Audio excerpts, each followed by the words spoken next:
Good evening and welcome to the January 19th, 2022 City Council meeting. Commissioner Bankson will give us the prayer pledge and fact of the day. Let's pray. Heavenly Father, we come before you tonight again. We ask for your grace and your mercy. We thank you for your goodness to the community. We ask for your wisdom as we make decisions that affect so many and help us to do all things that are pleasing in your sight. We give you the praise in Jesus' name. Amen. Amen. I pledge Allegiance to the flag of the United States of America and to the republic for which it stands, one nation under God, indivisible, with liberty and justice for all. Fact of the day, and I remember this. On January 20th, 1981, the Iran hostage crisis finally comes to an end when 52 United States citizens that were held captive for over 444 days at the U.S. Embassy in Tehran, Iran, were released. The crisis began on November 4th, 1979, when militant Iranians seized the U.S. Embassy in Tehran because the U.S. government allowed the ousted Shah of Iran travel to the U.S. for medical treatment. The crisis continued until 1981, when negotiations were made to unfreeze Iranian assets in exchange for the hostages. Fact of the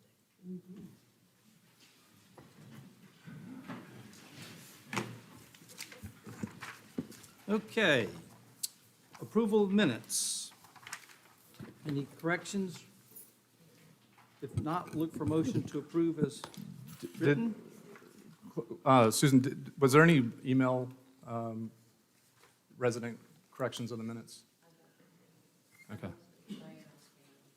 Because I had a couple residents that had chimed in to say that the minutes had not included a particular word used by the member of the public during that public comment, the word disenfranchisement. So where does that go? It was just the cause for the comments. So however, it works itself into the public comment for Mr. Bell during that period.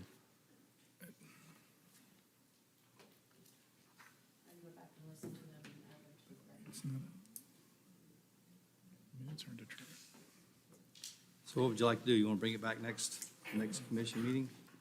Mm-hmm. Postpone the minutes. All right, next up, Chief Wylam's appointment to the Central Florida Fire Chiefs Association District 1 Director. We have with us John Miller, President, and Will Watts, Vice President of the CFFCA. So y'all come forward, please, sir.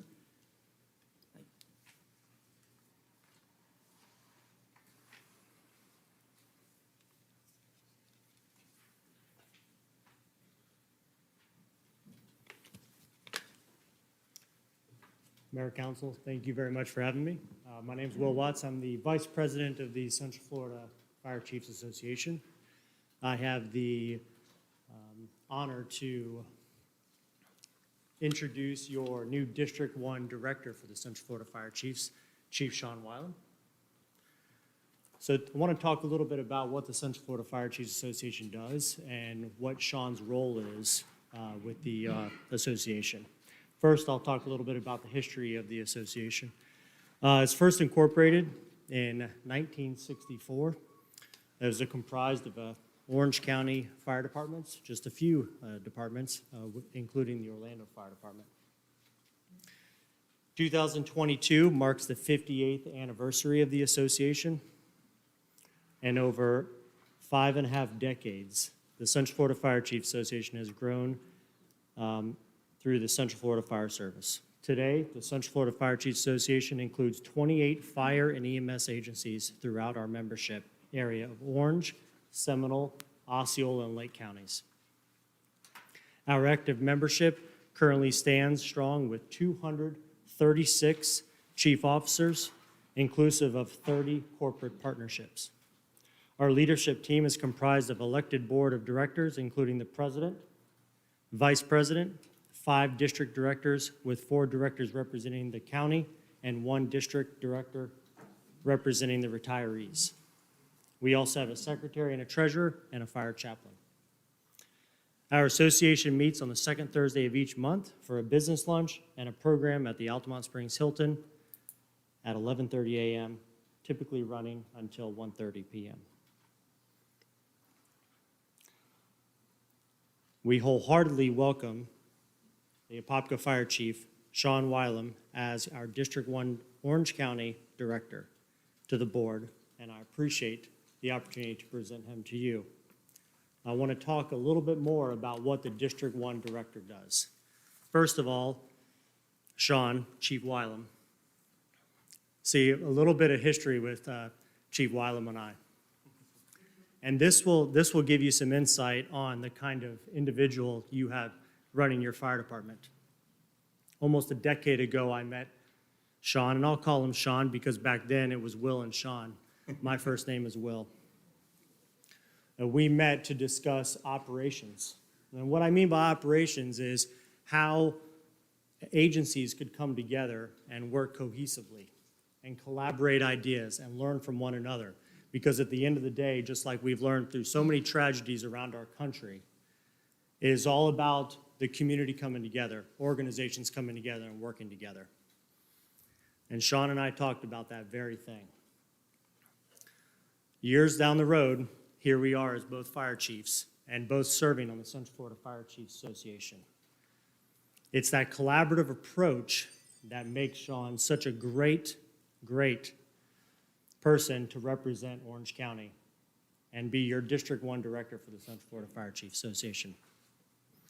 I just appreciate the opportunity to be here, to stand before this council, to stand before the mayor, and also the citizens of Apopka. Thank you very much. Thank you, Will.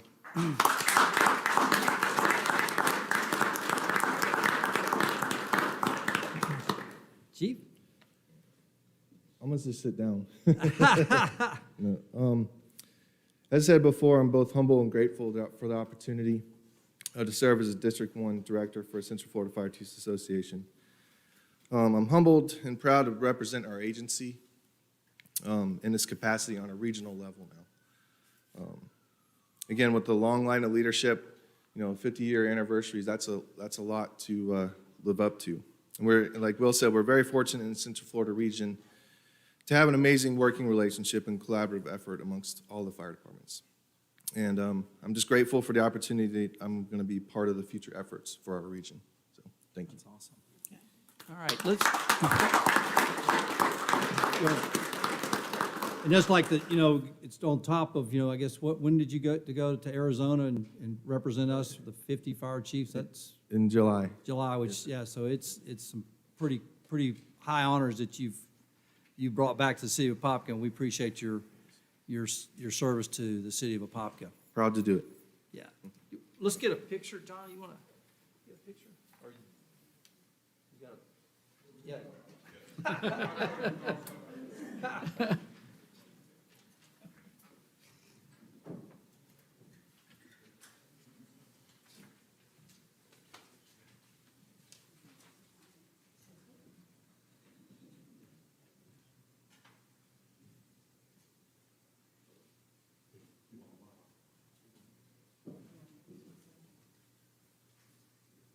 You want us further away, John, or?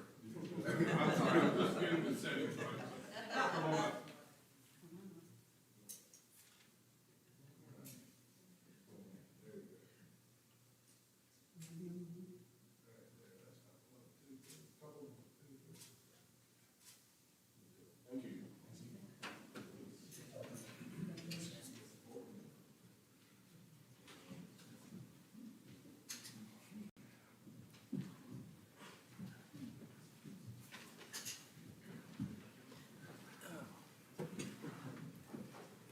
Next up, we've got Thank you. Brian Foreman going to talk to us, and along with Frank Taylor, talk to us about the community music program. I'm introducing Frank Taylor, who's going to talk about his Music to Mind program going to take place at the VFW shortly.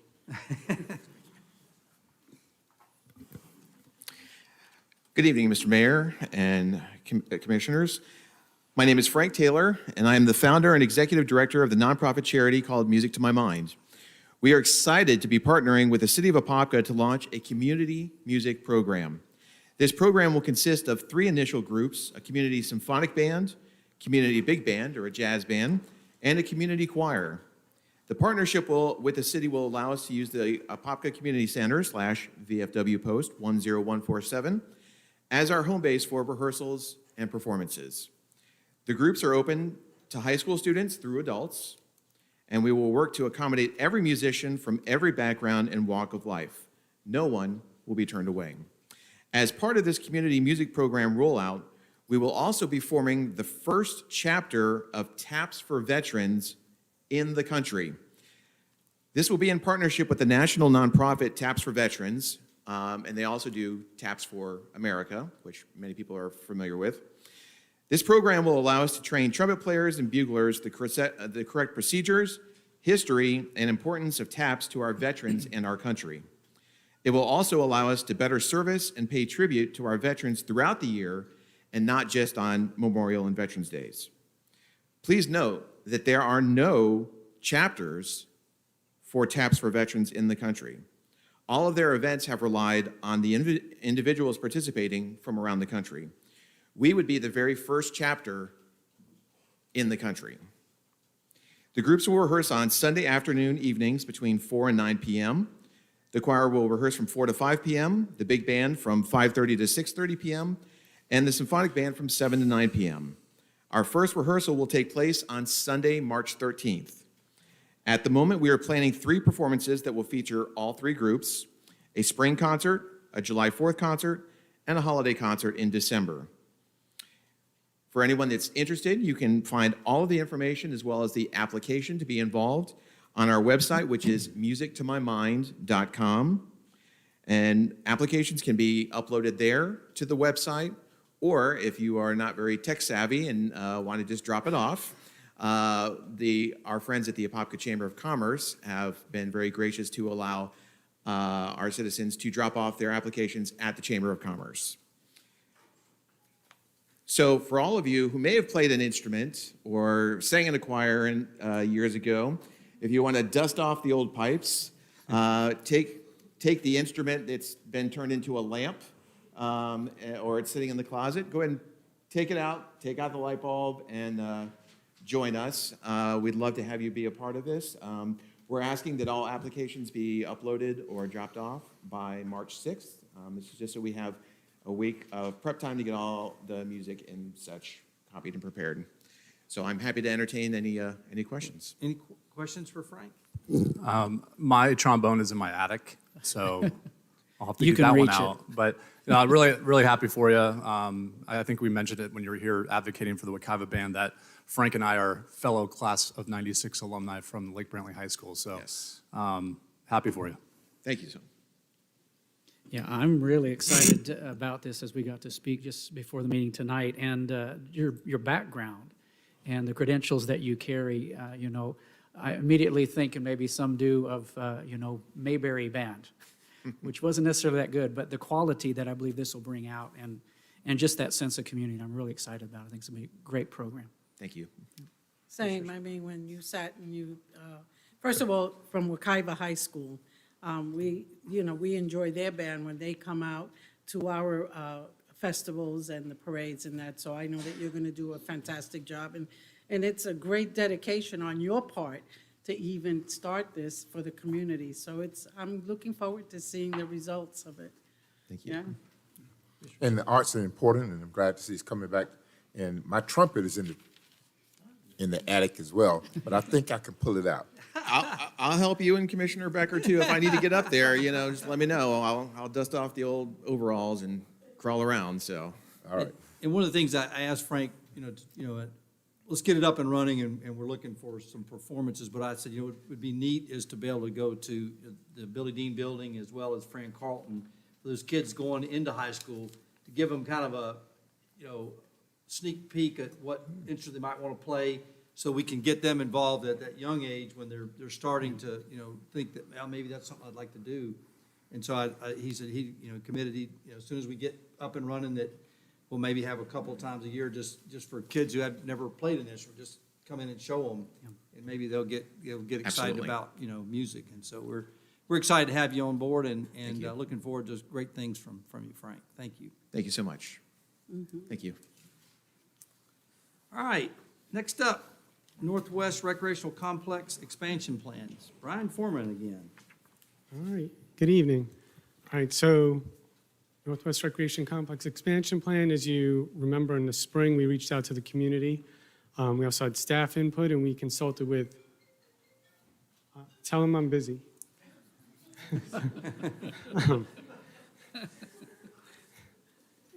We also reached out to CEI Engineering Associates. We consulted with them, and they helped put together this plan. So just to refresh everybody's memory on what the community was looking for, number one was restrooms, which we're, of course, working on already, accessible playground, more fields, additional field lights, which we're also working on, dog park, and tennis, basketball courts, and then disc golf was 8. Top write-in response by far was for an aquatic facility. Of course, there's skate park, pavilions, trails, and field house rounded out that. So CEI Engineering Associates, over 40,000 projects in 48 years, licensed civil engineering firm, both civil and sports field engineering services experience that includes a full range of sports facilities. Jeff Breesy, who I spoke with, has 20 years of design experience with outdoor sports facilities and specifically more than 300 sports facility projects on his own. That map, I'm sorry, it's a little dim, but you get the idea. So up here is a field house and an aquatic facility. This is space for 11 full-sided soccer fields. That's our multi-purpose fields. Can you just speak just a little louder? I will try. Yeah, I'm very soft-spoken. yeah, I know. Go ahead. Field house and aquatics facility here. Right. 11 full-sided soccer fields, multi-purpose fields in this area. And this is parking. There's a restroom facility over here. Down in this area is dog park and parking, and there's a restroom facility there. Over here, this is 6 new basketball courts, 6 volleyball courts. This is 12 pickleball courts. These are 7 new tennis courts to go with the 4 that are there. This is an ADA playground, and here's 9 ball fields. And we do have already budgeted the exit road going to Jason Dwelly. It's a one-way exit road out. So that, and here is more parking. There's the amphitheater and pavilions in this area. So tennis courts would cost, like I said, 7 would be $800,000.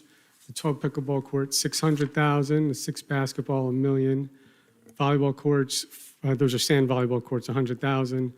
$100,000 for dog park, and then when we add parking and the restroom and all that, that's 1.25. New ball fields in this area, which is south of the fire station, that's 8, there's 9, plus the parking in here, and there's a restroom facility in here, and there's buildings in this area. Altogether, that's about $8 million. And then there's the ADA playground, that's the north side of the fire station for 1.5. Now, the thing about, and there's a little asterisk there, is we think there's a good chance that at some point we'll get a grant for that at least help pay for part of that. Multi-purpose fields, that's back in the northwest area, the northwest part of Northwest. So that's all together with a walking path around it. There's also a walking path around the ball fields. Altogether is $7.1 million. And then now our field lights, this quad in the middle here and these lights in here are 20 years old, and the rest of our lights are about 12 years old. So over time, we're not gonna be able to fix them anymore. So we're gonna have to over time change them all out to LED. And then this is near the amphitheater. Here's a pavilion area, and then more parking, and you see that's $2.5 million. And the field house and aquatics facility combined for $7.5 million, and you see operating costs are also there at $1.2 million a year. So phase 1 adds up to $10 million. That would be the courts in here, and then half the ball fields, and about half the multi-purpose fields, and we'll try to get that done, 2023, 2024. And then the ADA playground in phase 2, also by the end of 2024 is the plan. Then we come to the field house for 2026 at $5 million and a $2.5 million aquatic facility in spring of 2027. And then coming back and completing the ball fields at the end of 2027, and then coming back up and completing the multipurpose fields for the spring of 2028, converting the existing field lights for 2029, and then finishing up anything left with parking, restrooms, walkways by 2030. So total expenses, $32.9 million in capital, $1.9 in operating, adding 8 full-time staff plus part-time and seasonal, probably looking at 15 to 20 in that range, if I had to guess right now. How would we fund this? As of March, the $600,000 a year that the city has been paying for the 2009 expansion of the complex comes off the books. So that money would become available, and our impact fees would be a good source of funding. Why would we do this? So Florida Recreation and Parks Association partnered with Sports Facilities Advisory, which is in Clearwater, on a platform for economic impact of parks, home values, jobs, health, environment, and tourism, and I underline tourism because we're going to look at the sports tourism part. And right now, based on this is their formula, these are the dollars that we bring into the city overall, so people that spend money at supermarkets, gas stations, restaurants, per year, this is about what we bring in. And in 10 years, when this is done, we should double that. That's based on, we average about 5,000 people a week to show up at Northwest Recreation Complex now. That is a presentation. Do you guys have any questions? I heard you mention a skate park, but I didn't hear you. Correct, the skate Designated. park's not part of this plan. But you said that in the beginning, right in the beginning, you said there was a number 22 for the skate park, bike park. And why That are was we not, considering? we didn't, I'm gonna tell you why staff did not recommend the skate park. And I'm gonna tell you where, I was prepared for this question, Commissioner. I'm gonna tell you where my philosophy comes from and where I've come, because I didn't recommend the skate park personally, I would say that. I'm gonna read something to you. This is from, I wish I brought my reading glasses with me, but I'm gonna read this to you. And this is just anecdotal evidence of things that I've seen over the years. So this is from the Press of Atlantic City, and it says skateboarders see their parks closing and officials say skaters can blame themselves. So this is just brief. So the gate at the entrance to the newly refurbished skate park is locked by a thick chain, but that's not much of a deterrent as the teens squeeze through a small gap between the gate and perimeter fence with their skateboards. If that didn't work, they said they would have just entered through one of the half-dozen holes cut in the perimeter fence by vandals. All the skateboarders had to do was walk into the recreation building next to the park and ask an employee to open a gate. But many skaters don't do that because they don't want to comply with the city's requirement that all skaters must wear protective gear. No one wants to wear all that stuff, one of the 15-year-olds said. It's easier just to sneak in. The city's director of community services said the park is usually staffed during set operating hours to make sure users obey all rules. But when it's not staffed, vandalism and non-compliance become an issue. Mullica Township in New Jersey felt it made more fiscal sense to dismantle the 5-year-old facility. It was an attractive nuisance that was a source of a lot of abuse and misuse, their mayor said. What we were getting was kids cutting fences, damaging picnic benches and garbage cans outside of the skate park, as well as damaging the pine cone zone where young children play. We have video of them going off roofs, gazebos on bikes. Bikes weren't allowed in the skate park. The Mullica Township Police Department was regularly called to its recreation complex for complaints of vandalism and criminal mischief. Since the skate park was removed, there's been no other vandalism in the park.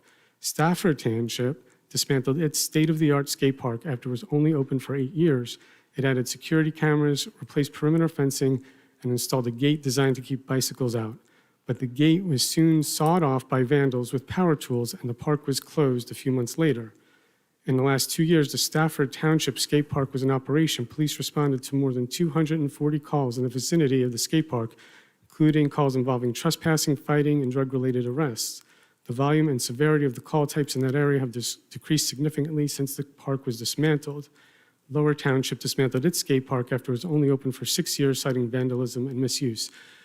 So I've heard these stories over the last 25 years, and for those reasons like this, that's not to say that Apopka couldn't have an effective skate park, but for reasons like this, I recommend that we put our resources in other areas.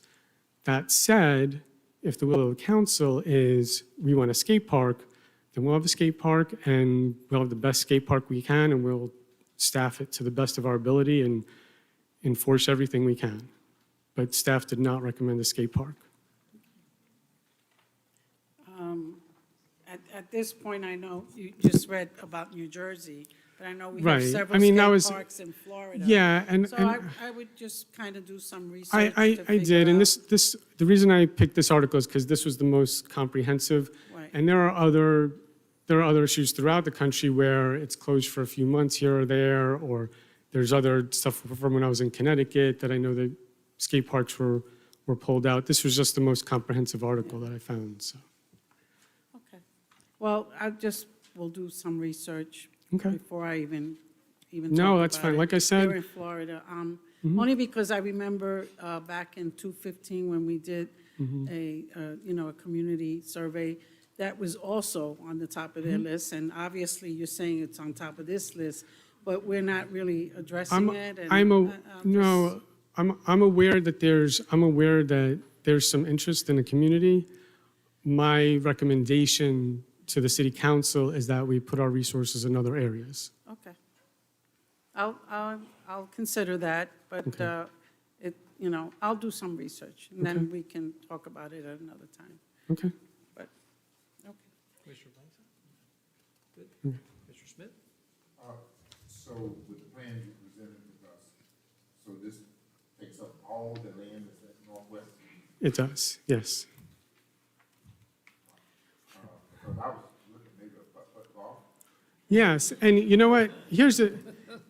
So typically in these type of projects, and there probably is land, especially north of the fire station where the ADA, I'll try to go back, see if I can go back.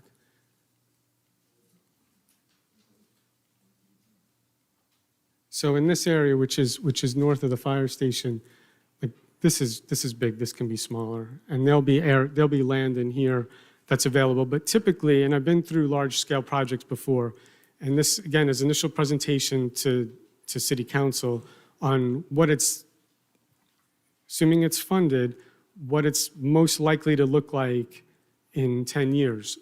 But it's very normal for there to be adjustments made over the course of time for different reasons.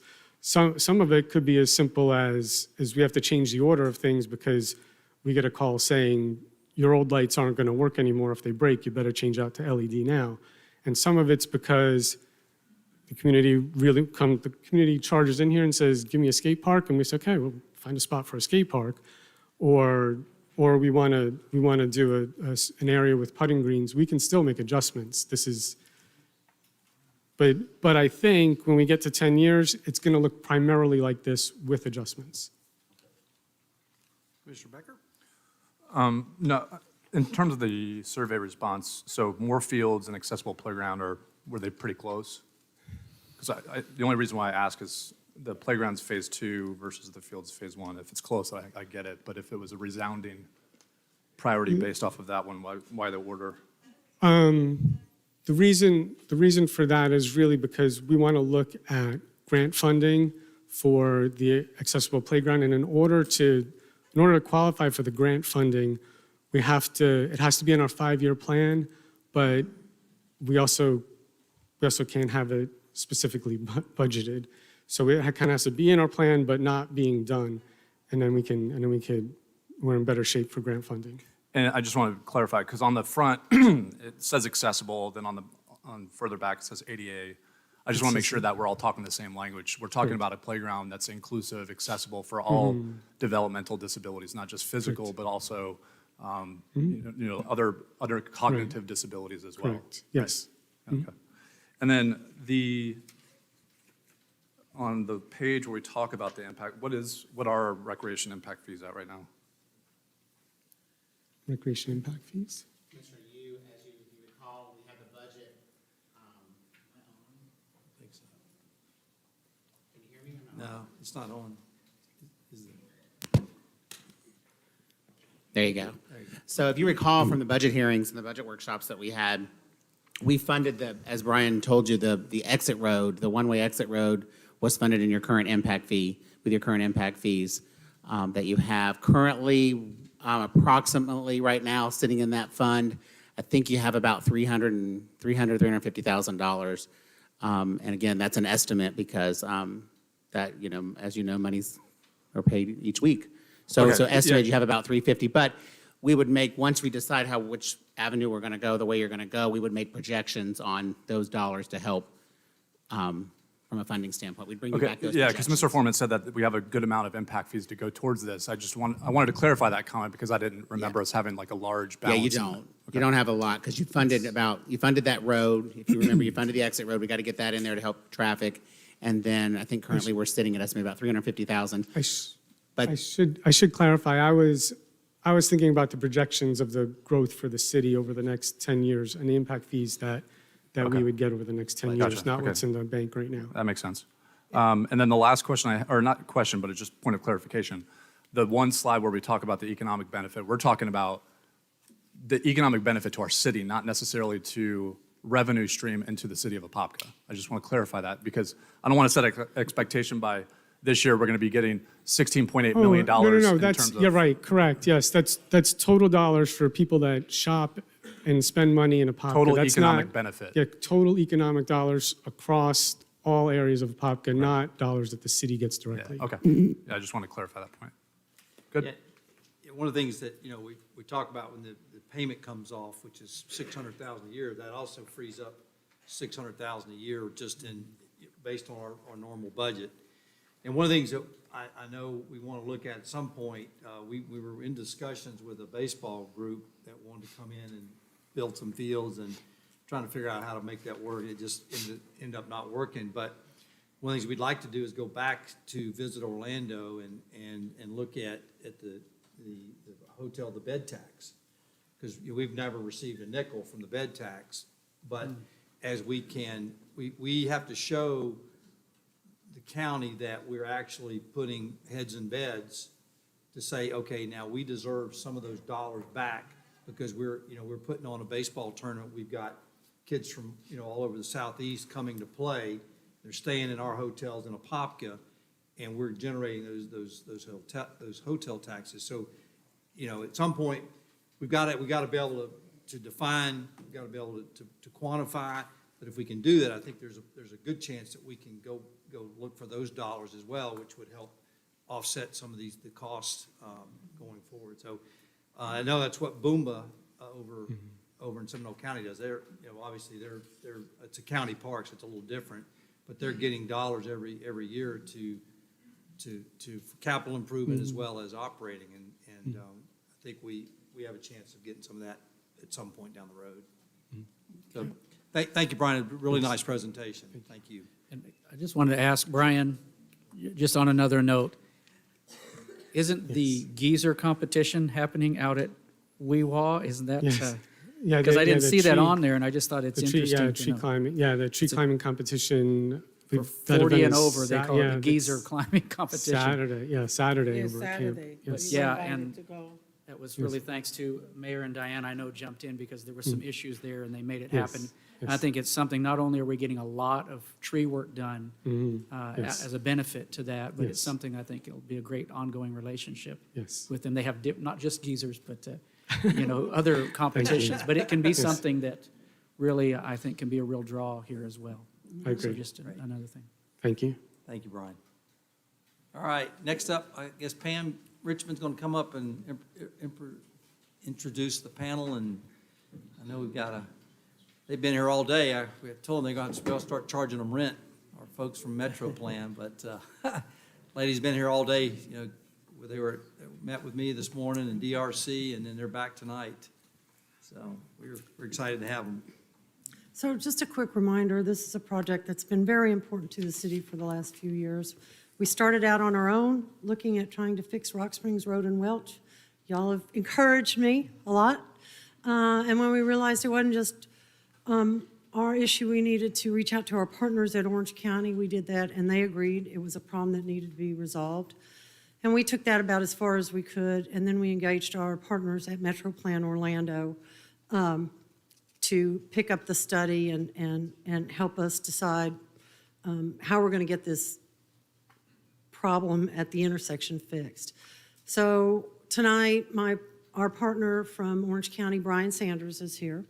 And then the project team that's doing all this wonderful work for us, Laura Mae Bach is leading the effort for Metro Plan. She's the project manager.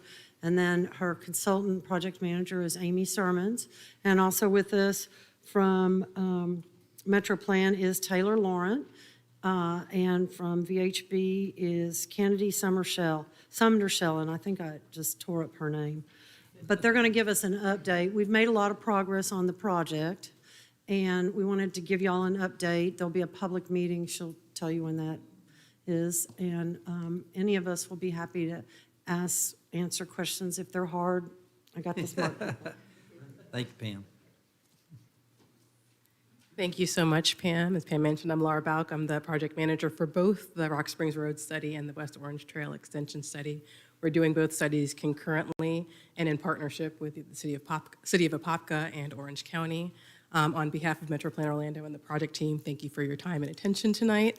We're hoping that you'll find the presentation enlightening, and we look forward to your comments and questions afterwards. Looking forward to presenting these concepts we've been working on the last few months. We will also be presenting these concepts at our virtual public meeting next Thursday. There will be some more information about that meeting towards the end of the presentation. And with that, I'm going to turn it over to Amy Sermons to give the presentation. Thank you, Laura. Thank you, Mayor and Commission. As Mayor Nelson mentioned, we were here this morning and presented to the DRC, so I'll try to weave in some of the information we heard from the DRC in the presentation today, or tonight. So we're going to go over introduction, tell you about, as was mentioned, there's two different studies we're looking at, talk about the strategies and alternatives that we analyzed, and talk about the West Orange Trail as well, next steps in our schedule. So as was mentioned, we are looking at both the Rock Springs Road study and the West Orange Trail study. They do overlap, so it made sense to do these at the same time. They will result in two different studies, but will be following the same path as far as schedule goes. As far as where we are in the typical life cycle of a project, typically there's 4 stages. There's planning, design, right-of-way acquisition, and construction. We are at the beginning, at the planning phase. This is where we gain input. Well, we do throughout, but this is where we gain input early on from the city, from the stakeholders, from the public, and use that to tie into our project development. So I'll start with the Rock Springs Road study and go through again our strategies and alternatives. Oops. Let me keep up my notes here, make sure I'm not missing anything. So the purpose of the Rock Springs Road study is to evaluate safety and access along Rock Springs Road. We're looking at from Welch Road to Lester Road. We're also looking at the intersection of Rock Springs Road and Welch Road for improvements. We're also looking down at Sandpiper Street at the option of realigning Sandpiper Street at Park Avenue and looking at a potential for a signal, as well as adding sidewalk on Sandpiper Street from Lake Avenue to Usler Road. So I'm going to walk through kind of high level the improvements along the corridor, and then I'll get a little bit more detail as we move forward. So starting at the intersection with Rock Springs Road and Welch Road, we are looking at adding turn lanes and traffic control separators. We'll have 2 different alternatives that I'll show you next. Moving further north at the Publix North entrance, we're looking at adding a new signal, and again, we have 2 different alternatives for that option. North of Publix, we are looking at the option for a new mid-block crossing, which is south of Tanglewood Drive. And then at the northern end of the project, we're looking at some minor intersection updates at Lester Road and Rock Springs Road. Moving down back south of the project at Sandpiper Street, again, we're looking at realigning Sandpiper Street and adding a new signal at Park Avenue. And then also the sidewalks along Sandpiper Street. North and south. So getting into a little bit more detail on the intersection with Welch Road. Again, there's 2 different alternatives we're looking at here. I'm about to throw a lot of information at you, so I apologize. I'll try to go slow because I know it's a lot. So starting with alternative 1, which is on the left side of your screen, the westbound approach has a single left turn lane, 2 through lanes, and dual right turn lanes. There will be a raised traffic separator proposed between the eastbound and westbound travel lanes to improve safety. The eastbound approach consists of single left and single right turn lanes, 2 through lanes, and a raised traffic separator between the eastbound and westbound travel lanes. Looking at the southbound approach, we'll have dual left turn lanes, a traffic separator to restrict left turns in and out of the public south entrance, and a new traffic separator at the start of the northbound left turn lane. Lastly, at the northbound approach, we're proposing a single left and a single right turn lane, 2 through lanes, and a raised traffic separator between the northbound and southbound lanes. Alternative 2 is very similar to alternative 1. However, it does not include the dedicated right turn lane on northbound and southbound.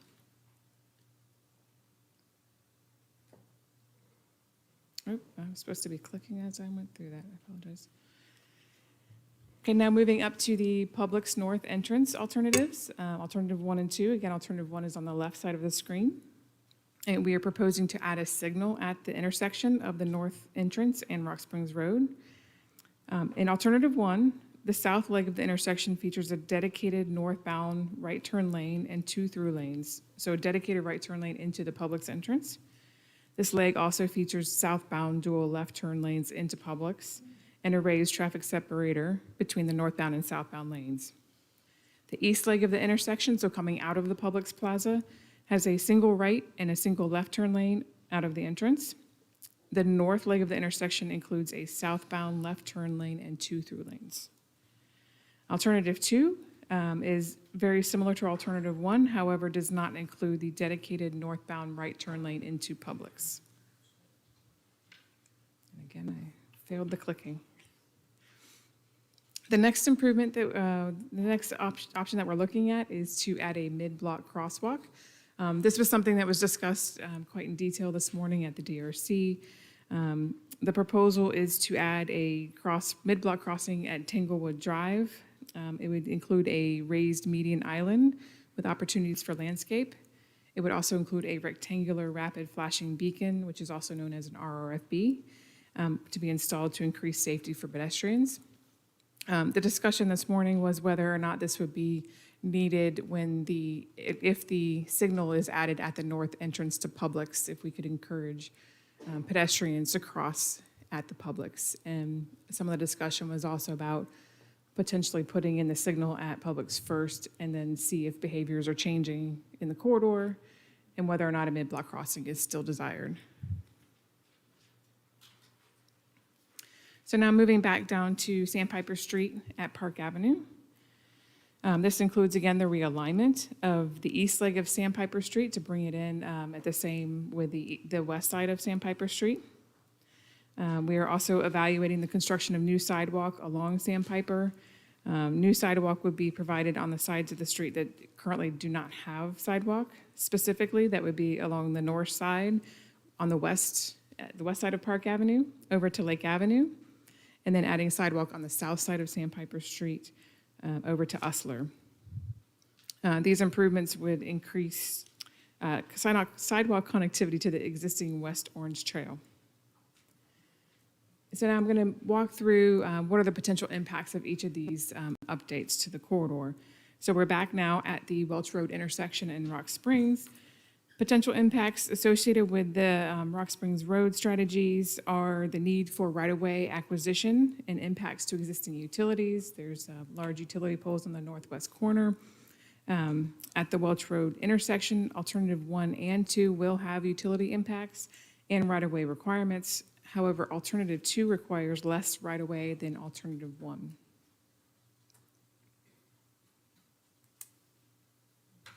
There we go.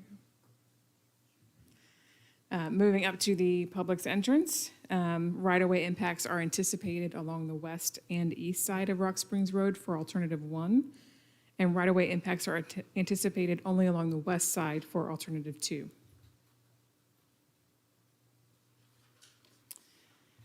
at Sandpiper Street and Park Avenue.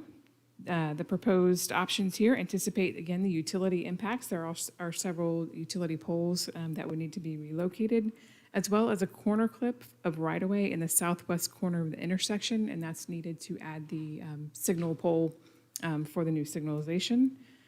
The new right-of-way that's needed for the realignment of the east side of Park Avenue exists entirely within the city-owned parcel.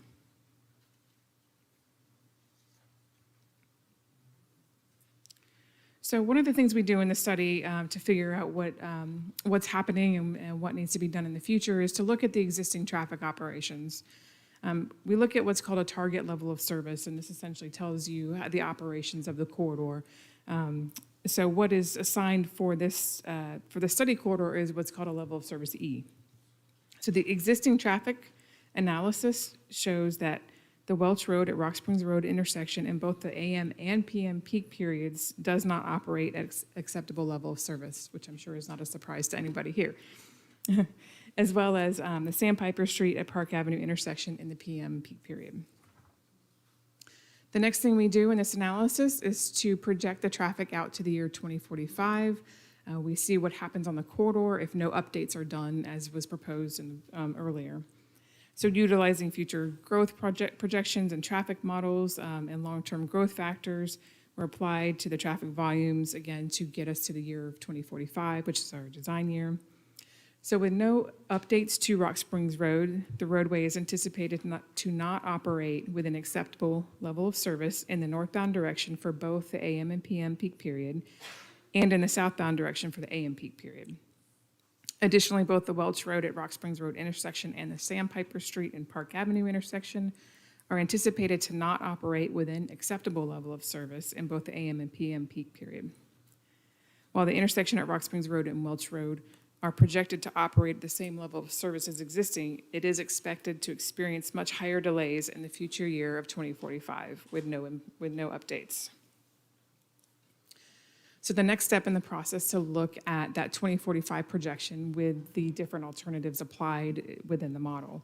So utilizing that projected traffic, the study team compared that no build that we just talked about with the different alternatives for alternative 1 and 2. For alternative 1, which is on the screen now, all operations are expected to be within the target level of service E in the 2045 build conditions. Additionally, there is reduced overall delay at the Welch Road intersection by 78% in the AM and by 76% in the PM. Looking at alternative 2, build conditions result in operations also within the target level of service E. There is a reduced overall delay at the Welch Road intersection by 74% and by 72% from existing delays. In alternative 2, the Welch Road intersection operates sufficiently, but has more failing movements than alternative 1. Both alternatives are expected to reduce the overall delay at the intersection, with alternative 1 providing slightly better improvements over alternative 2. So that was a lot at Rock Springs Road. I'll move in now to the West Orange Trail Extension Study. Real quick question before you do that. On the first slide, you talked about the phasing of these efforts. So I have the right lens on when you're describing this. So you said that we're still at early stages of planning. Walk me through the timeline of how long it typically takes to get through each one of these phases. So I'll have the overall planning study scheduled towards the end of this the presentation, but typically, so following planning is a design phase.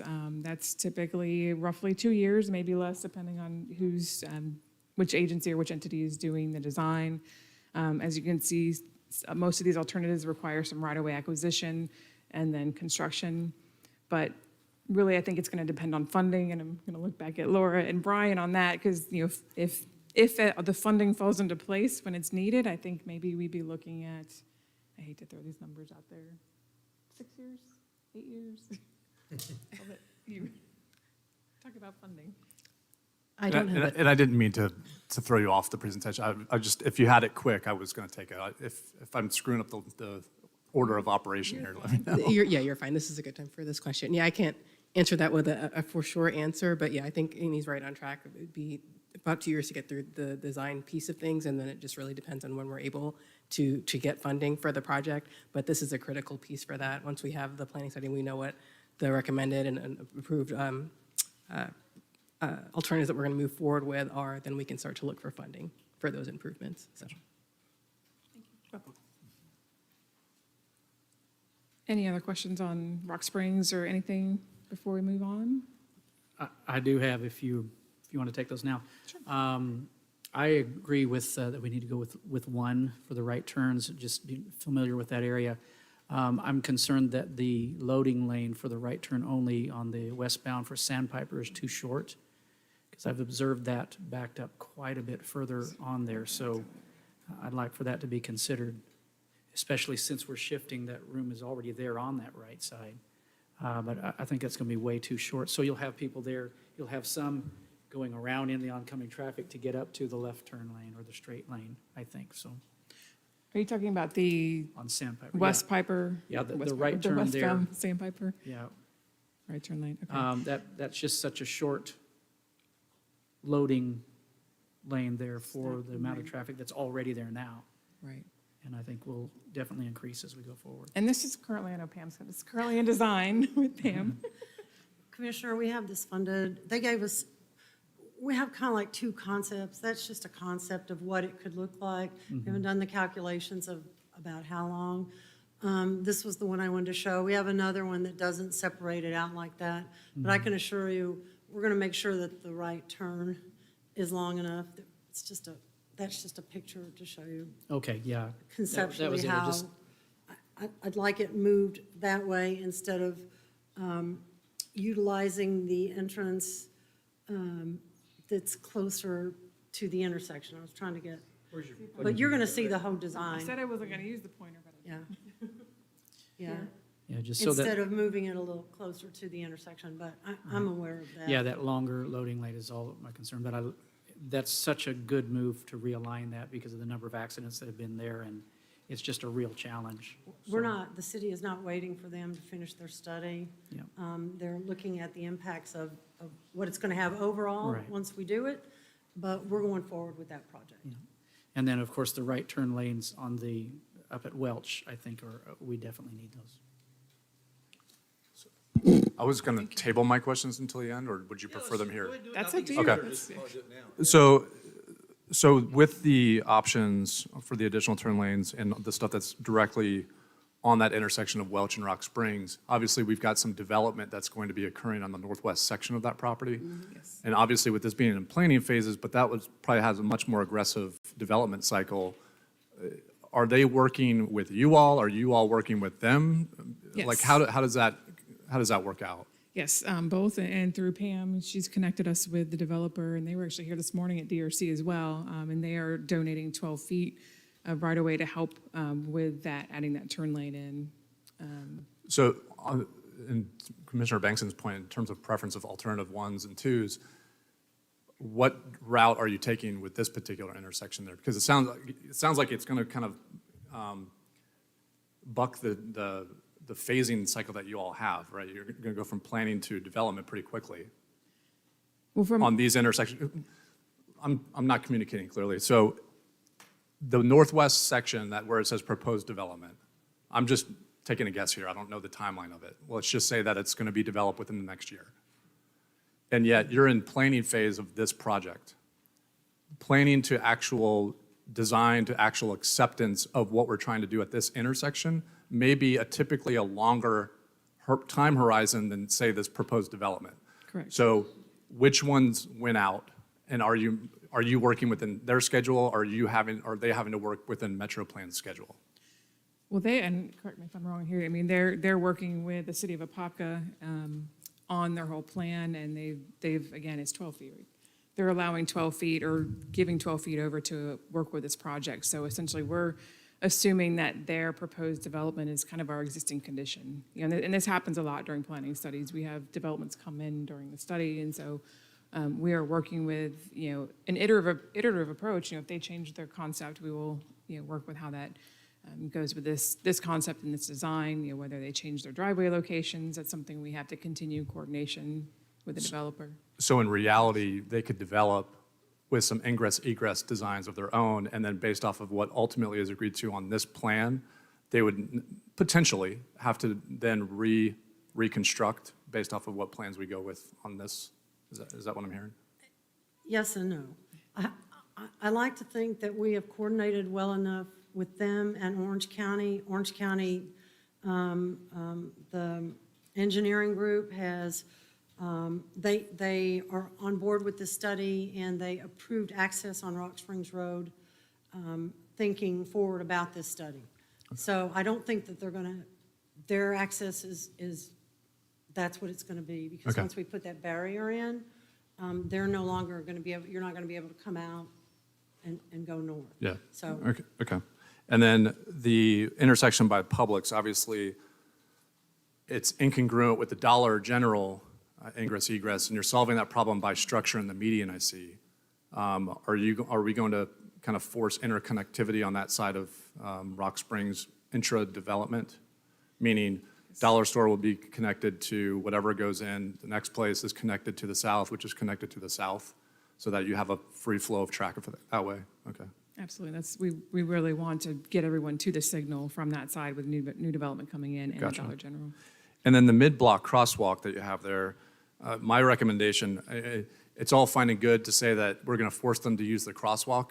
I'd much rather lean towards human behaviors and monitor it from eyeball and what reality is of people crossing along those sides, because you have folks on the west side going to the Publix, and you have folks on the east side going to either Citgo or the Dollar General right there. So I would much rather you all look at what actual human behaviors are on this section of the road. And then my last question on this entirely is, so the stretch that you're highlighting for the most part, absent Sandpiper, everything north of Welch is county roadway systems. When we talk final costs and things like that, is that going to be, what type of conversation is that between the city and the county? Brian, you want to come up? And while Brian's coming up, one of the things that he's still trying to trying to find out, dust off the Duke agreement, but the cost to move that huge transmission line right there at the corner, we've heard is north of $1 million, and you think you have an agreement, Orange County has an agreement that they'll move it for free, which. Right. We're still working through that. We still have some more progress to go there, but unless they're in an easement, they're just free in the right-of-way. So in moving that right-of-way line 12 feet, everything else can go with it, including the pole. And the developer has shown that will work. So in terms of funding these projects, we're looking at cycling these through the Metro Plan priorities list, where we'll need to chunk a number of smaller projects together to meet the funding limits that Metro Plan has. So I believe it's $4 million per project that we can fund through Metro Plan. So that's how we're approaching the funding right now. We'll look for other opportunities and other sources of funding along the way. At this point, we want to get through the concept phase and then cut those up into manageable design and construction projects. So I guess the $1 million question, or $4 million question, is how do we influence the prioritization of projects? Influencing the private sector. How do we advocate on behalf of the city that these areas are prioritized? Well, the city sits at Metro Plan. We go through the prioritization process. Metro Plan is hand in hand with us through this project. They're sort of sponsoring it. We need to make sure that when we submit our applications that they get the most points possible in the prioritization process. So we need to be careful how we structure those chunks. It may be valuable to include portions of the trail project with this, so that each one of those will get the maximum points available in the prioritization process. Is that readily available that we can see that points process and how it's prioritized? I mean, just offline, you don't have to describe it here, just, are we able to get a copy of it? Yes, Okay. absolutely. Actually, we recently updated our long-range transportation plan, and there's a sort of a standalone document that talks about our prioritization process that will be, I think, enlightening. Okay, any last questions Oh, on no, just the road? yeah, Okay. hooray for Welch. Yeah, two important things was actually the pedestrian crosswalk that you're looking to create, which is very important because from Welch to Pumpkin, you just, it's like suicide. There is no crosswalk, and when you're in the middle of it, you know, the pedestrians just cross over. And we also have a little subdivision there that does not have a light. It's the Wekiva Townhouses there. Have you seen that? Yes. They also, I mean, they just kind of race out of their subdivision whenever there's a little break, making a left, even a right. It's not safe for them.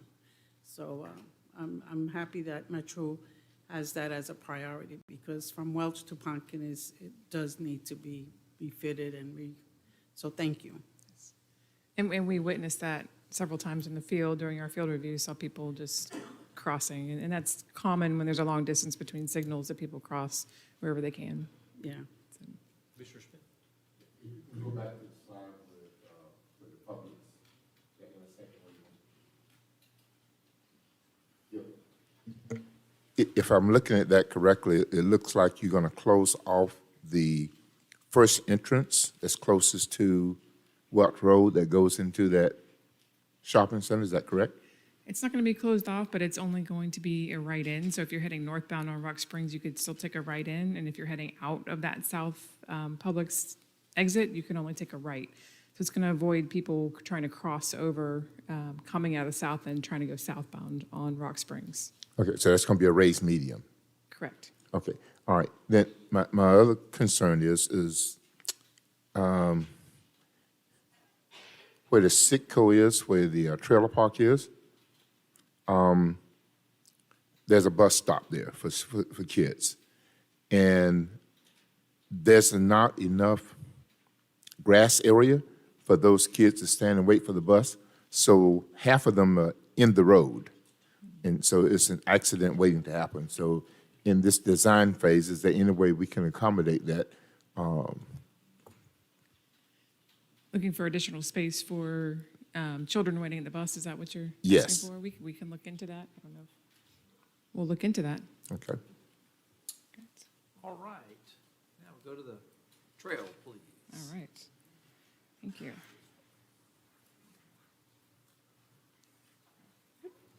Too far. Okay, so West Orange Trail Extension. The purpose here is to look at options for connecting the existing West Orange Trail where it ends currently at Lester up to the proposed Wekiva Trail up at Kelly Park Road. We're also looking at spurs to connect over to the Wekiva River Blueway Trail or the state park entrance and looking at a spur to connect over to Wolf Lake Elementary and middle schools as well as the city's Northwest Recreation Complex and its proposed new improvements. So this is an overview of the different alternatives that we are looking at. You can see the solid lines are the main alternatives that came out of the Orange County Trail Master Plan. Some of the dashed lines, which I'll get to in a minute, are alternatives for each of those different trail alignments and spurs.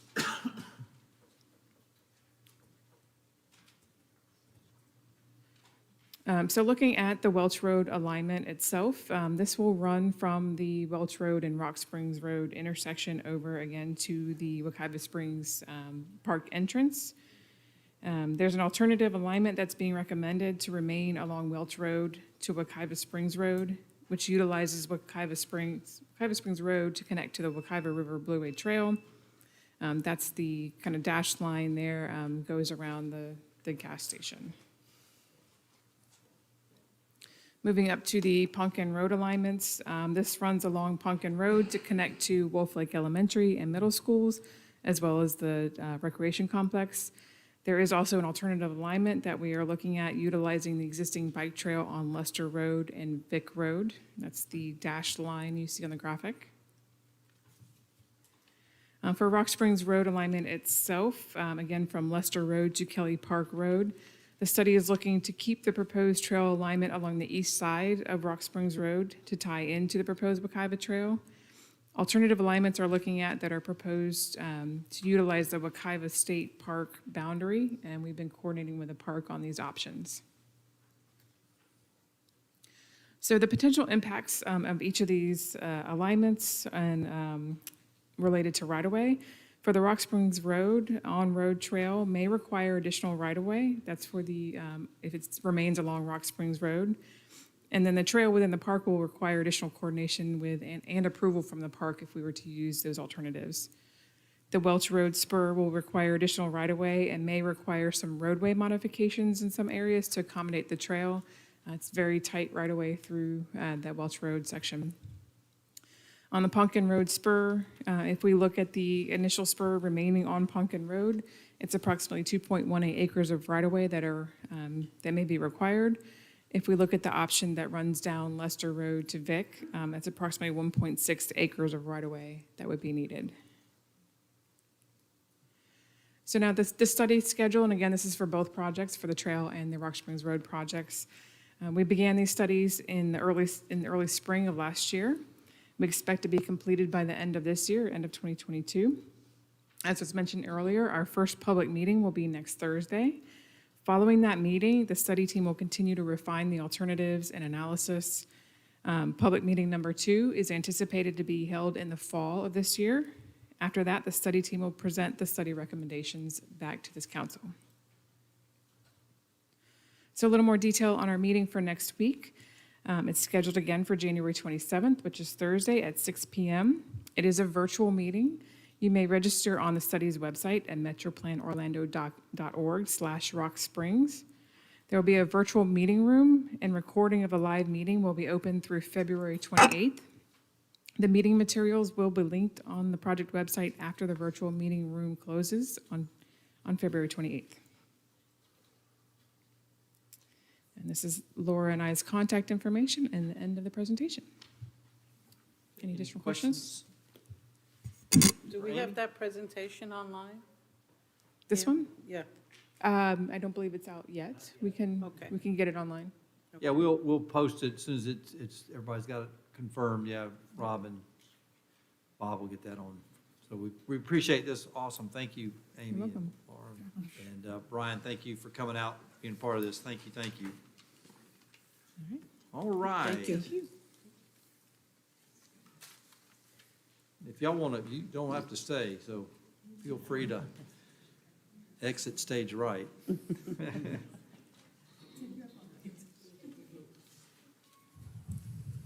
Next up, Edward, I guess you're going to introduce.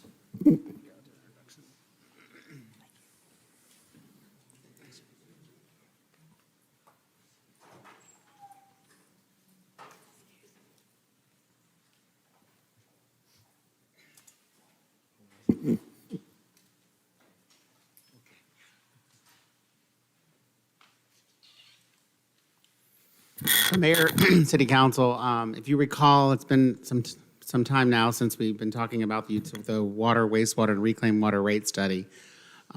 So we have an update. The consultant is here, and they want to give you an update, kind of a high-level update of where they are, why we're where we are, what they've done. We also have Water Office of America, if you remember. We put them under contract to do a billing audit of our utility to make sure that we had everyone was being billed correctly, everybody was being billed appropriately, and so they are here too. They have a little portion of the presentation to show you what revenues they were able to locate or they were able to find. So with that, this again is a high-level presentation. They have, they can answer the questions and everything as well, but it's important, I think, that you see where we are in that, with COVID and everything, then they'll show you a lot of the stuff what we've been dealing with and where we are. But I think it's important that you have an update so that you know where we are coming in the future here when it comes to the utility rates, for the water, the sewer, and the reclaimed water. So with that, Henry Thomas is the vice president with Ralph Tellis. As you know, that's who we They did our study last time, and they are currently the ones that are working on our study today. So I will turn it over to Henry and let him give you that information. Thank you, Mr. Bass.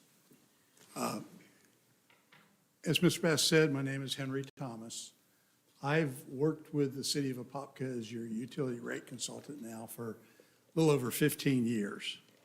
And tonight, the topic is the utility rates for water, wastewater, and reclaimed water that we've been working on for quite some time. So the value that using a consulting firm to help you do this is that, one, we bring a lot of highly specialized financial and government planning experts to the table. Two, we work with literally hundreds of municipal, county, and districts in Florida and the southeastern United States. And Reftalis is a national-based firm that works throughout the country, so we bring you that perspective of what's going on in the industry. And finally, we offer you an independent assessment of your utility rate needs, as well as in the past, we've helped you do capital funding studies that are utilized by your lenders to evaluate the feasibility of the issuance of debt and how that's going to be repaid. So in preparing this study, I have with me tonight Sean Ocasio, and Sean's going to hand out the presentation. Sean is the project manager, and in spite of his youthful appearance, he's been with me now for 13 years, and he's done work with the city in the past. Most recently, he did the impact fee studies for police, fire, and coincidentally, recreation. And so I think, what I saw, it looks like you've got some really robust plans. And as I told the commission when we did that study, anecdotally, I think that those kinds of investments, particularly in recreation, really differentiate a community and make it a place where people are desire to come and live. I live just up the road here at the corner of Welch and Thompson. So I'm very familiar with your sports arena. I'm thrilled that you're going to be having an international jazz festival next month. But I do think that it's a great program.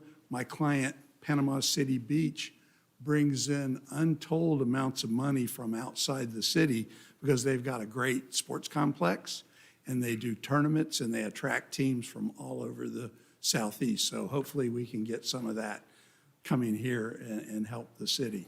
That being said, I'm going to let Sean go through the presentation. It's fairly brief. We'll stop and ask us questions anytime you want, but we just want to give you the feel for where we're at. We're pretty close to completing it. The plan is to hold a workshop and then bring it back for adoption with the new fiscal year beginning October 1. So, thank you.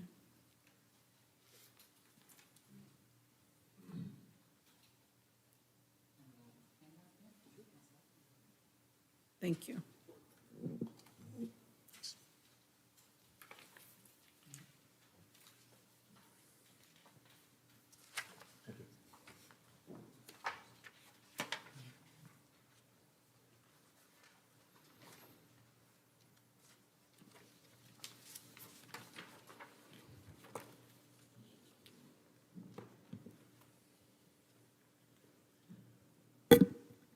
I'm often accused of speaking too softly, so please let me know if you can't hear me. Okay. As Henry mentioned, my name is Sean Ocasio, and I'm the project manager on this particular engagement with the city of Apopka. And what I'm going to talk about this evening is just a status update, as was mentioned on the utility rate study and our progress. So essentially, we're going to be covering just a little bit of background, our status, approach, major assumptions, some preliminary observations, and then our next steps to move towards that workshop that Henry mentioned a moment ago.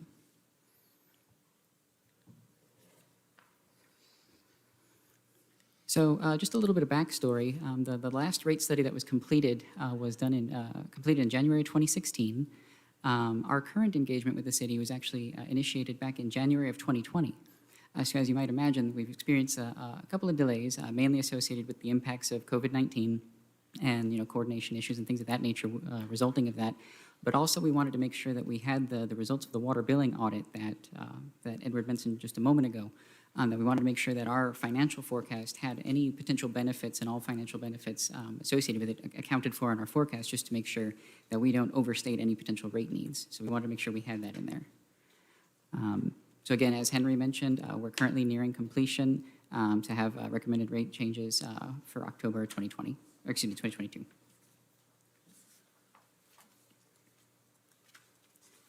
So with respect to the major study tasks and approach that we take, we're developing a financial forecast for the utility system for fiscal years 2022 through 2026. So that's our window of time that we're looking at.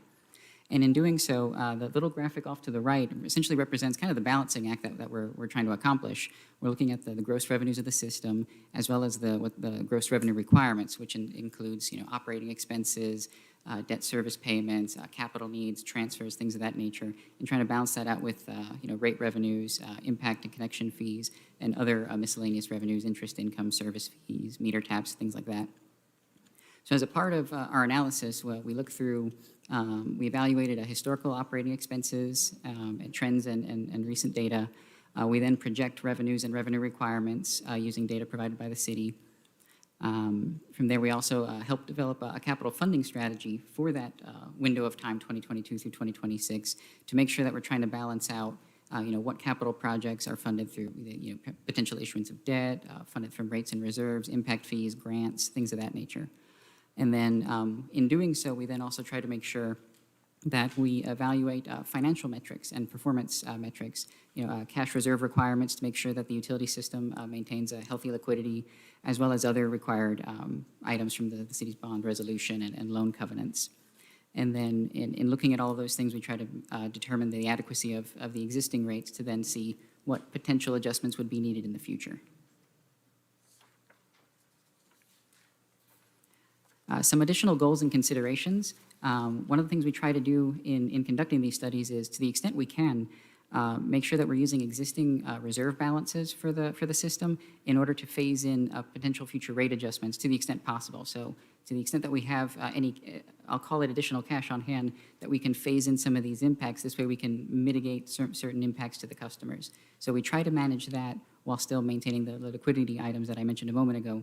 And then additionally, we also want to make sure that in our forecast that the rates are generating net revenues that are able to comply with the debt service agreements that the department has. The ones that you see mentioned here, senior lien, subordinate lien, those are based on loans that the department currently has outstanding. I believe there's the 2012 bonds that would be a senior lien obligation. There's 2 SRF loans on the system. Those are the subordinate. And so we make sure that not only are the rates sufficient to maintain liquidity and adequate cash flow, but also to make sure that we are in compliance with these required coverage requirements from the lenders. Additionally, we also are looking at the impact fees or connection fees, just to make sure that growth is paying for its own way. So with respect to some of the high-level assumptions, currently the water and sewer and reclaim system provides service to about 24,000 water accounts, approximately 19,000 wastewater accounts, and about 9,000 reclaimed water accounts as of the close of 2021, and it's a rounded figure. For the purposes of our projections, we looked at historical trends in growth, as well as additional information provided by the city for future growth and development. And we're projecting customer growth of approximately between 2 to 3.5% per year, depending on the system. I would note that growth is a little more front-end loaded. That sort of tapers towards the end, towards that 2026 window. So we're trying to account for the latest information that we have, and then taper it a little more conservatively over time. For the revenues of the system that we used in our projections, combined system revenues at existing rates are about $20.1 million in 2022, that's budgeted, and increasing to approximately just under $22 million, about $21.7 million by 2026. Now again, I would note that increase in the revenues is associated just with the customer growth and not any rate adjustments. That's just at existing rates. In addition to the rate revenues, we also look at other revenues. This would be miscellaneous fees, late charges, meter set fees, tap fees, things of that nature, interest income, and that comes in at about $1.4 million a year in our forecast. Projected impact fee revenues for water impact fees, wastewater impact fees, and reclaim are approximately about $4.5 million per year.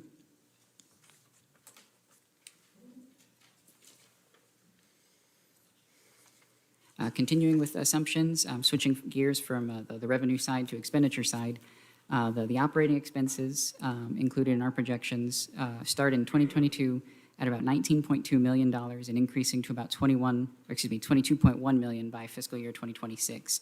So that's about an average annual increase of about 3.5% a year, which is about in line with what we see in other municipalities for utility systems. I would note in that increase, there are no new FTEs accounted for in that. So this is staffing at existing funded levels over that window of time. In terms of existing annual debt service payments, there's about $5 million a year that the utility system pays on its obligations. That's broken out again between the senior lien bonds and the 2 SRF loans that are currently being paid on. And then another thing that is an outflow of the system would be general fund transfers. In our forecast, they're projected at about $3.2 million in fiscal year 2022, increasing to about $3.9 million by fiscal year 2026. So that's about an increase of about 5% a year. The reason we have this one highlighted is there's a couple of things we just wanted to note about that one real quick. And what I would note is, so that those particular transfers are over and above the transfer to the general fund for indirect costs. So the indirect costs being, reimbursement for services provided to the utility by the general fund, whether it's, HR, IT, finance, the commission, et cetera. So these are transfers over and above those allocation amounts to go towards offsetting revenue needs of the general fund.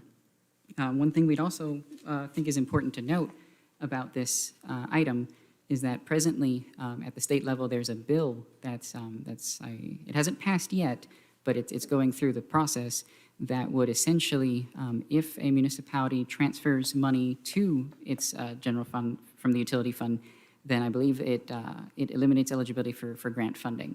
So that is something that we want to be mindful of. That it hasn't passed yet, but it is a concern on the horizon. Moving ahead, another set of expenditures that we look at is the capital Wait a improvement. minute. Yes, sir. Make sure everybody understands, though, only if it's above what the needs of the general fund warrant. So if medical insurance goes up 20%, then we would obviously raise the money coming from utilities over to the general fund based on a higher medical. Yes, sir. Right, okay. Yes, sir, that's correct. So you got two ways money comes from the utility to the general fund.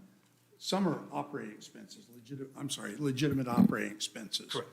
And then in addition to that, and it's a common practice throughout Florida, you have general fund transfers. And in the past, you've referred to them as payment in lieu of taxes, payment in lieu of franchise fees. But in effect, it's money that the utility system provides to the general fund that is a adder to the revenue requirements of the system. So what the legislation is looking at, this new piece, is saying that if you're doing that, then they're going to take away your ability to get grants from state appropriated funds, including the water management districts. So they're really trying to tie our local government's hands with this law and limit your ability to use your utility to help fund government. Many of my clients here in Florida with the homestead exemptions find that quite a few properties don't pay property taxes, and the only way they can really make government affordable is to make sure everybody contributes through using some utility enterprise fund transfers. And apparently that's, caught the eye of the folks in Tallahassee, and they're now trying to deal with that. I hope our lobbyists are vigorously opposing this because it would be really a difficult situation for all the governments throughout Florida if this law passes, local governments. So again, I think one thing I would point out to you is it's a very common practice of making these general fund transfers. I know a few systems that don't make them from the wastewater fund, but literally every client I work with has significant transfers that they do. So again, it would be a real drastic change in how we have to operate going forward. Anyway, so keep mindful of that. Thank you. Moving ahead, the capital improvement plan that we evaluated as a part of our financial forecast was approximately just under $123 million, about $122.5 million. Of that plan, about 62% is funded from grants. That's about $75.3 million. Another 17.4 is anticipated to be funded through proposed debt issuances, and about just under 30 million is anticipated to be funded and projected to be funded from impact fees and rates. So, just kind of in line with what Henry was saying about the grants, there is a significant portion of the funding in this capital plan from anticipated grants. The proposed debt that I just mentioned, that 17.4 million in projects, after issuance costs is roughly assumed to be an additional 719,000 in debt, increasing to about 1.2 million by fiscal year 2027, just outside our window. So there's two debts encompassed in that 17 million, the first of which payment comes online in fiscal year 2025, and the second in 2027. We wanted to make sure that we accounted for both of those separately. So that's, by the end, it's another 1.2 million in annual debt service payments there.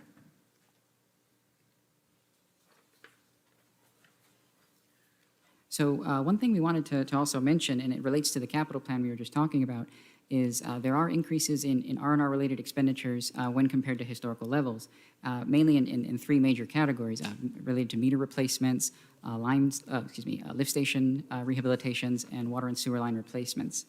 And with the meter replacements, essentially what the system is trying to do is be much more proactive in its approach to meter replacements to ensure that there's accurate billing and just that there's the revenue benefit associated with that. So there is more funding for meter replacements than there has been historically. And then with respect to lift station rehabilitations and water and sewer line replacements, with those, what we're trying to do is what the system is trying to do is provide an ongoing benefit by extending the life of the system and enhancing the overall reliability of the systems.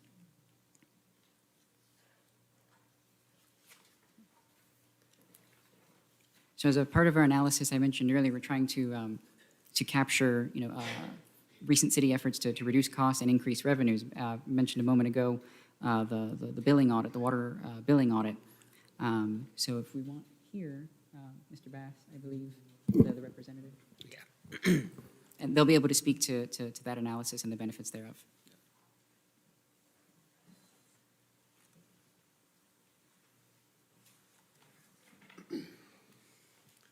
Mr. Mayor, Commissioners, good evening.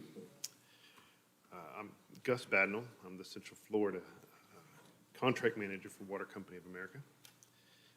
We work with the City of Apopka. We've recovered revenues, lost water, sewer, and reclaimed water. We also have the side effect of promoting accountability and ratepayer equity. City personnel, Mr. Bass and his billing department has been very helpful in supporting our work since day one. I prepared some very brief numbers, kind of like, as Edward said at the beginning, Mr. Bass, top-level numbers. We've worked with the city for just a little over a year, and the numbers I'm going to give you are yearly projected. Increase revenue by service. Water, we've increased the projected increase of water revenue by $101,000. Increase sewer revenue by $234,000, and increase reclaim water by $63,000. Again, projected for a yearly projected of $398,000 per year. Of those, 98% were misbilled accounts. It's usually, incorrect unit counts were a big 98% of that number was misbilled units. unit counts on apartment complexes and things like that. They're supposed to get a charge per dwelling unit. And other conditions, unbilled accounts and physical conditions were very low, about 1.5%, which attests to the city's, capabilities of being on the ball with those things. They don't let, unbilled accounts or broken meters, last very long before those get repaired. But again, the number 398,100 is a yearly projected increase of the utility revenue. Thank you. Okay.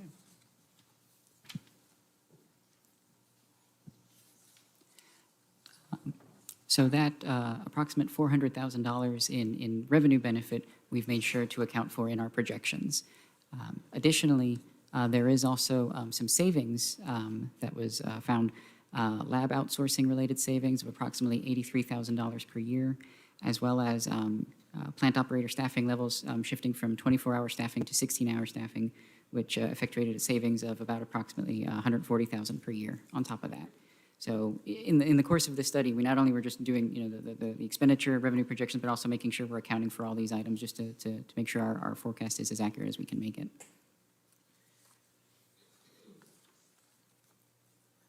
So this first graphic here, it's a little busy, and I'll walk through it. Essentially, it's the revenue requirements and revenues of the water system in particular here. The bar component of the graphic represents cash outflows, whereas the dotted line going across represents the revenues of the system. So where you see instance of the bar component in excess of the dotted line, that's essentially showing the expenditures being higher than the projected revenues. And so you'll see by the color indicators, the red component would be operating expenditures, the orange would be debt service, the yellow would be the general fund transfers, blue would be capital funded from rates.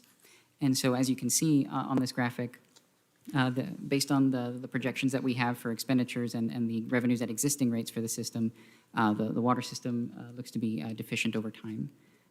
Then similarly, for the wastewater system, same graphic, same exact composition, we're also seeing that the existing rate revenues don't appear to be sufficient to meet the needs of the system, as well as for the reclaimed water system as well, though not so nearly pronounced as what we just saw on the prior chart. So with that in mind, kind of the major issues that are affecting the rates, there's a few different things. For one, there hasn't been a rate increase since 2020, so there's a little bit of increase there that we've missed out on that would have reduced what we're seeing going forward. Additionally, with respect to the wastewater plant debt, the debt that the system currently has on the books for the wastewater system includes about $15 million in improvements that are presently not in use. These loans were approved back in March of 2017 and included a wastewater treatment plant project for approximately $62 million in project costs. The breakdown of that is about $47 million associated with the East plant, about $11 million associated with West plant, and about $4 million associated with fertilizer plant related improvements. And it's those second two, the West plant and the fertilizer plant related improvements that comprises that $15 million of assets that aren't currently in service. And so the system has the cost associated with those and the debt service payment associated with those, but not necessarily any benefit being received from the utilization of those assets.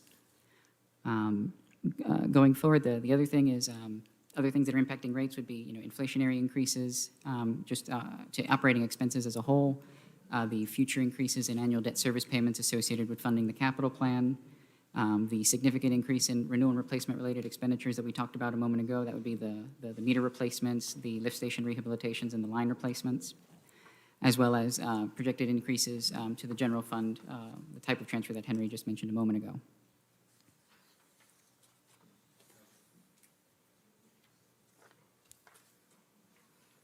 So with respect to preliminary results, now that we're kind of through the assumption component, at least what we're observing preliminarily would be increases to the water and reclaimed water systems of approximately 3.5% per year. It's roughly inflationary in nature. And then for the wastewater system, a little more than that, at about 13.5% a year for fiscal years 2023 through 2026.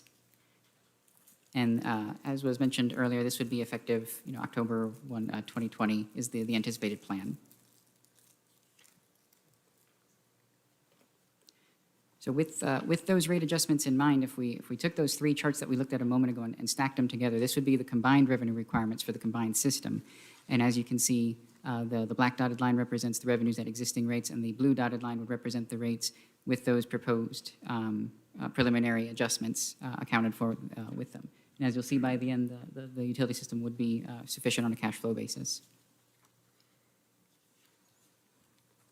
Just showing what that does to an average bill here is this graphic that we have.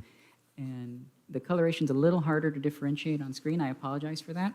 But what you'll see is the lighter colored ones, so the lighter pink and the lighter blue, represent the city of Apopka's bills over time. So the first one, the leftmost one, third from the end, is the city of Apopka average bill for 7,000 gallons of water and wastewater flow.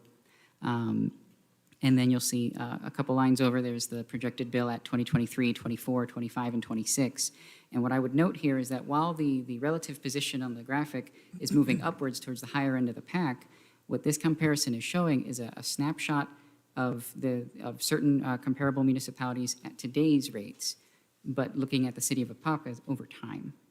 And so what I would note here is that for many of these utilities, they're undergoing either rate studies or have indexing provisions as a part of their own rate ordinances, that the position, the anticipated position may be mitigated. It might not stay in the same position that you are today because the wastewater increases are a bit higher, but I would note that the relative position might move more towards the middle of the pack as opposed to maybe the upper end, again, accounting for those other municipalities raising their rates over time annually.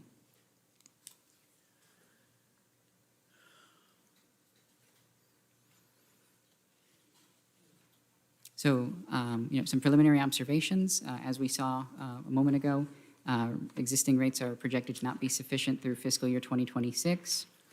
This would be due to increasing operating expenses, capital costs associated with renewal and replacements, system upgrades, the additional debt service payments to fund the capital plan.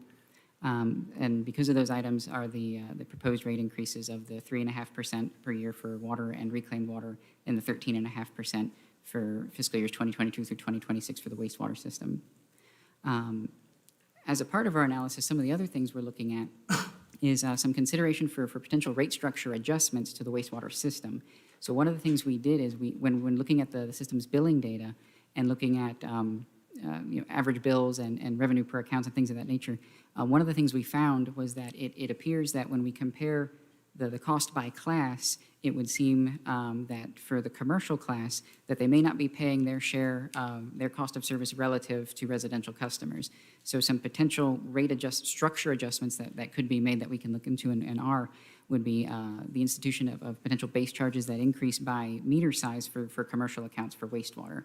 And that might help true up some of those differentials and also potentially mitigate some of of that large increase to wastewater to the reclaimed customers and shift it a little to the commercial in order to balance out that inequity.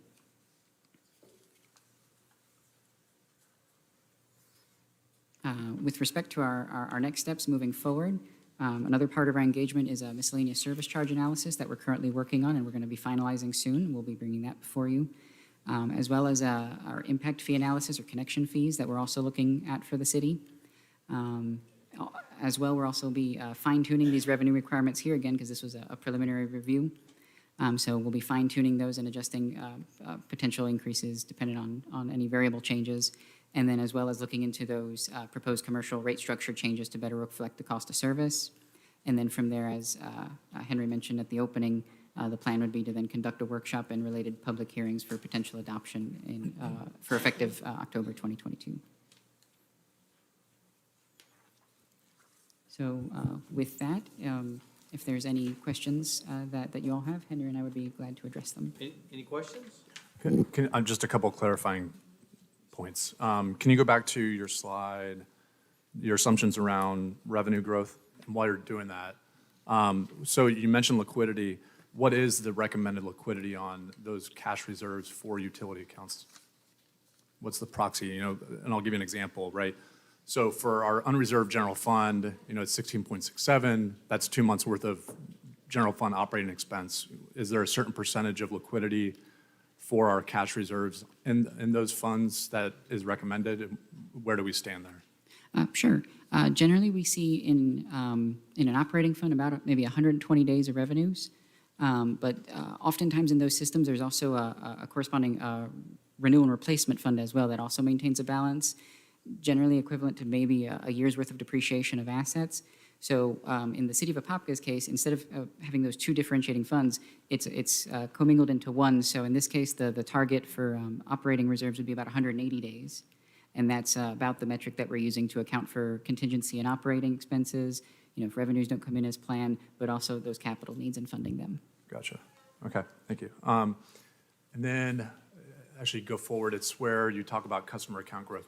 Oh. So this customer account growth number, I just want to calibrate what you're talking about here. Does this factor in new clients coming onto the system, or is this the anticipated growth of revenue that we're going to receive from customers in the system today? This would be the growth in accounts over time.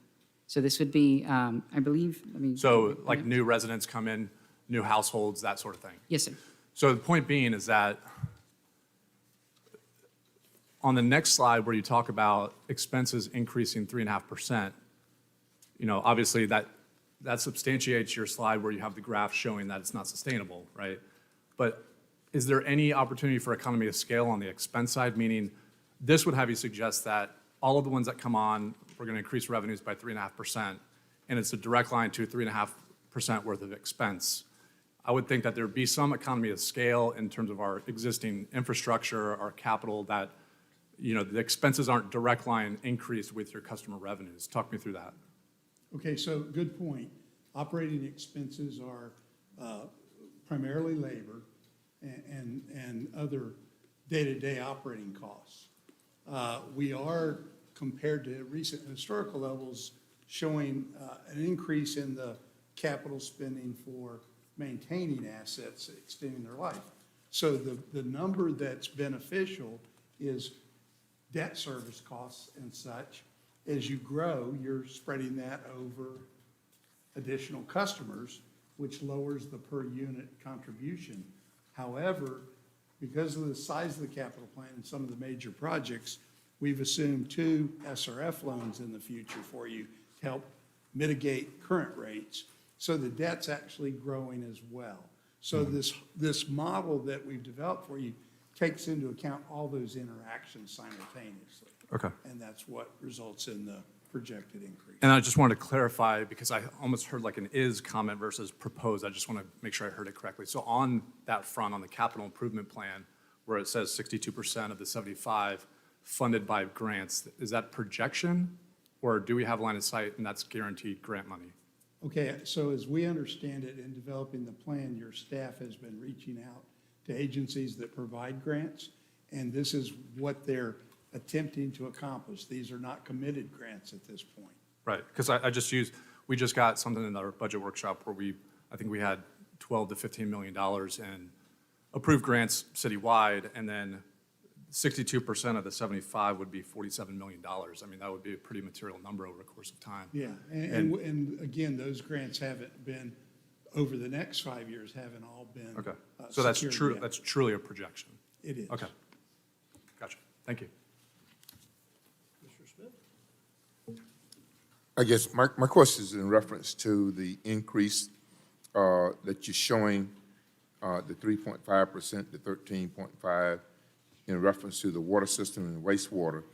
And then you said in your observations that the commercial class is not paying their cost of service relative to the residential customers. So will that same percentage be across the board for both residential and commercial, since you say the commercial is not paying currently?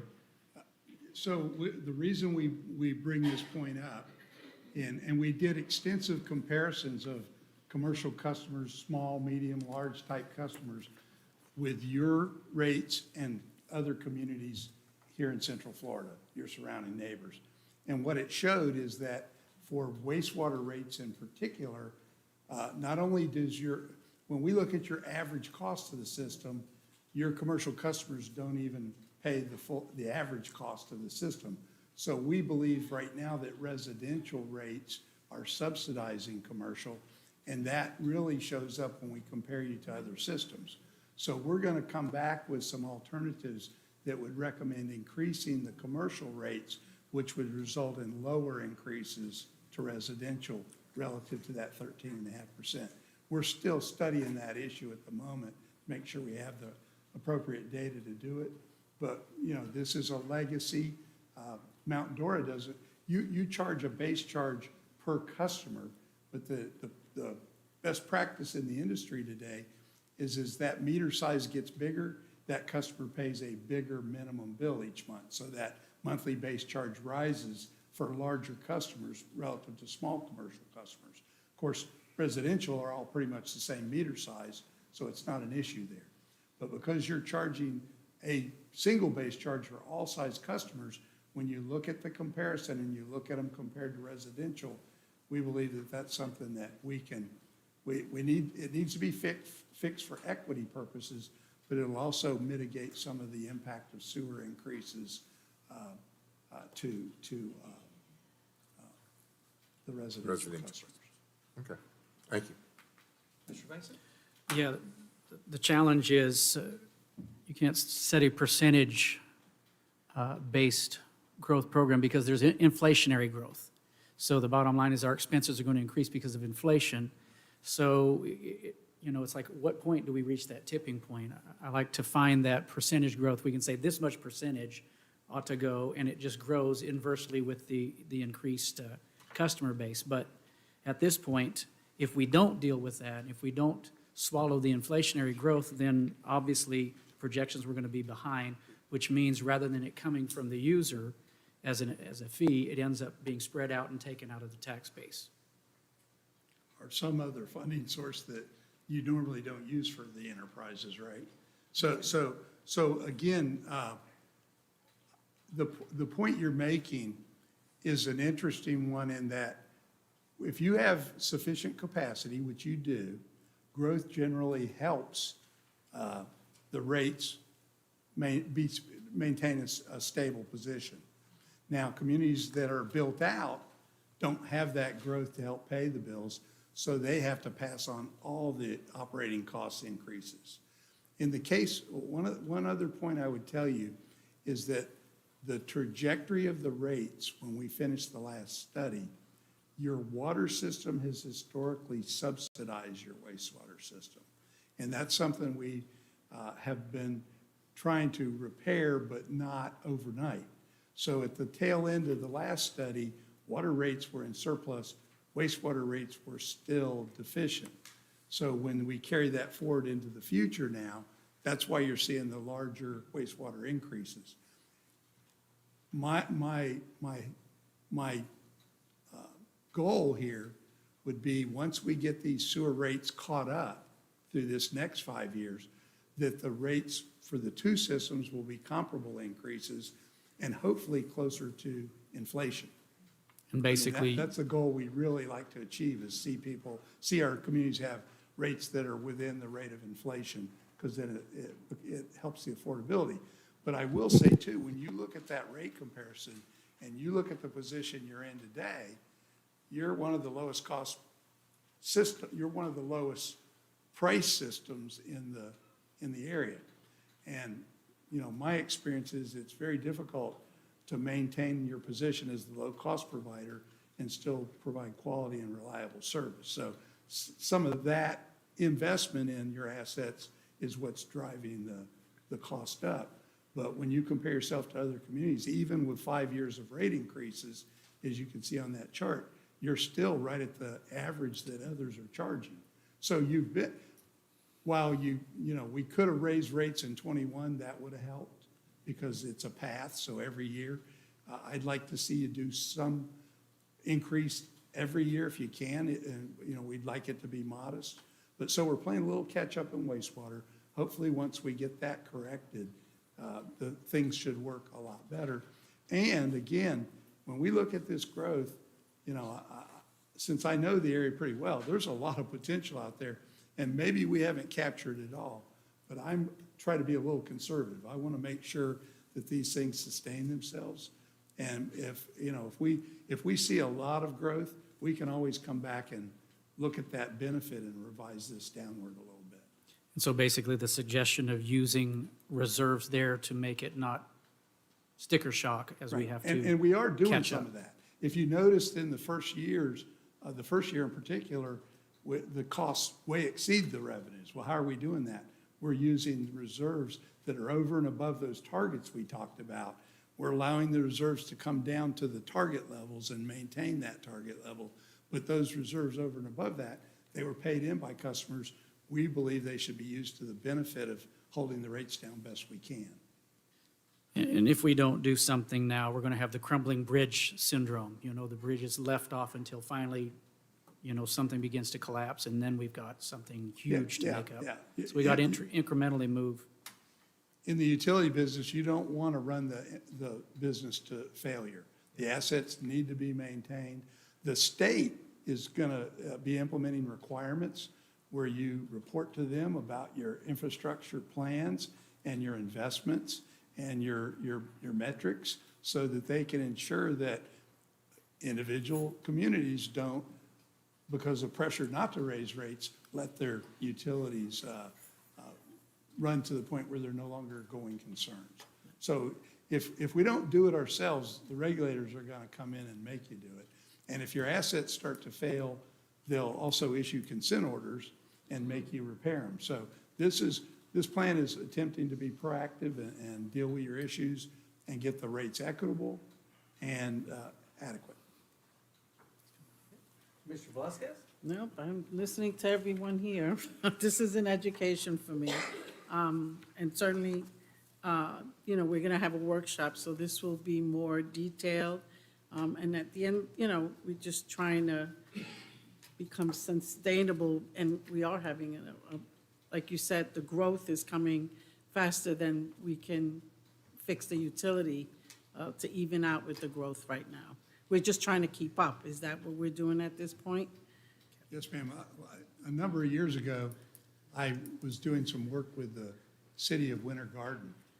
And I'm sure you're familiar with the parts of the city to the south, Stony Brook West, they call it. Yes. And so they had this tremendous growth, and they were a community that those homes actually got built and filled up before the recession hit. So they got this tremendous increase in customer base that they had to provide capacity for. At the same time, the infrastructure in the older parts of town was collapsing. And they hadn't raised rates in 15 years, and it was sort of a badge of pride to them that they hadn't done that.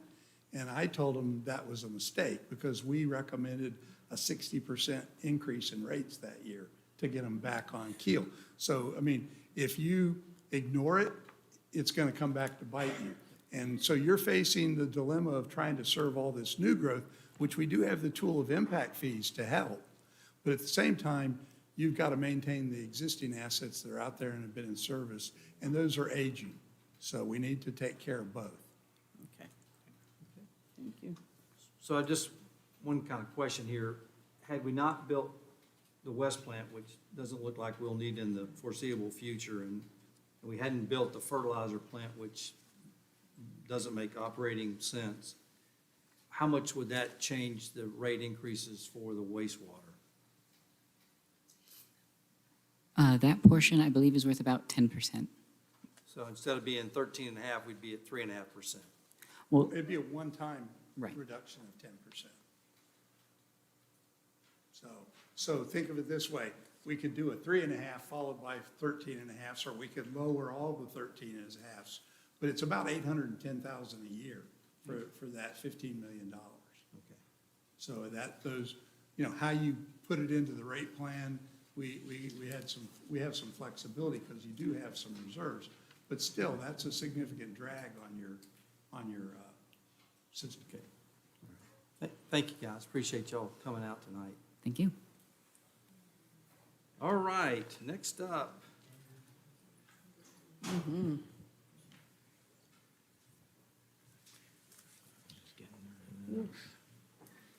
Is it me? Because usually it's cold, but it's hot in here. Yeah. I mean, I am flushed. I can feel it. Who put the heat on?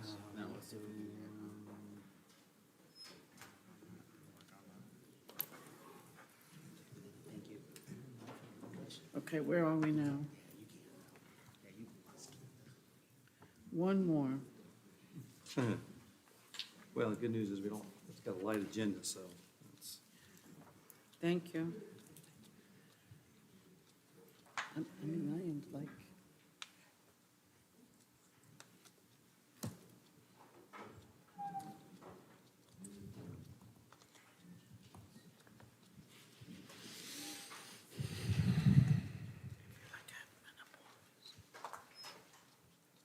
It is. Usually it's always so cold here. Put the heat on.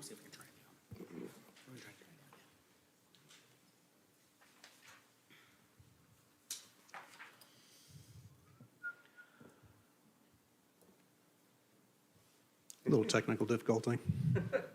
Why not?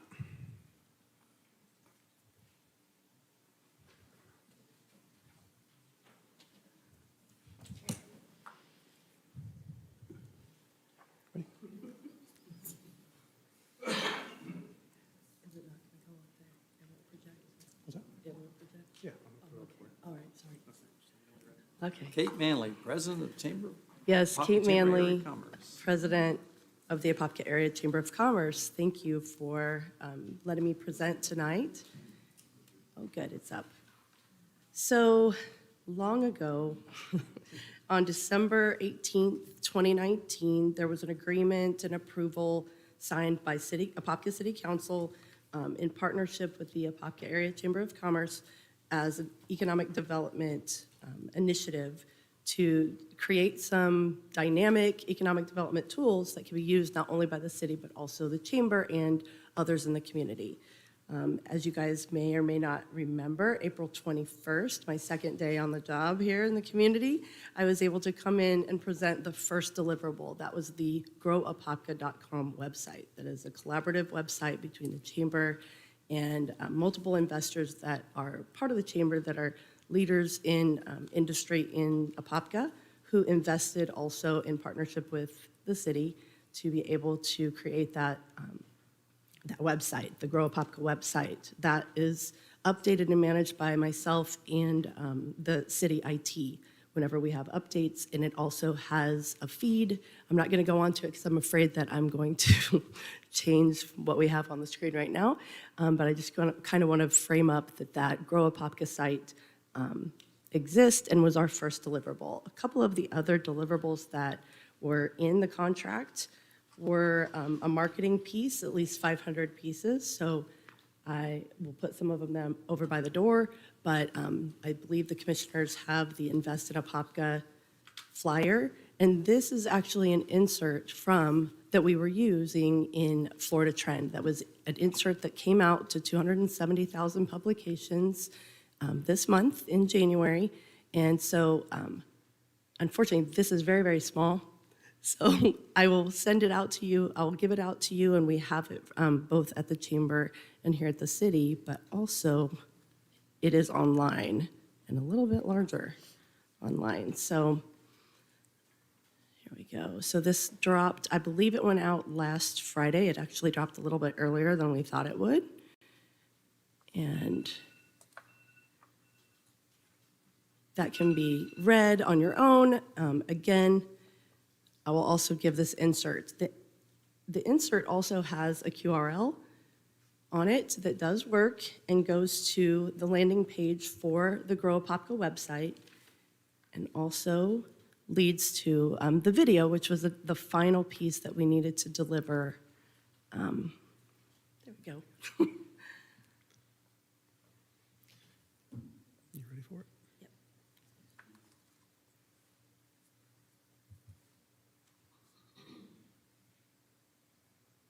You never met a stranger.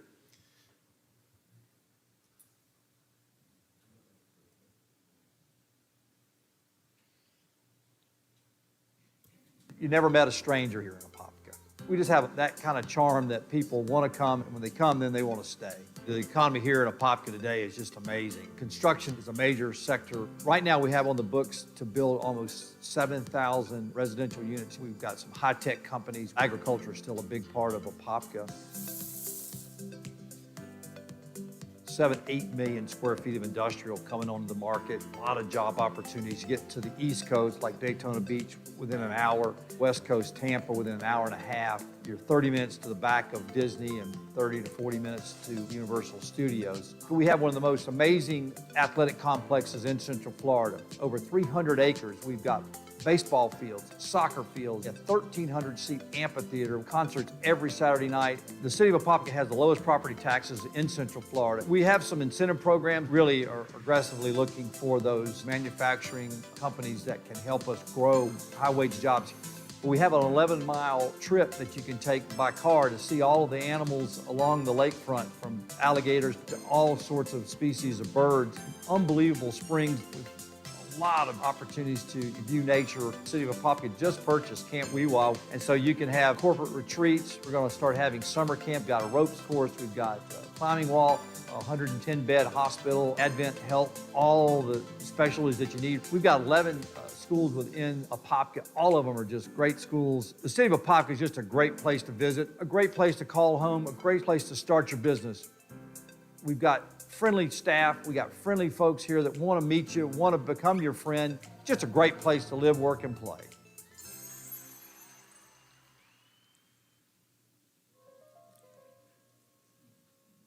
So this has been. You've never met a stranger here in Apopka. We just have that kind of charm that people want to come, and when they come, then they want to stay. Thank you. So this has been rolled out here just for a few days. If you get an opportunity to, I know many of you get the Florida Trend, and I know Commissioner Velasquez said you think it's at home, so please pop it open, check out the QRL code that's on there, read the article in a better light, and go to the QR code. If you fill out and put your email address, it'll take you to that video, and that is on on the Grow Apopka website. That landing page is also something that I'd love to talk to you guys about in the future. Part of the plan was to talk about not just doing these deliverables that we have accomplished finally. Unfortunately, COVID had kind of slowed us down, but the deliverables for this are done. But something that I would have done in the creation of it, it took about 5 months to lay the groundwork so that we're capturing, not only do we get to keep all of the assets that we got, not just the assets that you have here on the video, but so those are ours. We get to use those and cut them up in different ways for future videos and little vignettes. But something I'd love to talk to you about in the future is offering and collecting and using a community-wide app, talking about partnerships where we could maybe do some kind of tour, virtual tour with some speaking based on the app when people do the wildlife tour, and make sure that we connect our community that is existing right now. Our businesses are far apart in a lot of places, and if a community-wide app, when people go out to the Northwest Complex, is able to feed information and let people know that they can come into town and have a sandwich or a beer or coffee, that's something that I've laid the groundwork for, and those emails are being collected by the organization that would be able to help us to launch that community app. So we've tried to make sure that everything linked the best we could in order to make the most of the project for future projects as well. Okay, any Thank you. questions for Kate? Just around the Grow Apopka website, do we have any usage stats, statistics? I should get those. I will get those for you. Again, because we really feel like to make the most of this, we need to have a distinct marketing plan of how to get this out. That is part of phase 2. I will get you the stats, but I think that with adding the video and adding different additional cuts of videos, that we're going to be able to drive and do some data-driven target marketing where we can send this out to site selectors and those that we define as our demographic of who we want to come invest and live, work, and play in Apopka.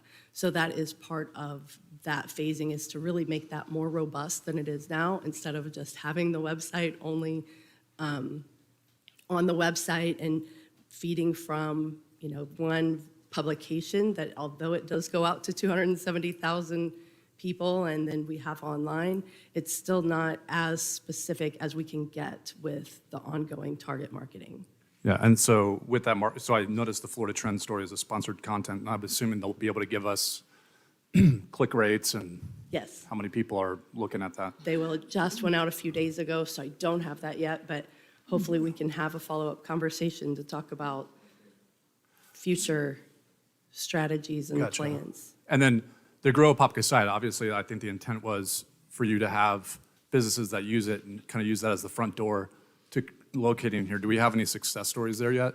in Well, terms I of can a tell you highlight? that the most recent is the new pub that's going into the old Cat and Vine location. They reached out to me a few days ago and said, look, we are coming in from Canada. We need to have some stats and demographics. That has very specific dashboard on it for all of the demographics that they needed to be able to get the information to finalize their transaction. And so as far as I know, as far as when I saw Kat earlier today, that they are still coming in town and starting that business, so. But that's more of an augmented thing. I'm talking like where a company goes to the website and says, wow, and then they come through that front door, the website.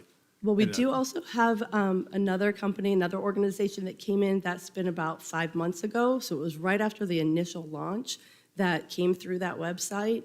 They have not started, they have started they have been around in town a couple of times. I don't believe I'm allowed to say who they are yet, because I don't think they've come to the city officially, although we've had some economic meetings in the chamber with some of city staff, but there is an organization that is coming, that did come directly through that website, that's coming in to do some significant job growth and, some investment here in the community, both to make a couple of plant locations and also jobs. Mr. Smith? I guess the other part of the project is that, are we gonna have some, like souvenirs, like when we go to Tri-City County meetings that we can take, in addition to that, when we go, others, they have like, cups and all sorts of things that they're able to promote their city. So are we also looking at doing those kind of things as well? I think that's a great idea. I've actually kind of gone to other communities and other areas and taken pictures of some things that I think would be great that if we had those here in this community.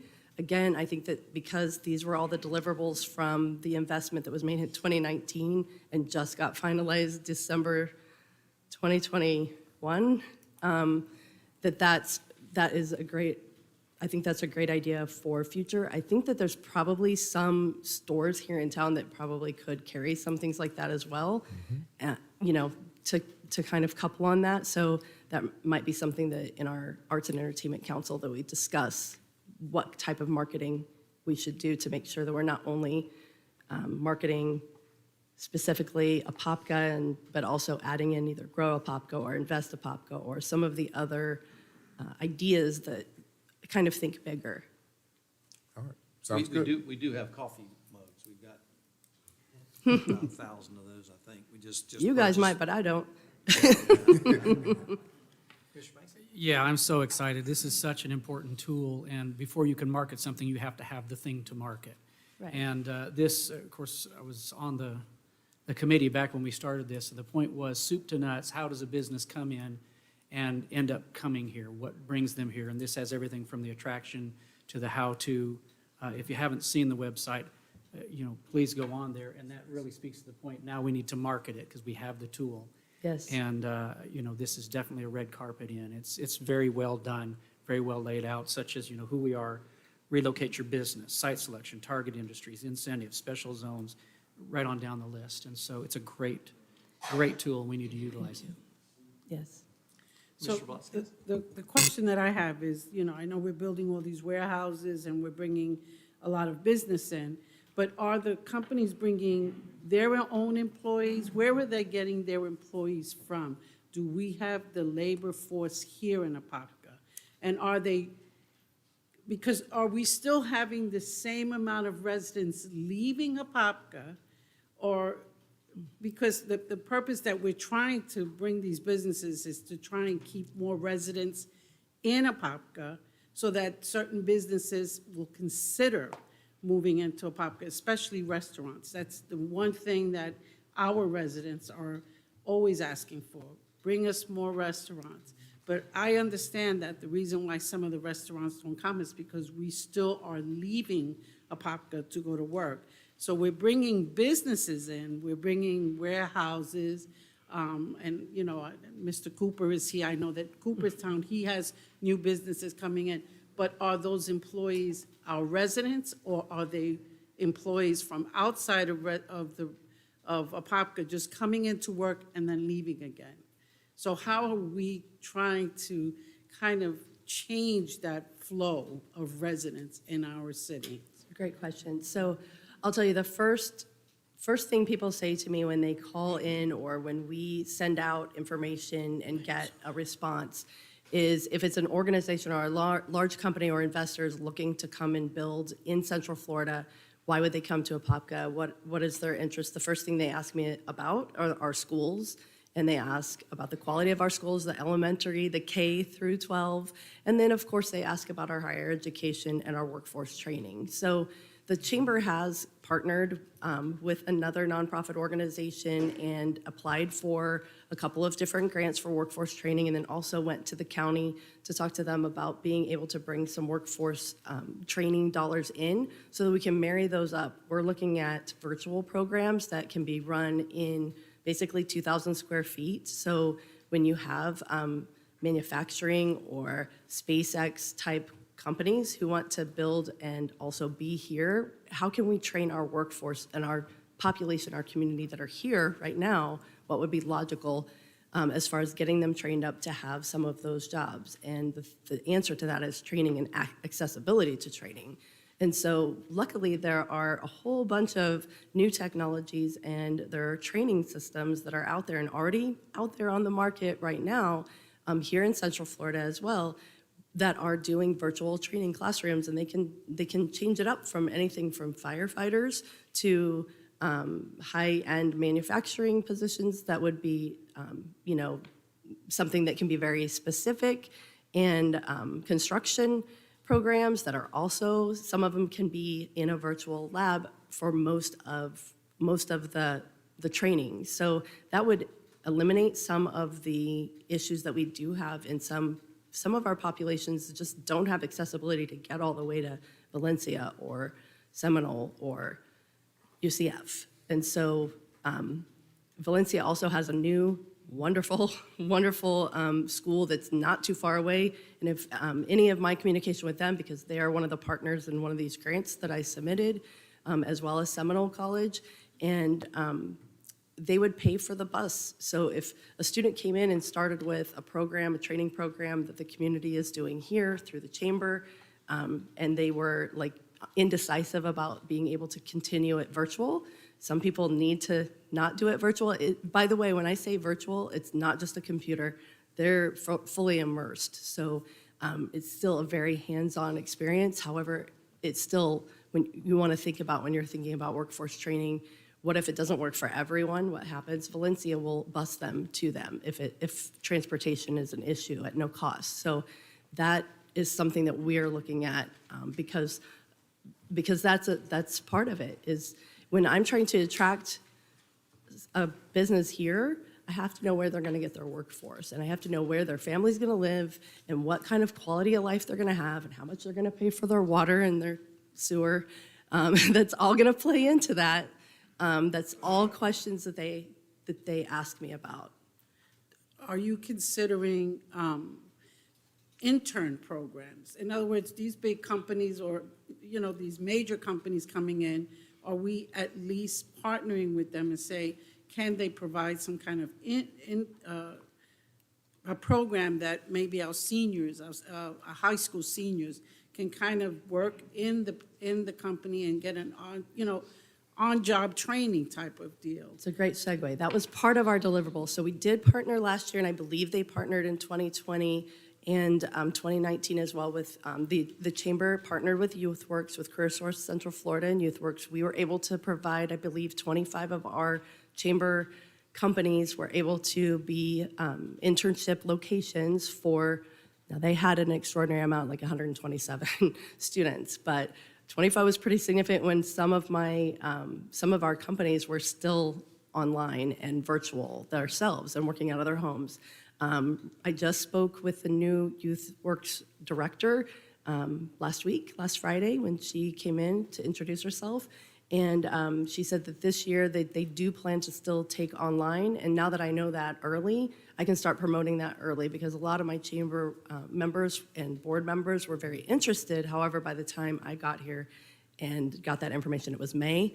And the program, they need to really be picked by then. So we plan to start that much earlier this year. But we're also working with a few of our members have talked to me about workforce training. And that's, again, why the Chamber has kind of stepped up and said, okay, we want to start applying for grants to look for funding so that we can help subsidize workforce training, not only for youth, because we have an awful lot of people who are underemployed, both in people of color and any people that are aged or that are just underemployed or unemployed and wanting to work because they changed jobs or their jobs ended during COVID.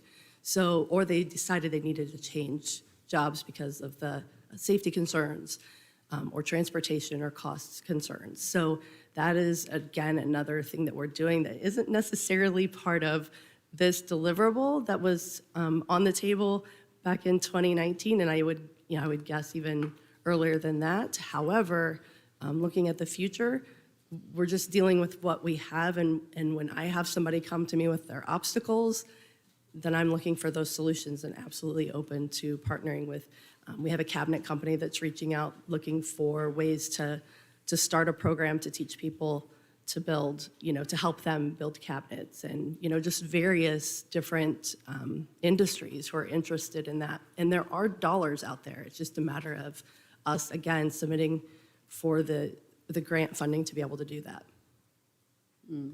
So just one other question, because I know that many of the investors that are coming here is because of location, land, and accessibility. We have all of that. Yes. But when they're interested in Apopka, what is their top concern? What is it that they want from us that maybe we are not providing immediately for them? What is it that they're looking for? In all Because honesty, I already the know top. the three things why they're here. Top concern is, so the reason they're here. Yes, a lot of the times it's because of whatever state they're coming from is not as easy to work in right now, especially after all the constraints that came down in 2020. So that's a lot of the reason that people are even looking to Central Florida and then naturally kind of evolve to here. Plus, we have been getting a lot more attention lately just because of the push out of the growth and because of our interconnectivity. So that has been happening as well. But the first thing, again, the first two things that they're asking me for is really the workforce and the schools. Probably the third is our green space. In all honesty, they really want to know that they can relax somewhere. And I think our parks and rec and our, all the green space and Camp Weewall, that these things are a big draw for people because, and the trails, and people are looking to, once they get home, to relax. And so those are the conversations with people who are not here.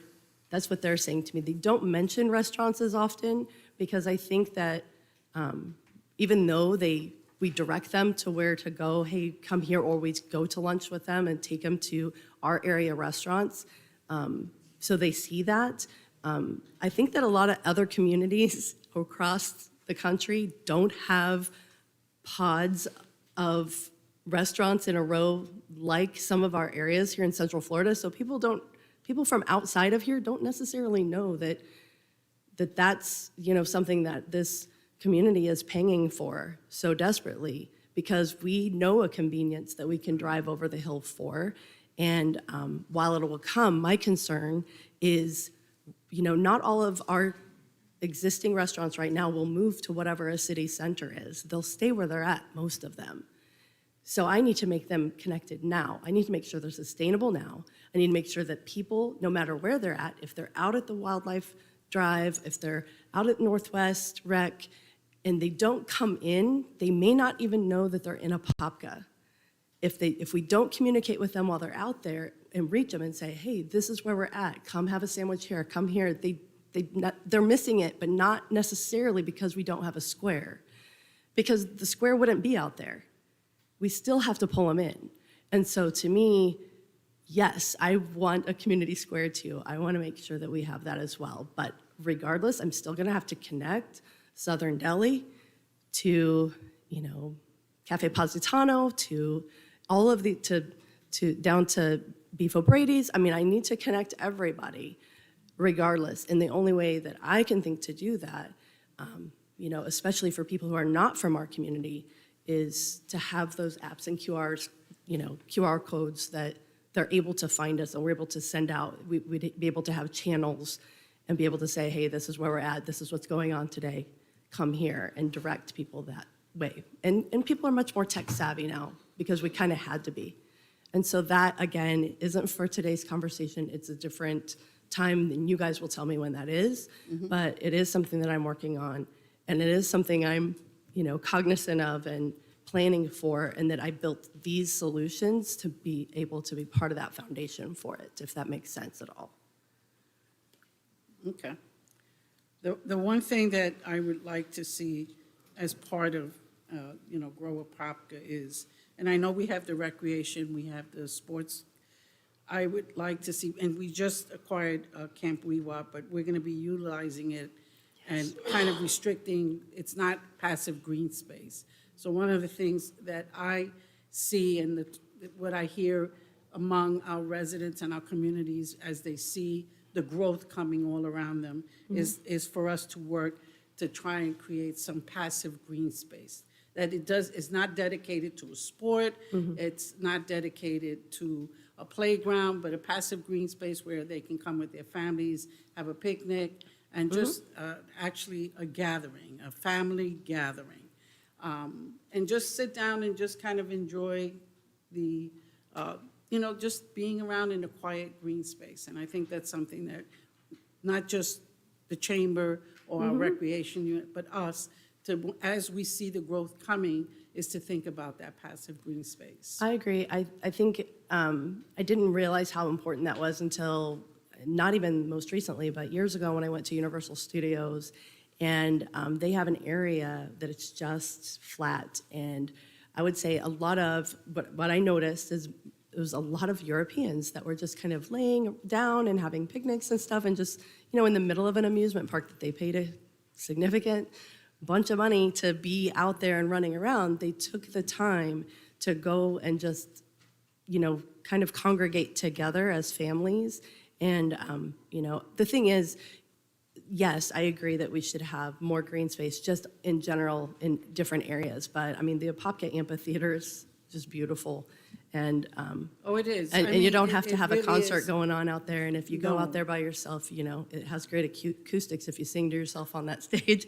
So, unfortunately, that's an opportunity that you can have, pretty frequently. But we do have some space. I think that more in town, inside the community, is also a great idea. But, that's Just something That's to good. consider. yes. The Life in Apopka tab is really good for that, and it might be good just to get a map that would highlight the different areas that we do have under the Get Outdoors tab that you have I like there. that. Yes, that's a good idea. Okay. Anything else? Thank you. Thank you, Thank Kate, you. appreciate you. Thank you. All right. Edward, any changes to the agenda? There are no changes to the agenda, Mayor. All right, public comment. Susan.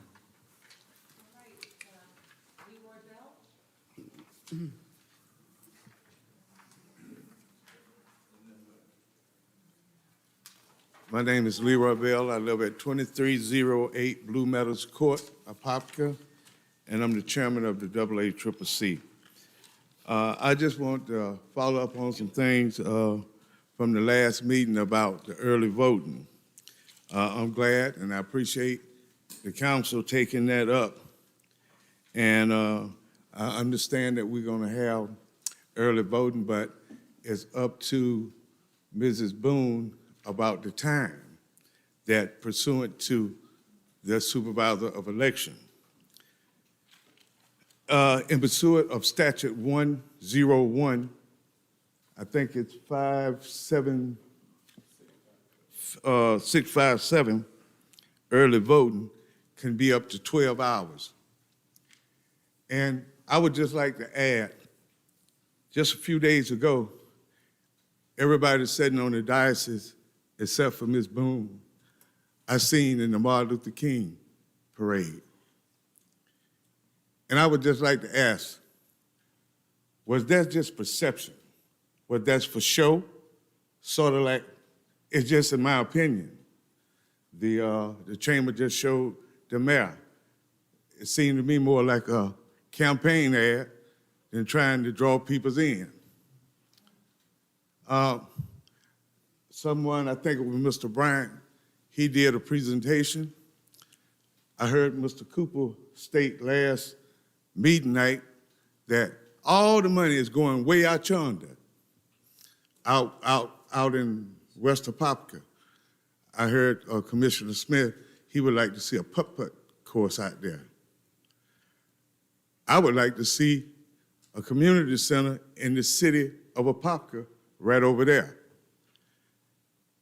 Martin Luther King, he stood for people voting. Everybody. And I would like to ask the council, would you allow the people to vote so that maybe we can get a chance to get us some representation on this side so we can get that putt-putt course. So with that said, I think we have another member of the AACCC going to speak, but he'll speak on during the agenda. Okay. All right, thank you, Mr. Bell. Thank you.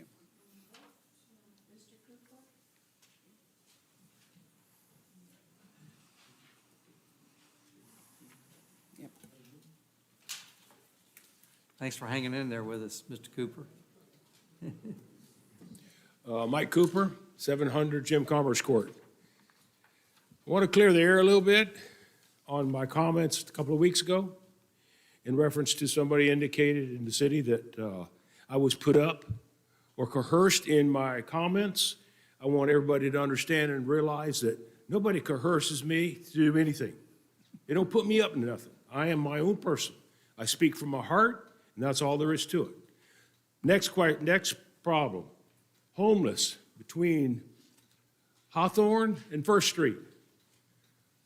Mayor, you indicated in a pamphlet that I read that you partnered with many entities. The city did, not just you, but your city, which I appreciate that, and you got a lot done. I'm asking you to partner with Cooper Construction Company. We will provide the manpower and also provide the equipment to clean a piece of the easement or right-of-way for this railroad, which is Central CSX. Florida CSX. Railroad. Well, CSX. And yeah. if you guys would provide the dumpsters and the trucks or whatever and dispose of the debris, we'll clean that stretch up 100%. And prior to cleaning it up, let's give the homeless people at least 30 days to vacate before we clean it, because there are people living in there. And I hate to say this, but it's just a matter of time before we have a major accident, somebody gets killed or something like that. They're already harassing the people at the BP. Every morning, they harass the girls there. And I don't know, there was a shooting down there a couple of years ago. I don't know if that was by homeless people or not, but still, these kind of things we have to try to get rid of. So I talked to Bishop, who is the general manager of the railroad. He indicated he had no problem if we would turn around and clean it up. Of course, he wouldn't. Now, I talked to him last Thursday, and he indicated to me that he would get out there right away and start cleaning. Within an hour, he had a backhoe out there. But the only thing he did was he took some of the palm trees that were there, the brush, and he put it along the aisleway so the homeless couldn't get in there. Well, that was a joke, because the homeless can walk right through the palm trees. But he did do something. He did make an effort to do it. So if you guys will partner with me, like you partner with the other people, we'll start here and we'll get some stuff cleaned up. And if we give them 30 days to get out of there, in turn, that will help downtown. And if we were to do this right on down through the railroad, even though it cost a few bucks to do, it would do that. And I challenge the city to get an act together of some type to put these homeless people to work some way, somehow. Do not give them any money if they don't work. You have to do that. If you give them money, you're just keeping the fire lit underneath them. Don't do that. We have to find a way to do something with them. So we have to entice them one way or the other to find a job, and maybe we all could work together. We're willing to do it. When I see somebody on the street, I ask them right off the bat if they would like to work. They walk away, like Geronimo did. He walked away. So the thing about it is, if we can all work together, if they want to go someplace and live, let them go back to Orlando. We don't need them here in Apopka. And I feel for them, you know. There was a girl there that she had a dog, and on Thursday, when the railroad company came out, they took her pit bull. She wasn't there. And they took her rabbit, the two of them. I felt sorry for the girl, but she could work. There's so much work in Apopka right now that we need to find a way to get these people to work. And I understand Amazon's going out there. Why can't somebody find a way to get to these people and get them to work? They would feel better themselves if they had a job. But if we don't find a way to help them, and it's going to take all of us, not just one, not just two, it's going to take everybody to get together and help these people one way or the other. If they don't want to get helped, fine. If you don't have a job in the city of Apopka, you get out of Apopka. And I know you can't arrest them because they haven't broken the law. But, however, if you put trespassing signs up and they do trespass, then you can't arrest them.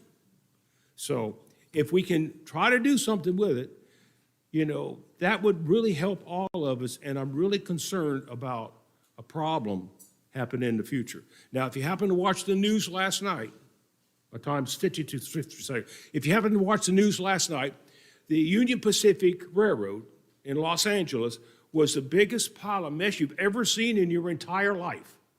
Watch that. It's really interesting. The homeless people in California on the West Coast. Thanks a lot. Thank you, Mr. Cooper.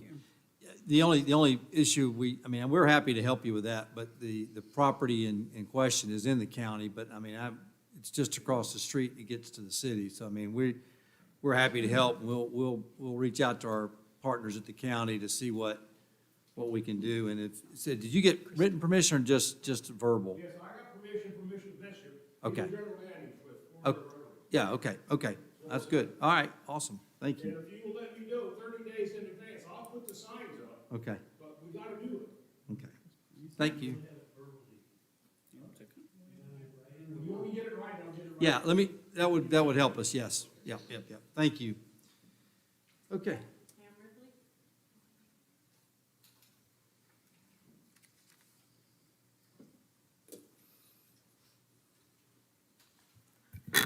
Oh, the air conditioning came on. Well, I want to thank you for letting me speak to you this evening. I've been here before, as you all know. But I want to say how happy I am that it seems that the Shealer Oaks Drainage Improvement Project now seems to be complete.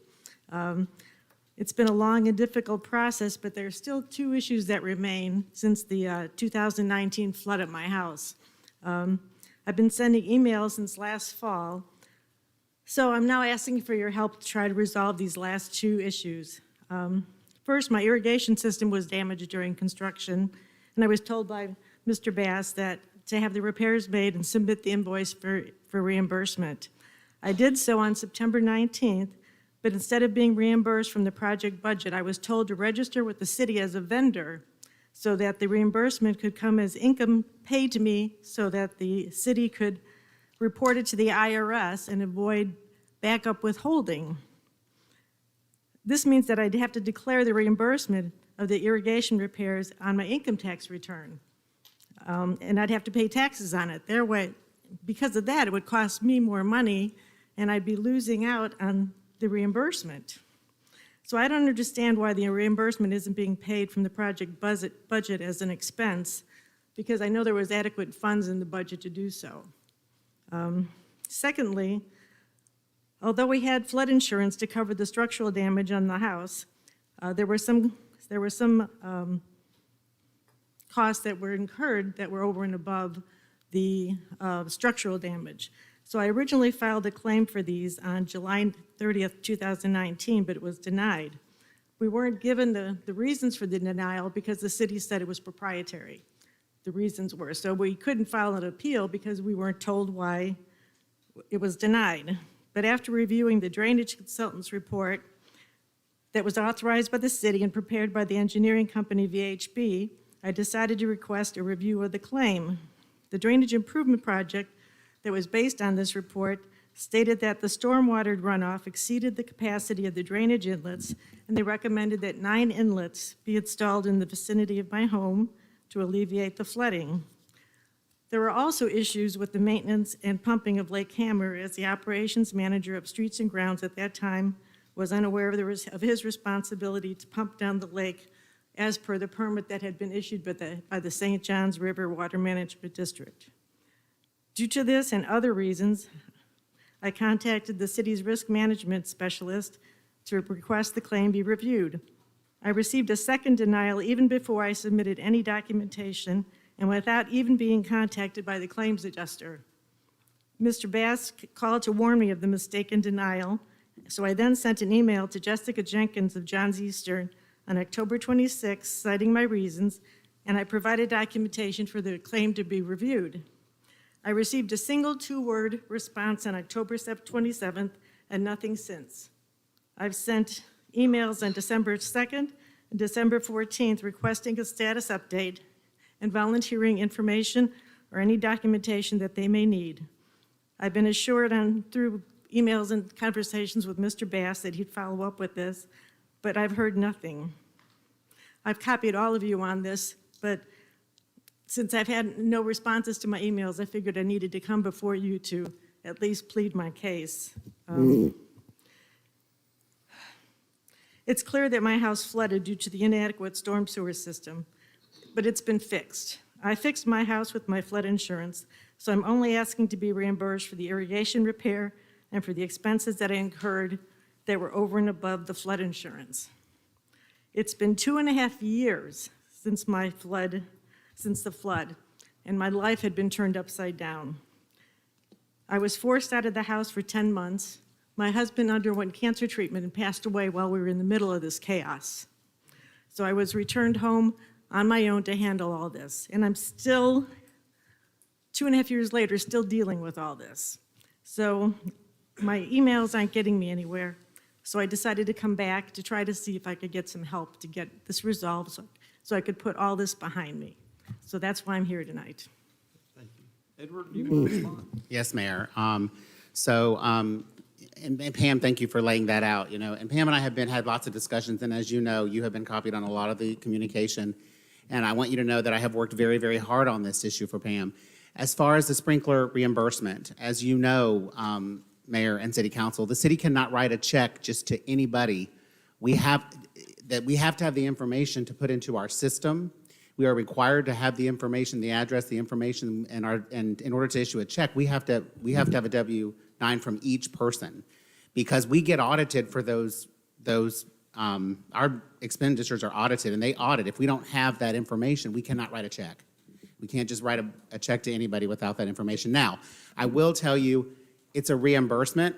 I am not a tax expert, so I'm not giving any tax advice, but I will tell you that we've done this before, where we've had issues where we've had, and granted, it comes out of our project budget, and we have to reimburse for damages or whatever that we may have, but it's a reimbursement. So it's not, we don't report the reimbursement to the IRS as income, because But that's what you said here in the email.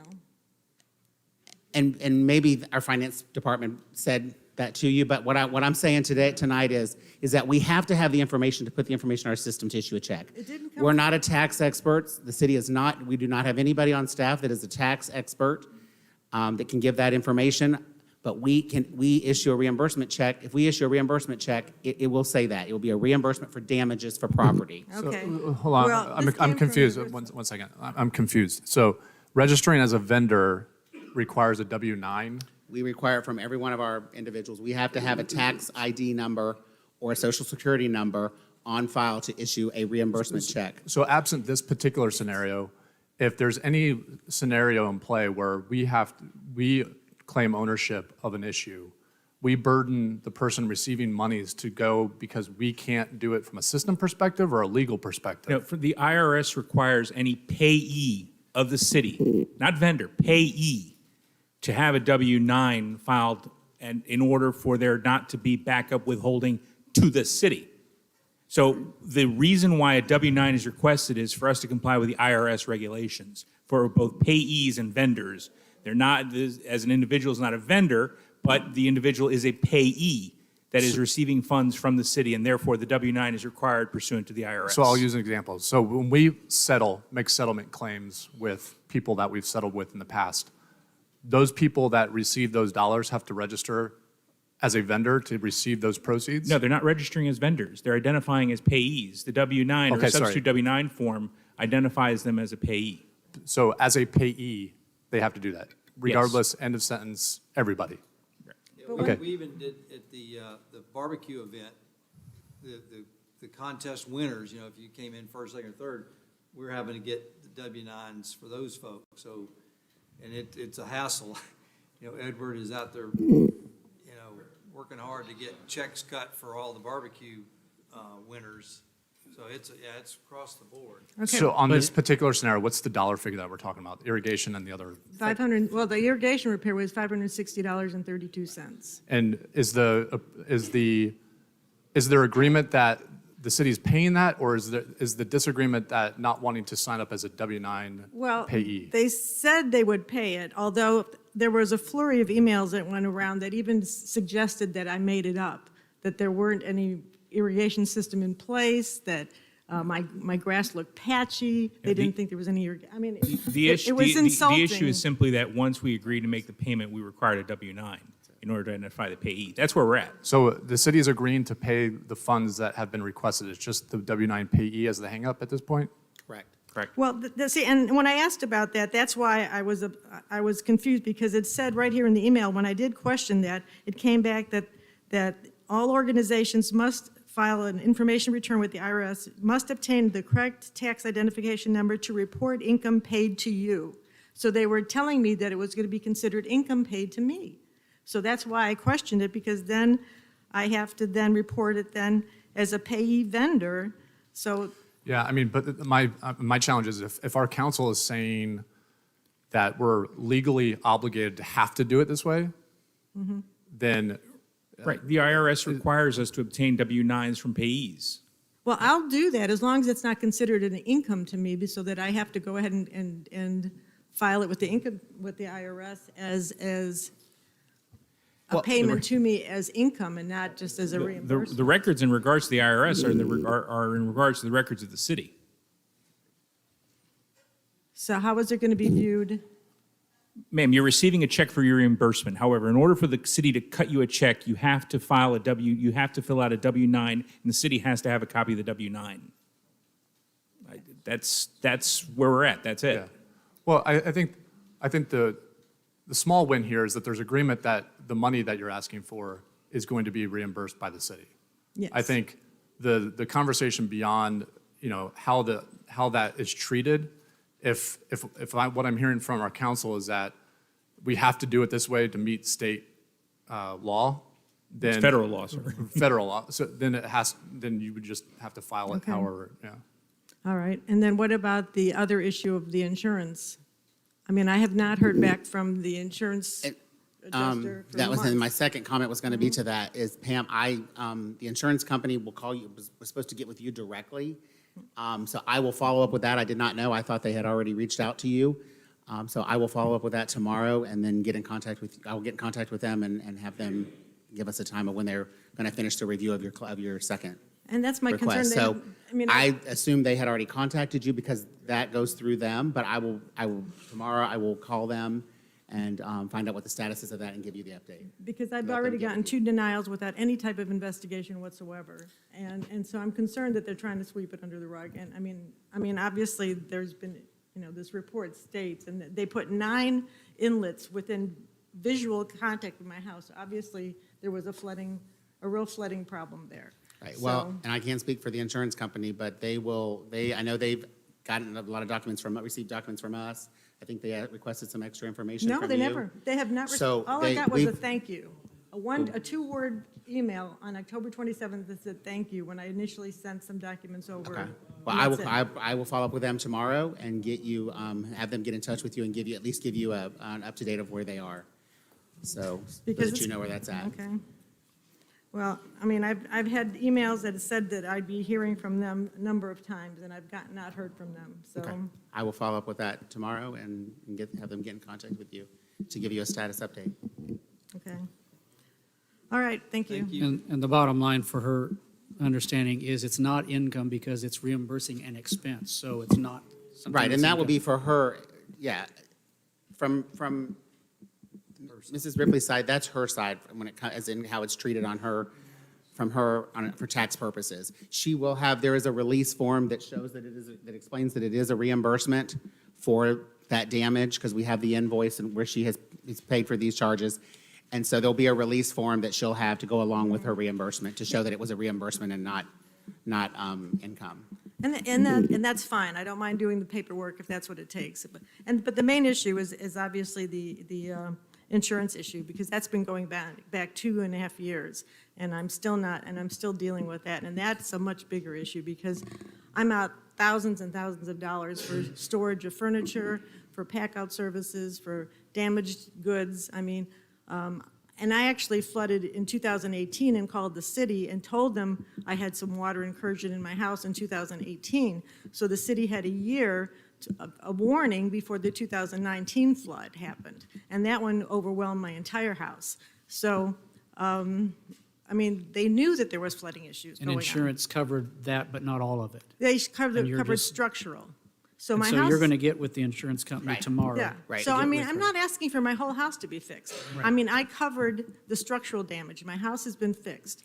But there are things that, with the content, storage fees, those types of things that were over and above that were not covered by my insurance company. And that's the only part that I'm asking for, is just to be made whole on that. I mean, and I'm never gonna be made whole on everything, but at least a portion of it. That's all. What did you file for? What is the cost that you Well, I filed for? haven't put it all together. I did send over invoices for the pod units, the pack-out services. I sent over because it's going to take me, a lot of time to put things together, because in the meantime, some of my records were destroyed when we were over at living out of the house. A computer got destroyed. A lot of our records were destroyed, so I'm having to recreate a lot of this too. So, I mean, obviously, I want to hear from the insurance company because it's going to take time. But yeah, I've got my bedroom set was totally destroyed, was on the curb. We lost other furniture. I mean, so it's going to be a little bit, but it's not going to be like the whole house. I mean, but it's not a major thing. But I'd like to at least feel like I've got a little portion of my life back, because I had to replace my bedroom set. I had to replace some desks. I had to replace some furniture. But I'm not asking for the world. I'm just asking for a little bit. Okay. Thank you. Okay, Thank you. thank you. Susan?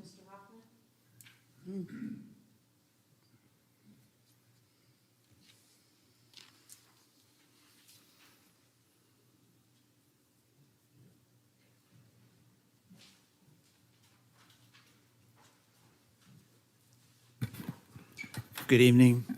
My name is David Hoffman. I live at Rock Springs Ridge. At a November 2nd, 2021 Fields of Fame amphitheater meeting with Rock Springs Ridge residents, you, Mayor Nelson, and you, city commissioners, pulled the plug on your involvement with our community as we struggle to stave off any further unwanted development in already built-out neighborhoods. A 13-year-long struggle, mission. Pick the metaphor. You threw us under the bus, you threw us to the wolves. You renounced democracy, you rebuffed service to your constituents, at whose pleasure you're supposed to be serving. At that November 2nd meeting, which City Attorney Michael Rodriguez dominated, we homeowners and citizens were muzzled. No opportunity for comments or questions at a critical moment in the survival of our community. Showing little respect for our citizens, you city officials were wrong. On a personal level, in the expansive family histories of my wife and me, we are not aware, as we look back over the generations, of any instance of local officials enabling a disservice on our communities, our neighborhoods, our families, our homes, our legacies. Never before until now. Very likely, my wife and I will have to sell our dream home, for which we have worked so hard over 54 years of marriage, and flee.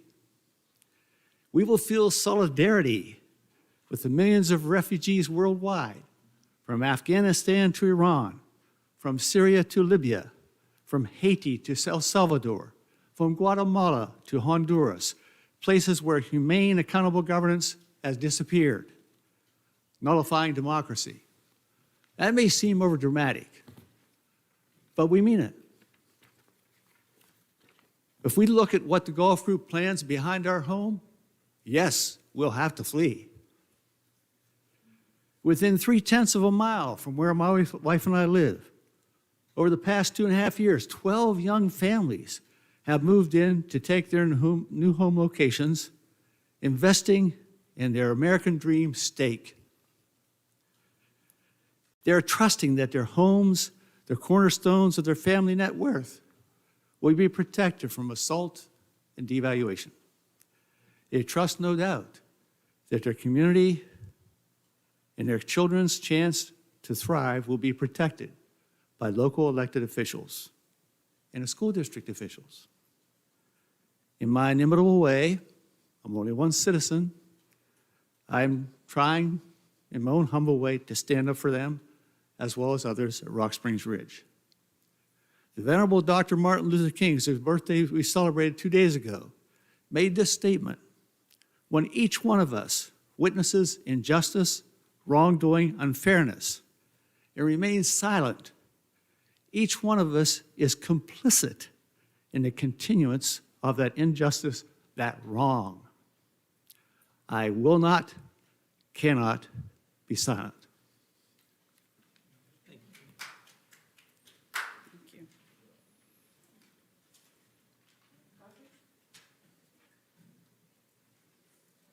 Good afternoon, Council. Just came in regards to two items I want to follow up on. The first is the backflow meters. I think it was maybe a month or two ago, you guys discussed the issue that residents would have to be responsible for repairing them or paying someone to come out and check them. I just was trying to clarify, has that been in place yet? How that would be handled? What's the time frame to get the information out to the residents on when these things will start to take place? It's January 31st, isn't it? End of the month. End of the month? This month. Okay.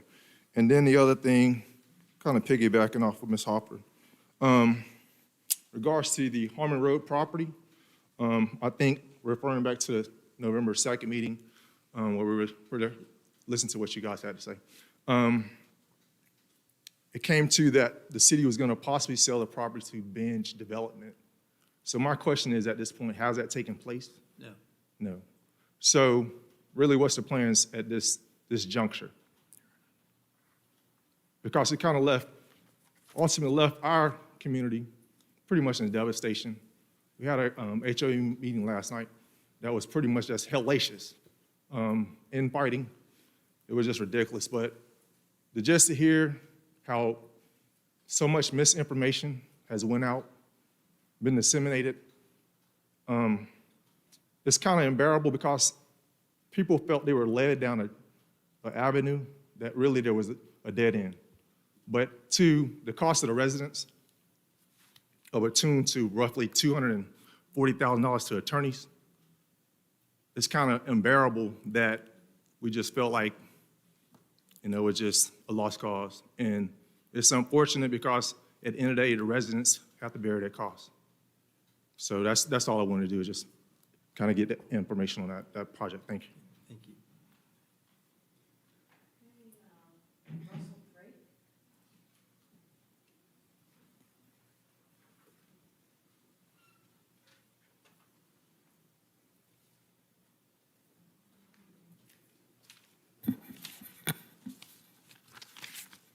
Good evening, Mayor Nelson, City Commissioners. Thank you for the opportunity to speak. My name is Russell Drake. I'm a community advocate. I advocate for our communities in the county and around the nation and state. Can you give us your address for the record, Oh, please? yes, 4434 Bradley Avenue, Orlando, Florida. I come to speak on the issue of early voting. Oftentimes I go places and I'm pretty affirmative and aggressive in my stances, but I got to give credit where it's due. Of the 14 municipalities within Orange County, none of them have early voting locations for their municipal elections in their city or town. You all have an opportunity to be the first in this county to do so. Being the second largest city in Orange County, I think it's a great thing. With that being said, I hope that it gets done right and that it's open to everyone and we get the time frames necessary, as well as I think we just heard Mr. Bell come up and speak about hoping that it could be open 12 hours. I know it's limited to resources, but just hoping that everybody gets that ability. I'm also the CEO of an empowerment agency of which many local businesses, I represent at least 20 within the Apopka area, and they're not always able to get off if it's between the hours of 8 and 5. But if you extend the hours to 7 o'clock, they'll have the ability to participate in the process as well. As I said, I'm a community advocate, and I understand everybody is a part of the community. Y'all have a thriving, great community right here in Apopka. Yeah, there are issues to resolve, but y'all have a good meeting that's moving fluidly, and I need to bring some of this back to the city of Orlando. Don't tell Buddy I said it. But thank you for the time and the opportunity, and I hope that this early voting that you all put in is a landmark and it gets spread throughout the county and every municipality. Thank you again. Thank you.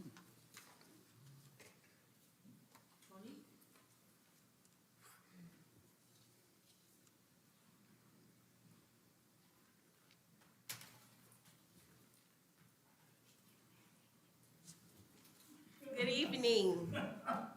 Good evening. Monique Morris, 1019 Ocoee, Apopka Road, Apopka, Florida, 32703. Dr. Martin Luther King's most persistent question was, what are you doing for others? So Mayor Nelson, Commissioner Bankson, Commissioner Velasquez, Commissioner Smith, Commissioner Becker, Chief McKinley, Chief Weiland, Officer Wiggins, the Apopka Chief, John Perry, Teresa Sargent, John Rickerson, Carolyn Ray. I want to say thank you from the bottom of my heart for everything you did to make our 13th annual Martin Luther King Parade a success. To look down the street and to see our police officers coming down with our chief leading the way, and then our firefighters at the end, bringing it up from the rear. And I tell you, just whenever I called Chief McKinley, he never exchanged words. He said, Monique, you got it. Whatever you need, Deputy Chief Miller will take care of it. And Officer Wiggins is always right there to help in everything that we do. Chief Weiland, I don't know you that well, but I'll get to know you. But you're doing a great job, and thank you so much. So I just want to say thank you for all that you've done to make the city of Apopka so proud on Monday. If you were not at the parade, you missed a treat. It was a great thing. So I just want to say to the city, to the commissioners, and to our mayor, thank you, thank you, thank you, and I love you, and there's nothing you can do about it.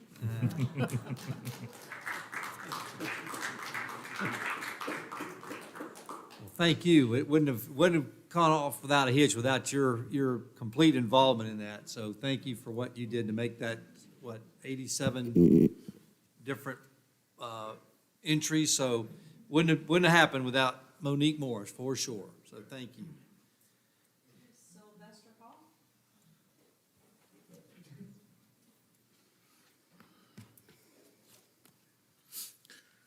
Sylvester Hall, 3091 Rolling Hills Lane, Apopka, Florida.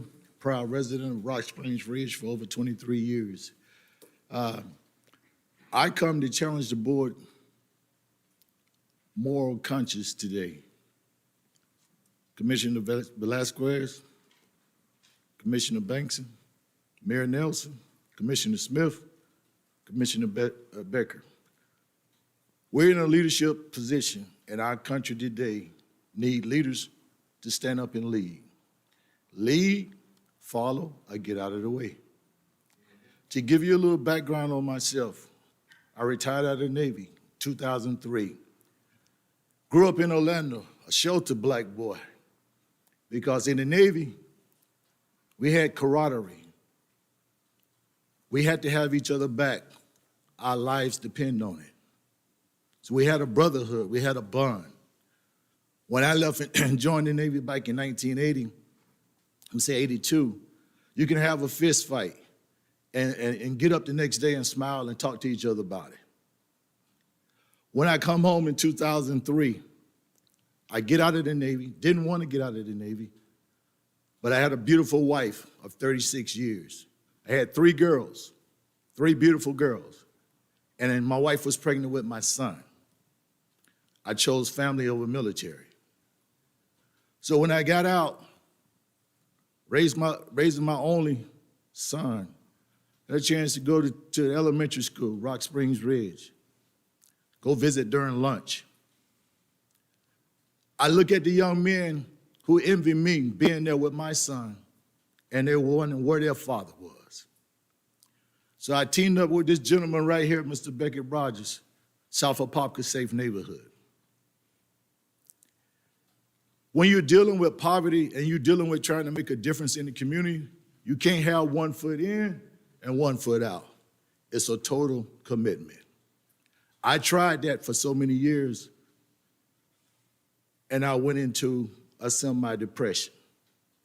A family man proud of being able to provide for his family and keeping his family in a safer environment. That was my job as a father. So I wasn't doing that very well, so I moved back to take care of home, being a father, being a husband. That was 5 years ago. Married 2 months ago, I told you I was back, and I'm back. I have a simple goal in life now. God has been good to me.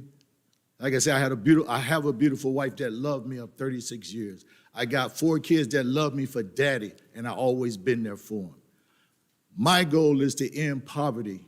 It's a simple goal. It's to end poverty in the United States of America, starting with South Apopka. I want to just point out some stark differences of how we see things, and we can agree to disagree. I'm a black man that served my country for 23 years, but right now on the Senate floor, we got a bill passed where you can't lynch a black man, and we can't get that passed in the Senate. What'd that tell you about our country? I watched Monique come up here and give y'all praise about the Martin Luther King parade, and deservingly so. But why is the Martin Luther King parade only ran through the hood?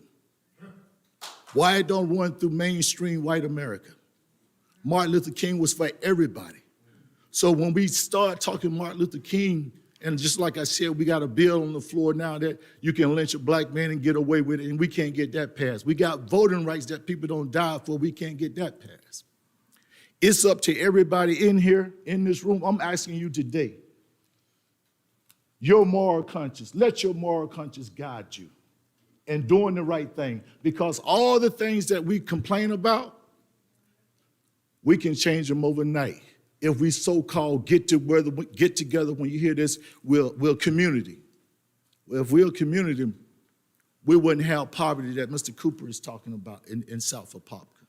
We wouldn't have the crime. When I watched the chamber so eloquently put out what people are looking for when they come here, well, the number one thing I worry about is the crime rate.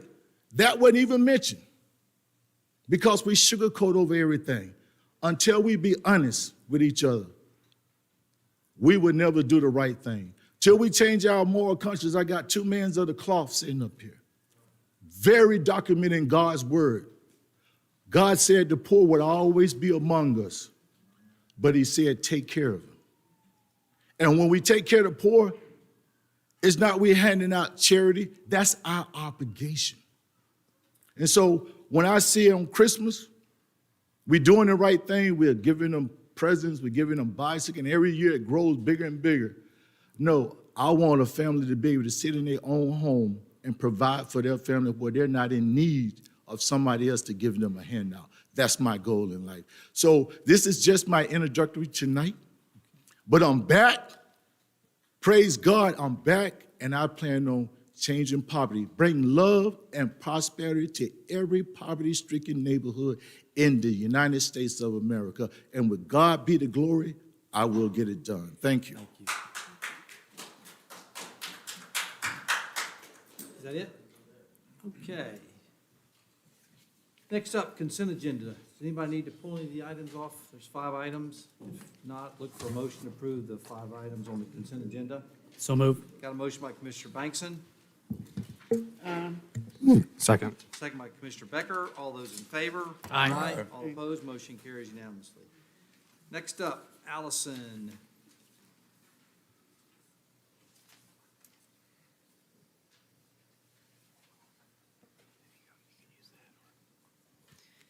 Good evening, Allison Williams, Planner 1 with the City's Planning Division.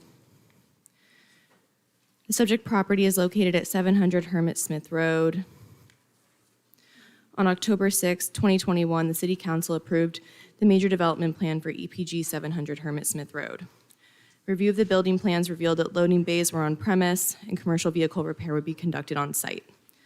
The revision is seeking approval to allow commercial vehicle repair on site, which is permitted in the Light Industrial Zoning District per ordinance number 2877. DRC and Planning Commission unanimously recommends approval. Staff and applicant are here for any questions. Any questions for Allison? Yeah, the repairs, are these just simply something they want to do on the lot, or do they have a facility to pull the? It's all going to be conducted inside a facility. Inside. Yeah. Any other questions? Anybody from the public wish to speak on this matter? If not, we'll close the public hearing. Look for a motion to approve the EPG 700 Hermit Smith Road Major Development Plan. So move. Got a motion by Commissioner Bankson, Second. second by Commissioner Smith. All those in favor? Aye. All opposed, motion carries unanimously. Next up, There's the one. Susan.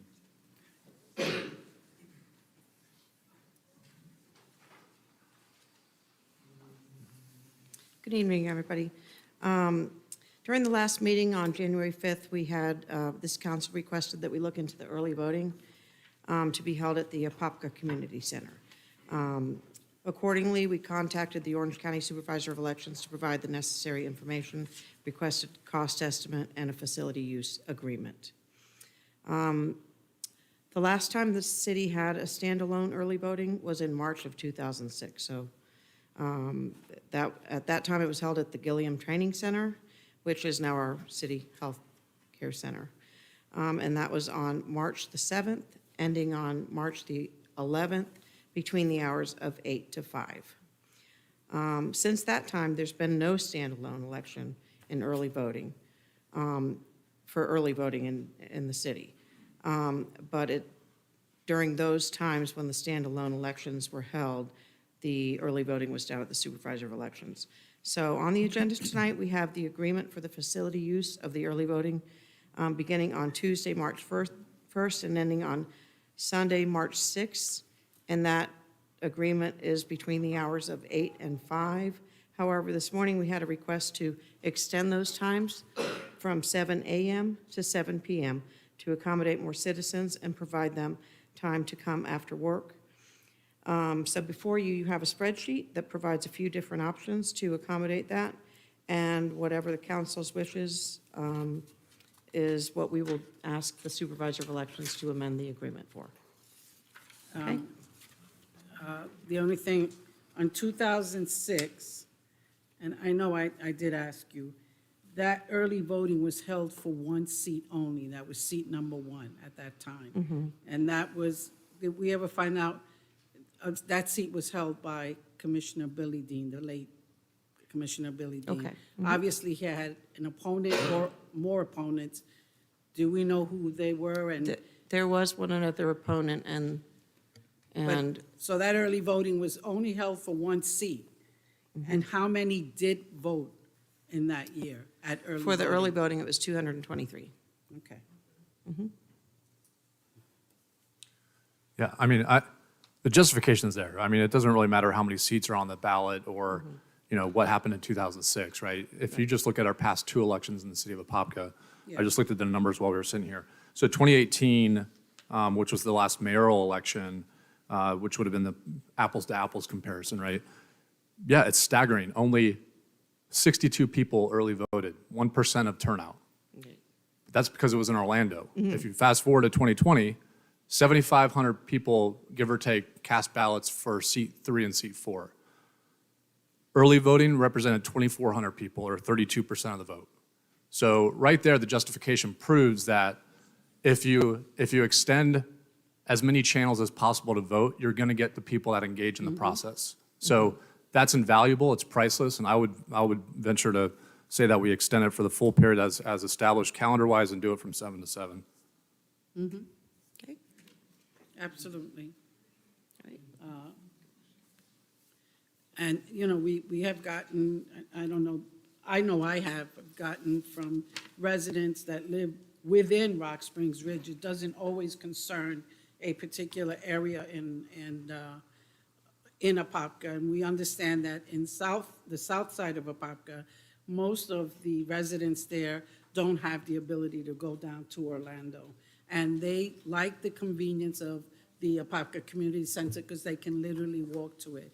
And although the residents in Rock Springs Ridge still have to drive, I have a lot of seniors, widows, that won't drive to Orlando and want to vote in person, and they can get a neighbor, a family member that can get them there, usually after 5, because most of the people are working, and then after 5, their family member can pick them up and take them to the voting, to the poll to vote. So I do recommend that we do the early voting from 7 to 7. How many days do you want? Because we could do shorter, 'cause we were at like 13,100, I think, if we'd done the 8 to 5 Tuesday through Sunday.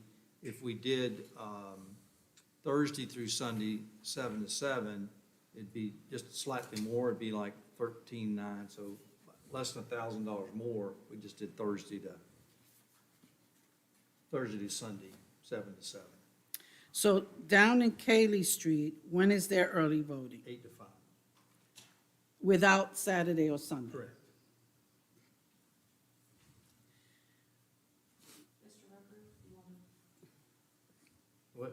Let's get the question first. Okay. Well, So- I suggest that we go option 2. Option 2 is the one where it's Tuesday to Sunday, which is, It's the same day, it's just different times. yeah, it's just 7 to 7. That was what we were doing for early voting for the 8 to 5. So we just move it so that we do 7 to 7. If we start changing then the dates, which now you've taken a day away from voting with Wednesday, you've taken 2 days away by doing Thursday. I just would like to leave it as is, which we had decided initially from Tuesday to Sunday, but instead of 8 to 5, from 7 to 7. Because by changing the dates, you're still taking away days from the opportunity for residents to vote. You're still doing that by changing the dates. The day, I'm sorry, not the dates, the day. I'm sorry. So the first proclamation read from March 1st to March 6th, but from 8 to 5, which eliminates those who want to vote before 8 o'clock. Some people come in before they go to work, they'll vote. And then those who come from work, when they get home between 5 and 6, they still have until 7 to vote. The second one offers the same dates. You haven't changed anything about early voting as far as the days are concerned. All you're doing is changing the time that they can come vote from 7 to 7. But then 3 and 4, you're actually taking days away from the voting. Yeah, I mean, at the end of the day, let's maximize the opportunity for people to vote. I mean, historically speaking, only 20% of our electorate vote in the city of Apopka elections. If we're statutorily allowed to get up to 12 hours per day, let's do it. I mean, let's make this the most open civic process there is.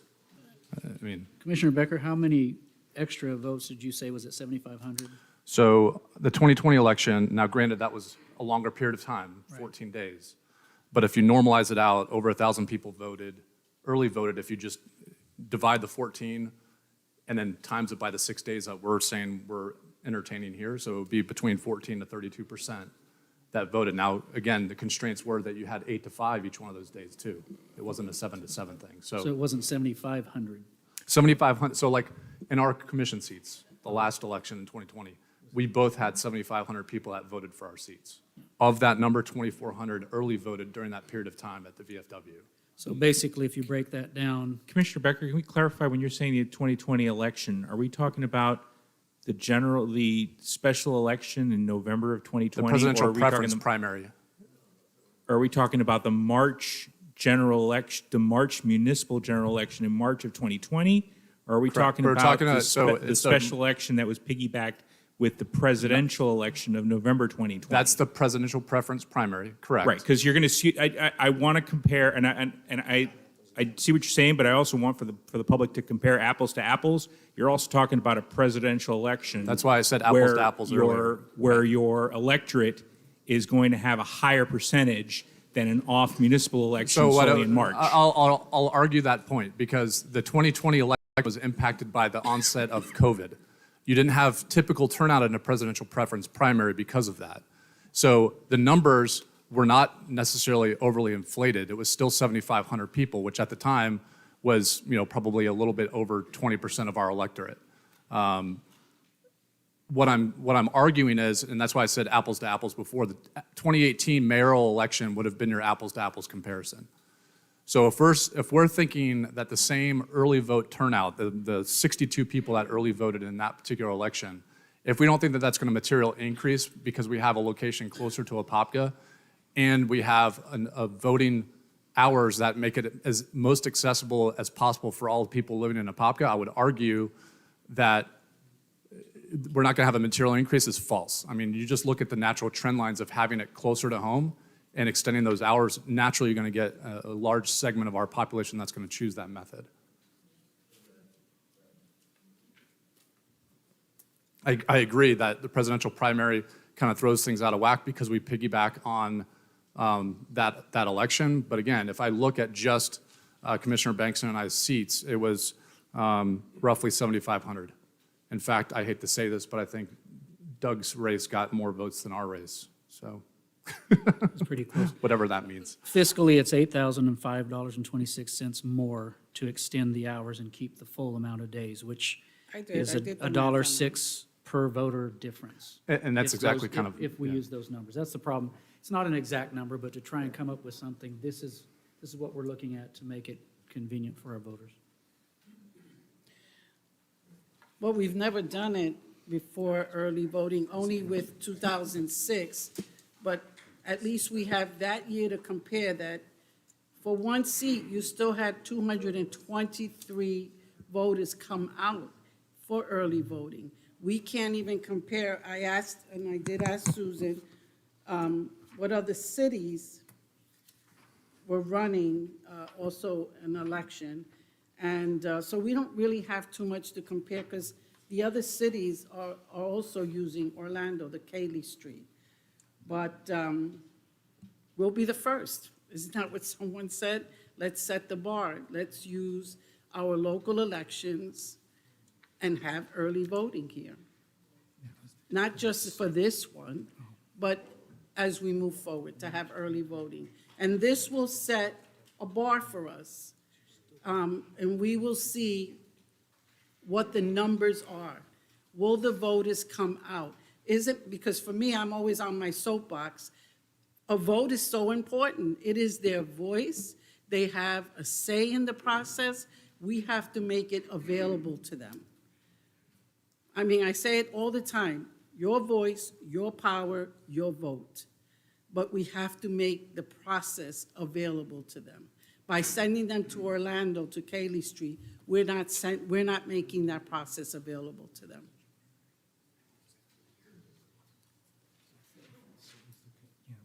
Seems like Yeah, got consensus. I'm just trying to make the comparisons for the sake of accuracy. The March 2020 municipal election coincided with the Democratic primary for president. So that's where your turnout. I didn't make that, I didn't make That's that. No, I'm exactly. just saying, I'm I self-identified that, like my remarks that I just made. Okay, then I'm I just made trying that remark. but that was where I think, I'm trying to clarify, I did not reside. So So- 2006, we had 1 seat. This election, we actually have 3 seats. Understood, and So I it's, believe that more people will come out to vote. I believe that. I believe that if I make this election accessible to our city residents, that they will come out to vote. They're not coming out for 1 seat, they're coming out for 3 seats. And- It's so important to all the residents in the city of Apopka to have an opportunity to vote. I understand, and I don't disagree. My counsel would be the more opportunity to cast a legal vote, the better. Yes. So I'm just laying out all the options for the mechanism for implementing that. I And don't get. no, what's presented before you is just all the options to legally implement the availability to vote. That's all I'm trying Yeah, to there is. to state. And I'm let not me just- advocating. And you know, in 2006 till today, which is 2022, you're talking about years in between our growth in population. What are we up to, about 58,000 now? As compared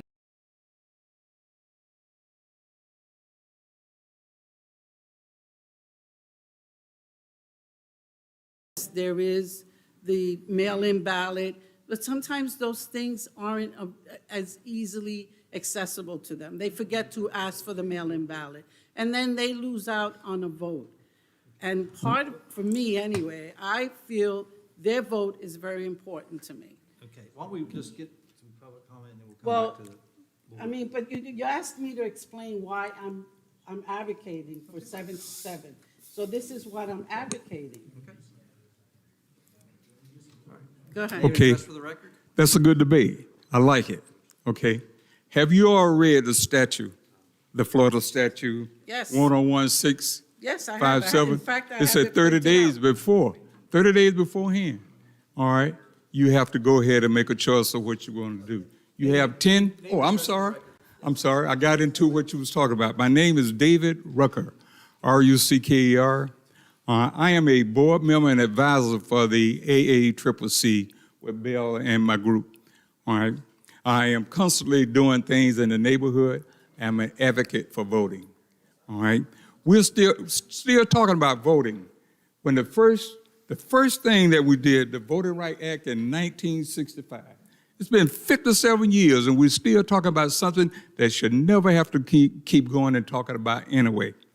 And in 2006, George Bush learned about the vote. All right, he did sign some things to do that, and he said he would go to court. So we can see it's supposed to be a nonpartisan thing, but evidently it's not half of the time. We're supposed to be stealing votes, doing wrong about voting, and people winning and losing and don't accept things, that is wrong. I agree with you about having the voting here in Orange County, in Apopka, instead of going 15 miles away to vote. All right, that's discrimination right there, because you determine people not that want to go vote, you have them way downtown. It's 30 miles round trip. You ever try to go from Apopka in the afternoon or either in the early morning downtown Orlando? It's hell, okay? So if we do early voting here, all right, it costs you less than $20,000 to do it for the whole time. It's not that much money, all right? So get the people here, do more advertising about early voting, and I'm sure you get a turnout. I know for a fact it'll happen, all right? Even with the viruses and things, people don't want to mingle and go way downtown. So that's another factor, too, that I think you all consider. All right, the thing that we need to do, and I said do we need to bring the NAACP over here, or SCLC, or some other organization to talk about racial discrimination on voting? That's what you're doing. We got to look at those things and make sure everybody has a chance to vote. It's only fair. It's only fair. That's the only rights that the little man and the big man can have with each other is the vote, the casual vote. I am a strong proponent of voting. Me too. All right? Because you got a voice at a vote. If you're going to try to shut people out, that is not wrong. I mean, not right. It's wrong. So we don't need to keep doing that. We need to have the early vote here, be the first in the county. You're the second largest city in the county. Why not be the first to do early voting in your own area where people can walk or either get a little short ride, maybe even ride the bus? All right? Those are some things that you all need to think about. All right? And if you want us to help you, you know Leroy and I, we can do that. We have no problem. Okay? So that's my thing. I'm glad you all brought it up. You said some things that I was going to talk about, but I don't need to reiterate on those anymore. All right? Just think about the early voting, all right, here in Apopka, instead of going 30 miles round trip, way down on Cayley Street and come back up here. Deterrent to vote. Okay? 2006 was a good turnout. It can still happen today. Thank you.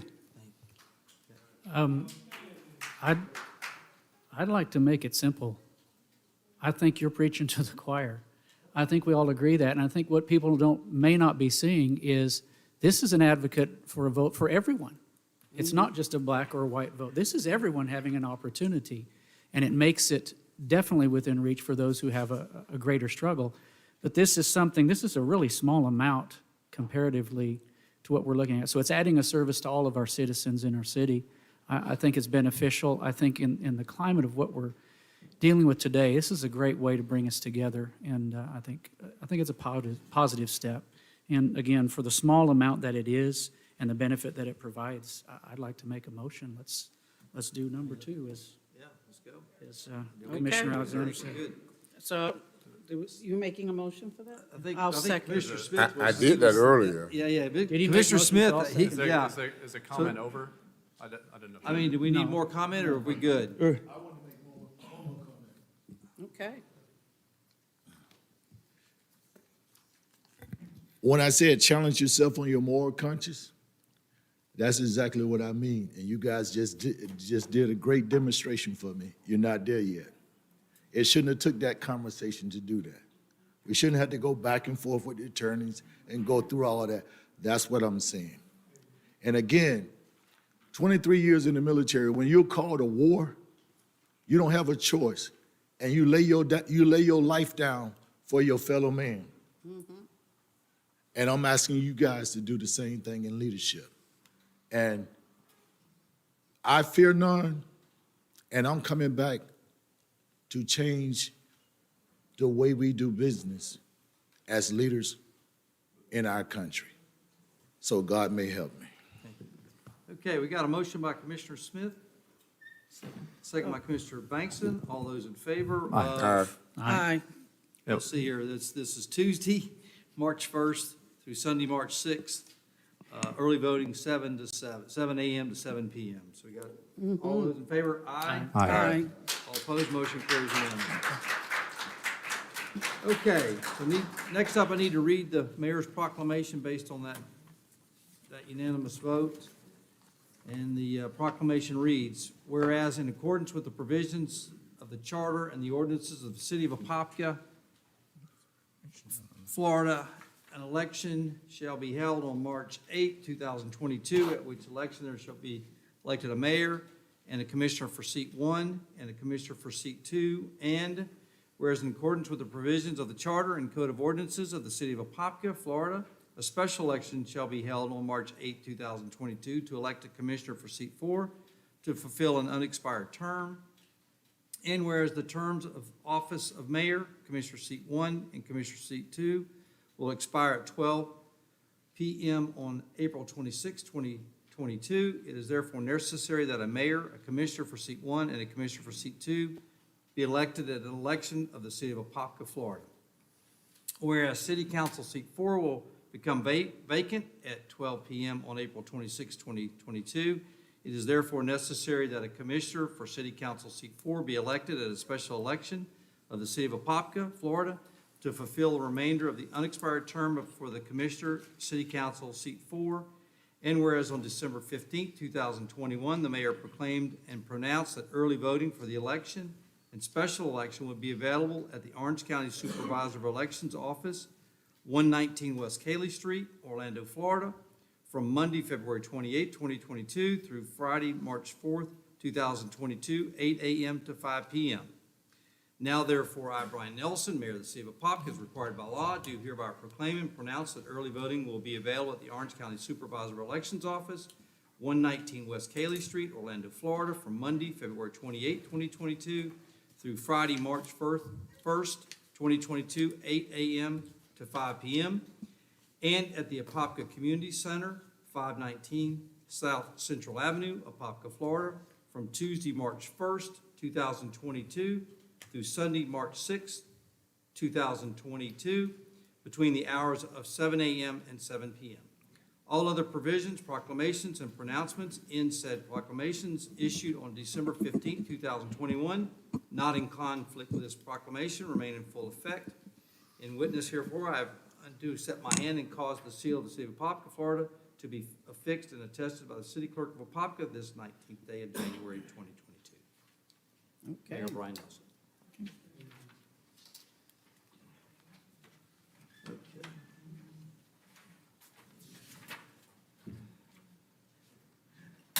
All right, next up, Jim, RFP 2021-09. Thank you, Mayor. Jim Hick, Community Development Director. This subject is, as you just said, it's for the downtown Apopka Station Street project. It's the RFP number is 2021-09. The request is to negotiate with the applicant that submitted. This is a kind of a long summary, but I want to make sure I have the information into the record in case people are also listening in regards to this, because it is a major project for our downtown.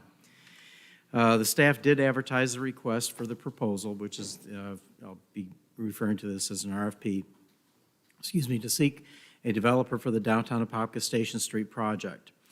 The request did include the following requirements. As a summary, it was a mixed-use development consisting of residential, either apartments or condominiums, commercial units on the first floor, an open space event area of 3/4 to an acre, and a pavilion for the farmers market, craft fair, movie night, public events, and parking. The specifics for the development area were included in the RFP. There were about 6 different attachments that somebody can download for those. The Finance Department did advertise the RFP, which began advertising on August 22nd, 2021 through Friday, October 15th, 2021. It was basically 54 days that was extended because we were getting, we actually had 7 different people that had written in questions, and we provided answers for those, for the application itself. The application, or the advertisement for the RFP was placed in the Orlando Sentinel. It was also posted on the OpenGov procurement website, which did have 734 registered vendor firms that were notified, and 31 vendor firms did follow the project. On October 15th, 2021, we did have one submittal that was received from Standard Investments and Holdings LLC, and a single submittal from the competitive solicitation is allowable per the city purchasing policy. An evaluation committee was formed consisting of the following members. It was myself as the Community Development Director, Shakenya Harris Jackson, who is our Grants Administrator, Nicole Kennedy, who's our Sustainability Coordinator, Kenneth Goodwin, who is the Executive Director for Homes and Partnership. They have properties in the area and are definitely vested. And Monique Morris, who's our Apopka citizen and was here tonight, and is here tonight, not was, is. The evaluation committee reviewed and assessed the submittal based on the scoring criteria outlined in the solicitation. Qualifications for the development team including the quality of the design proposal, value to the city, and financial viability and financial return. On January 12th, just last week, 2022, the virtual evaluation committee meeting was held, and the meeting was advertised on OpenGov and was open to the public. They can't do any comments. That is just for the committee, for the review committee to comment, review the scoring criteria, and if there were any opportunities to change their score, that was done and offered at that time. And that's based on some input that all of us had. The overall final scoring for the Standard Investments and Holding LLC was 86 out of 105. All 5 members of the evaluation committee meeting are recommending an intent to negotiate with Standard Investments and Holdings LLC. The evaluation committee has provided the following comments to be considered for further clarification and recommendation to be negotiated with the Standard Investment and Holdings LLC. These were brought up. The appraisal of $900,000, I think all of you knew that the appraisal came in at $900,000 about 7 months ago now, would be included with a potential RFP award. The $250,000 that was offered could be waived in exchange for the development and of the site and the development of the event space. Complete a development agreement for the construction time period as described in the RFP. The start would be within 2 years and completed within 4. And also, then the second portion of that is complete the event space within 3 years and turned over to the city for operations. Minor commercial space on South Central, possibly up to 2 units, and with either a separate building or combined with the first floor of a residential building, as described in the RFP. And then per the advertised RFP selection procedures, negotiations with the selected proposal may include changes to any of the conditions submitted by the proposer. So terms and conditions may require changes to timeliness, pricing, renderings, or any other listed items in the submittal content of the RFP. And the city and Standard Investments and Holdings LLC would enter into the negotiations for a time period of up to 120 days. And if the city and the selected proposer have not concluded negotiations or executed the necessary agreements within 120 days, the city administrator may extend the negotiation period for an additional 120 days. Personally, I don't think it's going to take much more than 120 days to actually get the negotiations and get that potential agreement before all of you for a decision. If we cannot make a decision for the negotiations, the city administrator may return to city council to terminate further action under this RFP. If an agreement is successfully negotiated and signed by the proposer, the signed agreement along with the recommendations from the staff will be presented to city council. So at this stage, the funding source, basically the RFP, required that the developer would construct the project, including the event space, which would be turned over to the city again within a 3-year period. The appraised price of $900,000, which would be part of the sale to the developer in exchange for the developer's agreement to construct the development as described in the RFP. So the recommended action at this stage is to authorize staff and the city administrator to negotiate a contract with Standard Investments and Holdings LLC for the development of the downtown Apopka Station Street project. I can answer limited questions, not necessarily for the proposal that was submitted. Unfortunately, until we actually have the contract negotiated, that's when the stage would come back to city council to discuss what was part of that proposal and what was negotiated for it. The one thing that I think we failed to mention is that you want to have the committee take a look at before have them at least take a look at. We're gonna all look at this together, because we all scored the project, so we want to make sure that the whole committee stays involved with this project. So, quick question. So this kind of silence that you're talking about. Yes, sir. That precludes us from even having a concept plan, because I'm looking at the bullets that you have in the lead-in packet, and I hone in on the last bullet. Talks about minor commercial space on South Central Avenue, possibly 2 units, with either a separate building or combined on the first floor of a residential building as described in the RFP. And I thought the RFP stated just that, like all of the residential would have commercial on the first floor. This one says it might be and it may be small. We did want commercial, but the applicant does have that right to submit something different.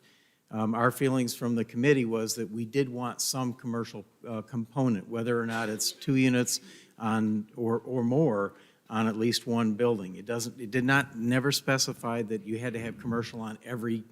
But this one Residential specifically component. says minor. I mean, the whole idea of us having a central downtown corridor is the aspect of commercial being there, that people actually go to your downtown. And we're sitting Correct. here saying minor? I mean, that doesn't reconcile to what the spirit of that RFP was all about. Well, 50 residential units, possibly up to 100 people, would be considered the major component. A lot of times with a lot of developments that are done in a downtown community, you do need to have that residential component to even make, or to even have commercial people come in to consider it. Because I keep on you're trying hearing to that. I mean, capture. I hear that over and over and over again, this whole idea that we need the residential, we need the rooftops to drive commercial. I just don't buy into it anymore. I mean, we've got 19,000 rooftops in the city of Apopka. We've got plenty to support the good news story that commercial can bring to the city of Apopka. Do you know the only reason that Publix went in where they did up on Kelly Park was because we had about 3,000 units going in up there? And they went in about 2 years ahead of time. Great. I mean, that's Publix. I get you, but I'm not talking Publix of the world. So the biggest red flag for me on this one is obviously we put an RFP out to the street and we get one response. That's a red flag, because you don't have a variety. That's what happened with our city center with Taurus, and we see where that's at. And I think we should learn our lessons. And I think it should be publicly known that the interests that are part of this bid process have ties to people that are running on this council currently, by the tune of 654 Ventures as well as Benjamin Advisors. So I just want to make sure that in combination of it's only one bid response, there's multiple interest of the people that are bidding that have direct ties to campaign contributions for a member of this council. I just want to put that out there for public consumption. Okay. I'm done. So by bringing this to us today, what is it that you want to do? As I mentioned, we would like the council to endorse the committee and staff to go back and negotiate a contract, a development agreement for the development of the Station Street project. So when you had it out for bid, how many days was it out there for? 54 days. 54 days, and how many, did anyone else put a bid in? When was you had, one- you said you had seven that We asked had you. 7 different people or companies that had submitted Developers. questions in regards to clarification for the project itself or for any other background information. So that information was you- all provided online. So is there a cone of silence? Who's that? Ooh, bless you. Is there a cone of silence right now? Like if I'm asking you, what were some of the questions the other 7 were asking about that they needed clarification from the RFP? One of the questions that came up was regarding the brownfield area. So we provided all the brownfield information. The other one was whether or not the streets were able to be vacated, and that was another positive response. They were looking for the total property available, the 3.43 acres with the vacate. It was general specifics like that. The other one was, can you go more than the 50 units? And no, because it's maximum 15 dwelling units per acre. A lot of the properties, and you've probably heard this before with the apartment complexes, typically in apartment complex you need, I've been told, anywhere from 200 to 300 units to make them a viable project where they can support themselves. This one, it's self-limited to 50 units, which is apparently a hard thing to finance and to build within a confined area. So I think that in itself, I think, scared a lot of people away because they couldn't get more units than that. So under the posted advertisement of this, you said that it was posted in Orlando Sentinel. The 734 registered vendors firms were notified and 31 vendors firms followed the project. So by that statement, it sounds like you put it on procurement and you blast out to members that are registered on that particular website. Correct. You're not picking up the phone and dialing it and selling the benefit of doing something in Apopka, correct? Well, we're relying on the fact that people are looking at their virtual inboxes to know that something's happening in downtown Apopka. I provided, I believe it was 6 different fairly large development firm addresses to our procurement division so that I knew of a few that were interested in the project that was a downtown type project. So I sent those out. That was part of the trying to get some of these companies to come in. You said 6?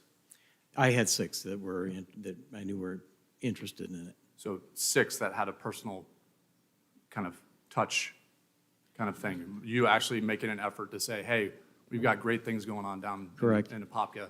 Let me sell you the vision of what we're doing down here. Well, I didn't personally do that. I gave them the procurement, the address to include in the send out for the RFP. Right.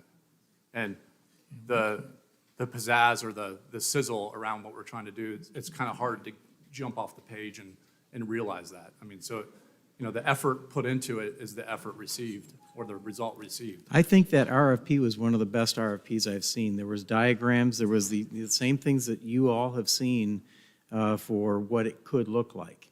And that was part of it. And there's not much more that an RFP can typically do like that. Right, but I'm just saying, you're not making a personal contact with people to sell them on it. I can tell you right now. I can't do that with an comment RFP. here. Decision makers in any good organization aren't going to sit there and look at a double-digit page RFP. The decision makers in the organizations are going to want to feel like what they're about to do or enter into is going to be a great investment for them.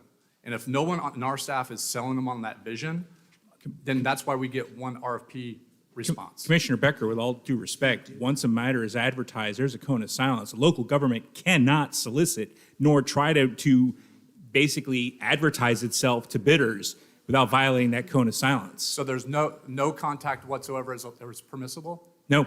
Okay, thank you. Thank you for that being on the record. So you had one meeting with the committee? Yes. Okay. They all And what scored. was the they all purpose of scored that meeting? Well, to go over our comments, to discuss what I was able to do is give a little bit of history on the project itself, the area, what the city has looked at, different ideas, things like that. So I'm just trying to get an idea of what the process was. So here, the overall final scoring. So how were they, so each individual that was part of this committee was given a score sheet? Correct. There's basically 5 different sections, and we scored each of those sections to get a total score. It's up to 105, I think it was. Okay. Yeah. So in that committee, because I did ask, I did ask Dr. Shekenya, because I said, I know there was a committee, you were in it. Were there minutes taken of that meeting? Were there minutes? There was, I believe they recorded that, and I believe that is available for view. You can, I can get Jessica to send those out. Okay. Okay. So, I mean, once we vote on this to either go ahead or not go ahead, which I understand, I'd like to have a copy of those minutes, just so I can understand for me, it's understanding the process. I understand the RFP, the cone of silence, but this committee, I like to see what their input was and how these scores were determined. So now you're saying the project would start in 2 years, complete in 4 years. That's very vital, that area, and part of what we're trying to do is trying to move our city center so that it becomes a realization. So you're really telling us it's going to take 4 years to complete. That's a from now. maximum. The negotiation, if they come back and say, hey, we can do it in 3 years, we'll turn the park over to you in a year and a half, something like that. That's all part of that negotiation that we can go to. I mean, I would love to have it done in like a year, or a year and a half, but there's a little bit more to do. We've still got to vacate the street. There's a potential for some brownfields assistance for capping that area, so that. And how long does that process take? Brownfields is half a year to a year at the most, but that can be part of the whole site plan process. So now, I remember asking you about it, and then you said something about you had a number, a ceiling of what you wanted the investment to be, and I believe you had said 8 million, and this one RFP, he guaranteed. Well, there's my original estimation based on just experience was anywhere from $5 to $8 million that the investment would be. Right. So. And he came in. I can't tell you. Okay. That's all part of that. It's all that part of that cone of silence where, okay. So I mean, I am kind of disappointed we only got one RFP. I am too. But if we can sit down and negotiate and get something that's. You all get to digest it. And we can whole. still say yes or no. Yeah. Okay, so that's good. The only thing is, part of like what, that word minor, I just don't, I want him to make an effort to put more commercial. It's because we're not bringing in big businesses. We're really encouraging the entrepreneur who needs a space. Yep. But we're also encouraging, because it's in the CRA district. So I'd like to encourage some of the business owners that live in the south side of Apopka who can't afford a commercial space, but I want to be able to provide a commercial space in their community that they can afford to start their own business. I can't guarantee, because No. they got to be able to rent space to make money too. Yeah, So but it's still an opportunity. sure, And it's local. Yeah. when you say minor commercial, 102, can we have a minimum of commercial space that we say at least have 4 instead of 2?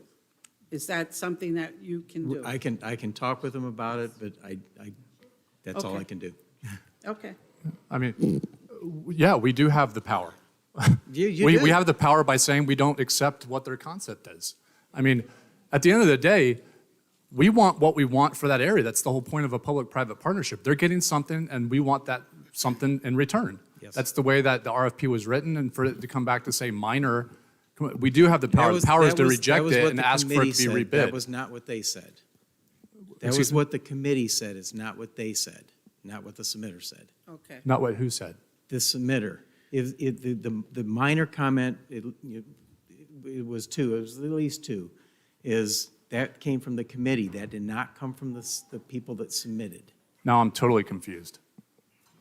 Like, where would that come from? As I mentioned, the committee discussed different things that we could negotiate on. One of them is commercial. That's not what the submitter said. That's what it said. It said Jim, the let me read the evaluation first committee- paragraph. The evaluation committee has provided the following comments. The committee, not the Okay. proposal. So the bullet points are really from the committee? Correct. Oh, okay. So now That's we a get But- start, that's a starting spot that we can But before negotiate. we can even be okay with that, okay, let's play that one out. The committee's response is that there's going to be minor commercial. You're telling me that we can't really truly understand the concept of what's being discussed here because we're still in this kind of silence period. So to get beyond that, we just blind faith say, okay, go ahead and negotiate. Help me get from A to Z where I feel comfortable getting there. let me- Because the first paragraph, a mixed-use development consisting of residential, commercial units on the first floor, an open space event area and pavilion, craft fair, movie night, public events, et cetera, and parking. So I'm to believe that that's the RFP language. We have a bullet from committee, and that's the best we can do right now, that says we're gonna debate on minor commercial space. How do I interpret Can I that? ask one question? It says on South Central Avenue. Is that the whole of the project, or is that just right beside where the park is supposed to be because it's a smaller space, that they were considering possibly doing a smaller or minor commercial? Or is that the whole of the A project? lot of it's going to depend on where they want to put their buildings. You remember the concept plan that I had? I had it all lined up along the railroad tracks, backing up to the railroad tracks. Right. They might not want to do that. They might want to put their parking over there or the event space because of the brownfields. The main entrance area I had put just south of that one building that's, gosh, I want to say it was where Field Goods Bar it was. They might want to put the parking back behind where Mercer Pest Control is, or they might want to put a building back there. So the main area that I look at that could support a commercial venture would be facing Central Avenue because that's where all the other businesses actually are. Edward, do you want to?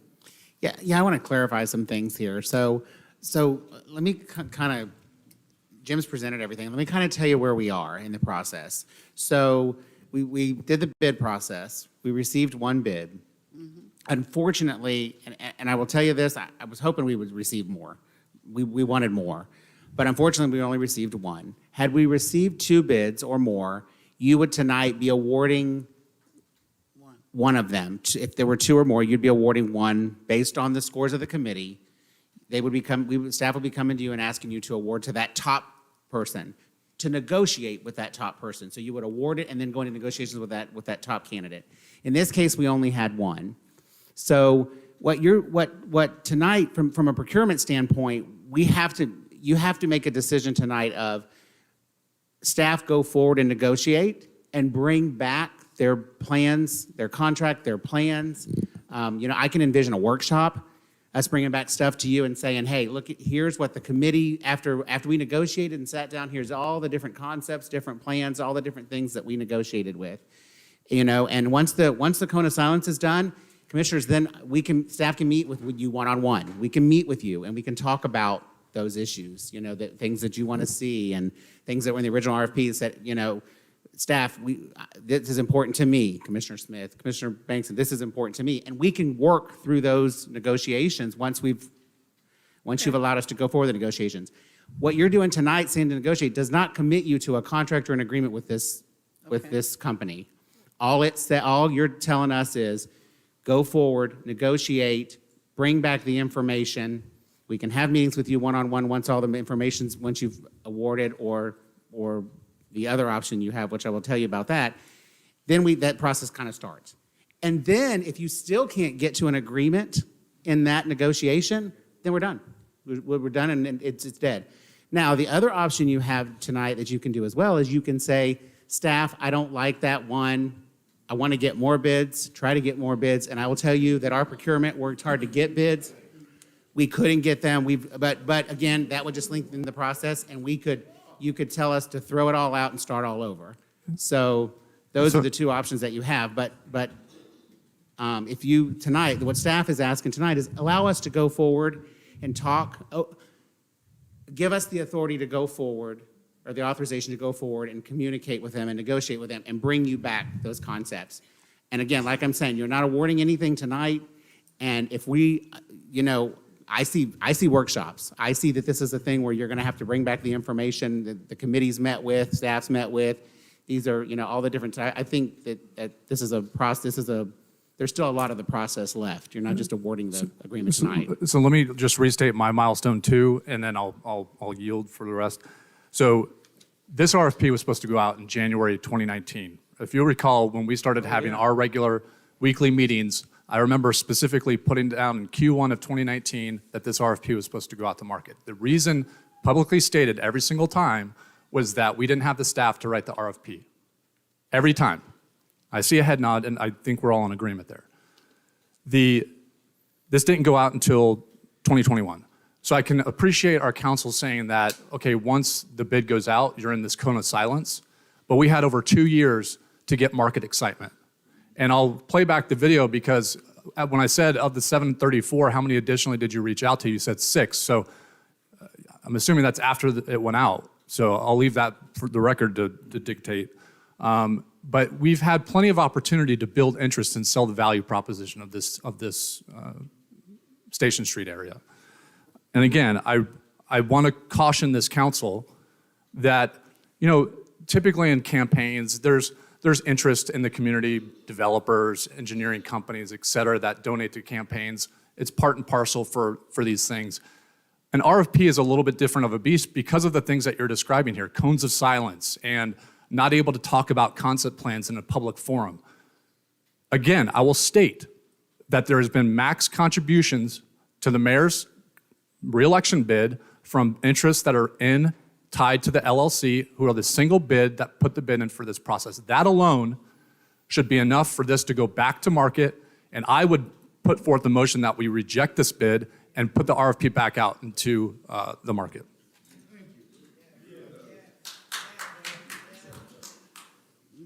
My only question is, how does other people not responding reach the place that there's shenanigans going on? I'm not claiming shenanigans. My first comment was going to be, I'm uncomfortable that we only have one as well. So. Sure, and that's where I was going to be at when I first. But when I look into these things more, I think, how can I go to members of the public and say, yeah, I went ahead and awarded a contract, and oh, by the way, one of the interests in that LLC hosted a campaign event for one of the people running for this council, and another one was a max donor in the last contribution list, and the Apopka chief just printed. So that there, 1 + 1 is not equaling 2 for me. And with that, I think, so that everybody feels like this is on the up and up and the most valid process, I think it needs to go back out to market. And to your point, if there's only one bid back, what does that say about the market at large right now? They're saying, hey, we don't have enough interest or demand to do that type of project. So maybe that's for us to say, let's pause on it. But I don't buy into that. Like I said, unless someone can prove and show me who they talked to outside of the cone of silence to say, I approached this developer, I approached this person to really sell them the value of what we're trying to do here, maybe we have a different story. But until I get that information, I don't buy into this being a good, sound practice for us to go forward on. Mr. Hitt, in the RFP, did it include the fact that we would like, since this is a city partnership, that we would like to have minority participation as a part of this project? I remember us voting some time ago in order for us to receive certain grants that we had to have that. So is that a part of this RFP? Is what was a part? Minority participation from minority contractors. I don't recall that being part of the RFP itself. So is that something that we can negotiate as a part of the contract? I could put that in there as part of that, sure. Okay. Yeah.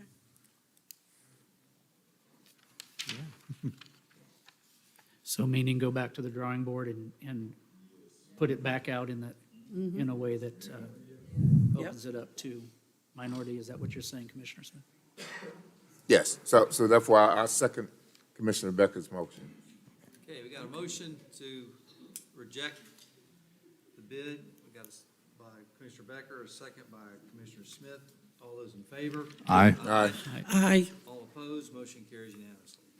Thank you. Next up, settlement agreement between City of Apopka and NEB, David Sulik, and Three Rivers Billing. Mayor. I think it's, they're fine.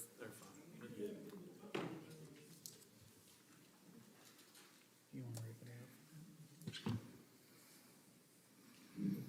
Reject. All right, we good?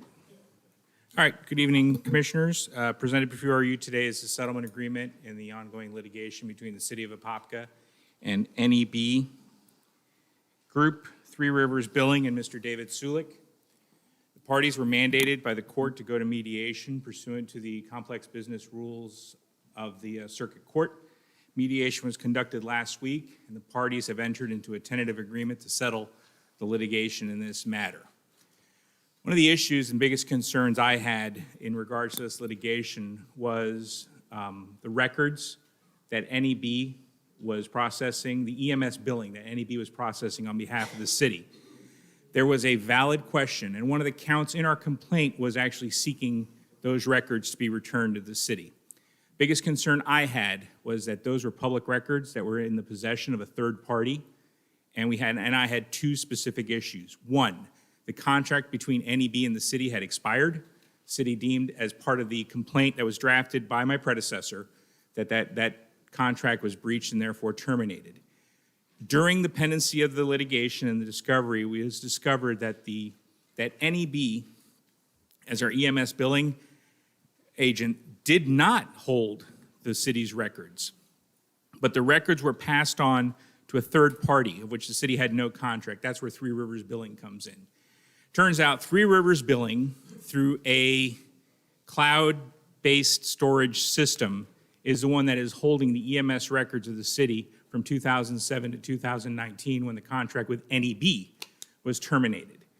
The city did not have the ability to obtain those records, to grab those records, and now NEB, as the license holder to this cloud-based storage, Three Rivers, as the license holder to this cloud-based storage system, had the control of the EMS billing records, which contained HIPAA private information.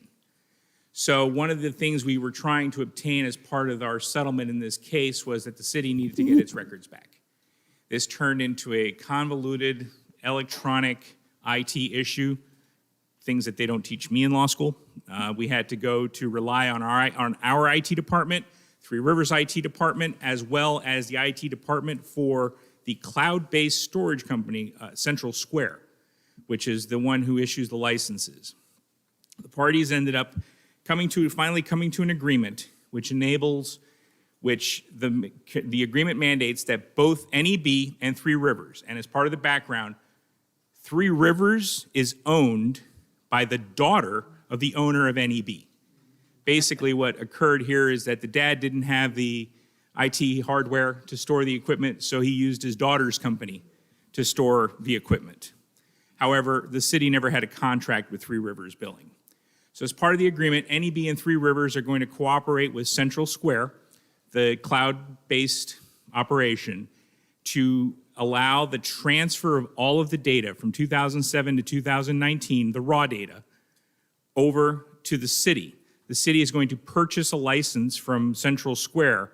The license will allow us to actually be able to read the data. As was explained to me, it's not files that we can just pull off a drive and we're going to have nice, neat files. All of the data requires a specific license and software to translate it. Also, Three Rivers Billing handles EMS billing for multiple jurisdictions throughout the country, and a lot of the raw data, we're talking numbers and letters, is all mixed in. So there has to be a separation. The city's purchase of the license will enable us to extrapolate the data. That transfer will also render Three Rivers unable to access the city's data. At this point now, the city will be able to control its records. The city will be able to conduct a forensic audit of the EMS billing data from 2007 to 2019. This ability to actually now conduct a forensic audit of the actual data, something we had not been able to do. We received certain physical files, but they were all incomplete as pursuant to the litigation. This will finally enable us to obtain all of the data, to conduct a thorough audit of the data to find any of the irregularities that were of concern to the fire department as part of the previous EMS billing provider.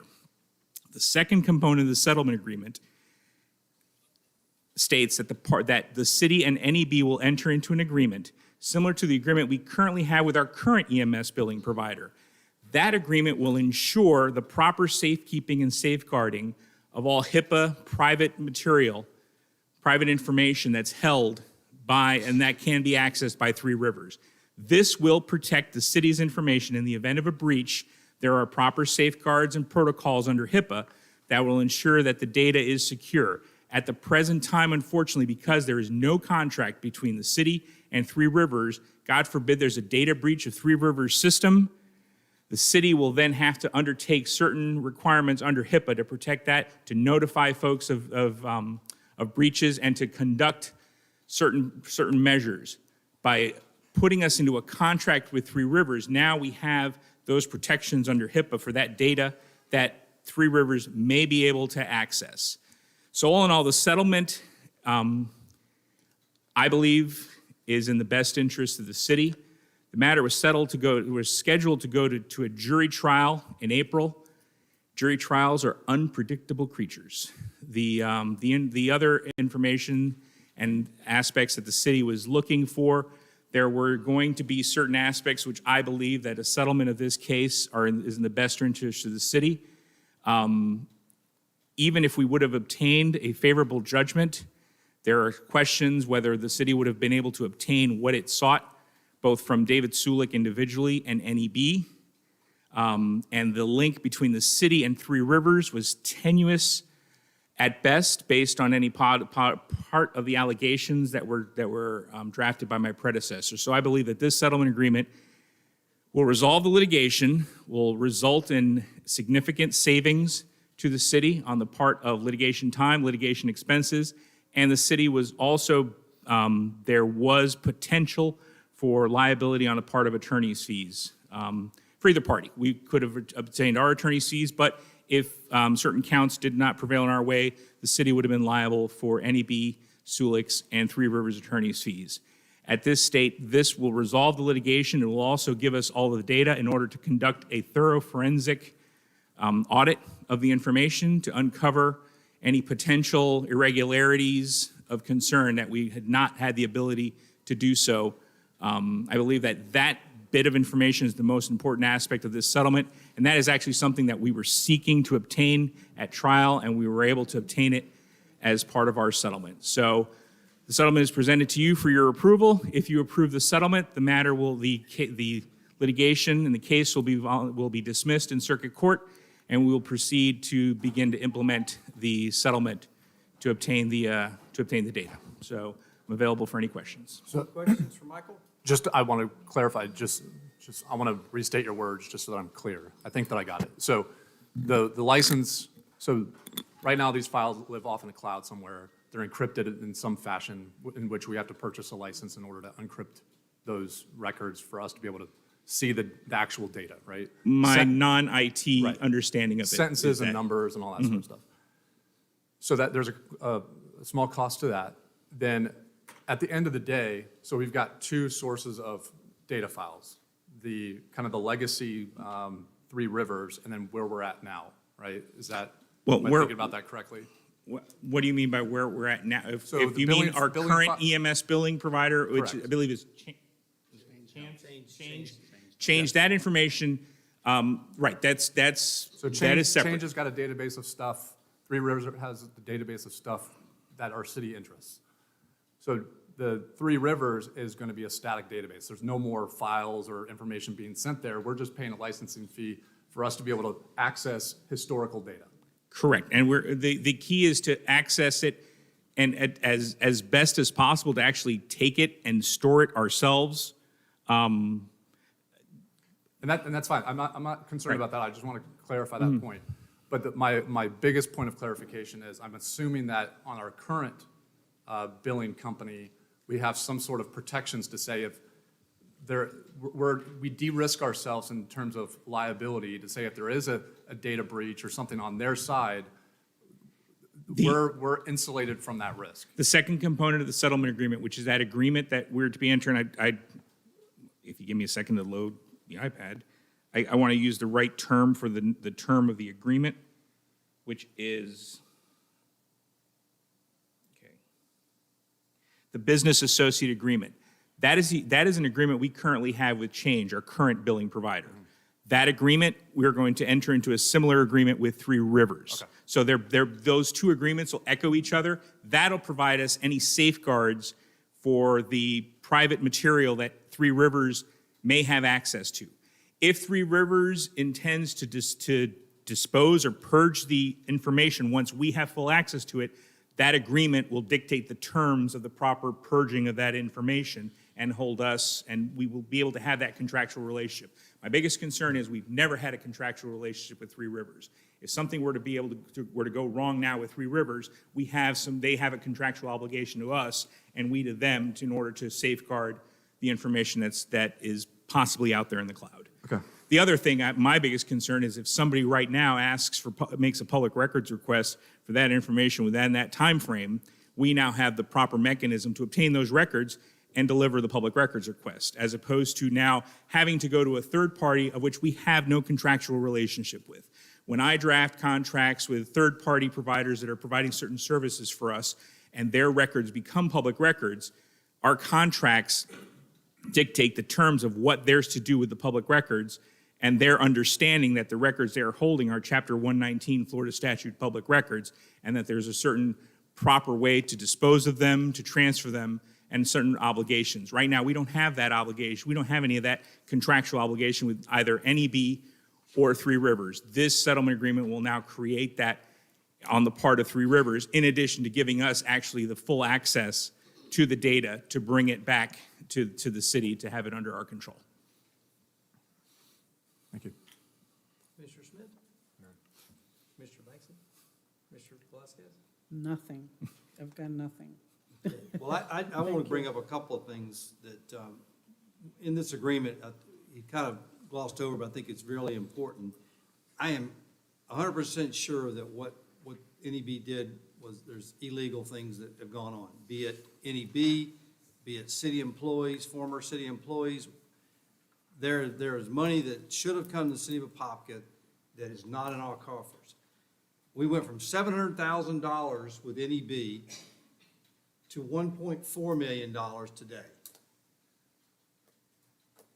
And I'm just telling you that the money has been stolen by somebody, or terrible records have been taken, but we have lost out on $700,000 for at least 10 years. We've lost enough money on this NEB to have paid for Station 5 and 6 and equipment to go in it. So it gives us the ability to go back and file criminal charges against people within this organization that have maybe taken money on the side from NEB.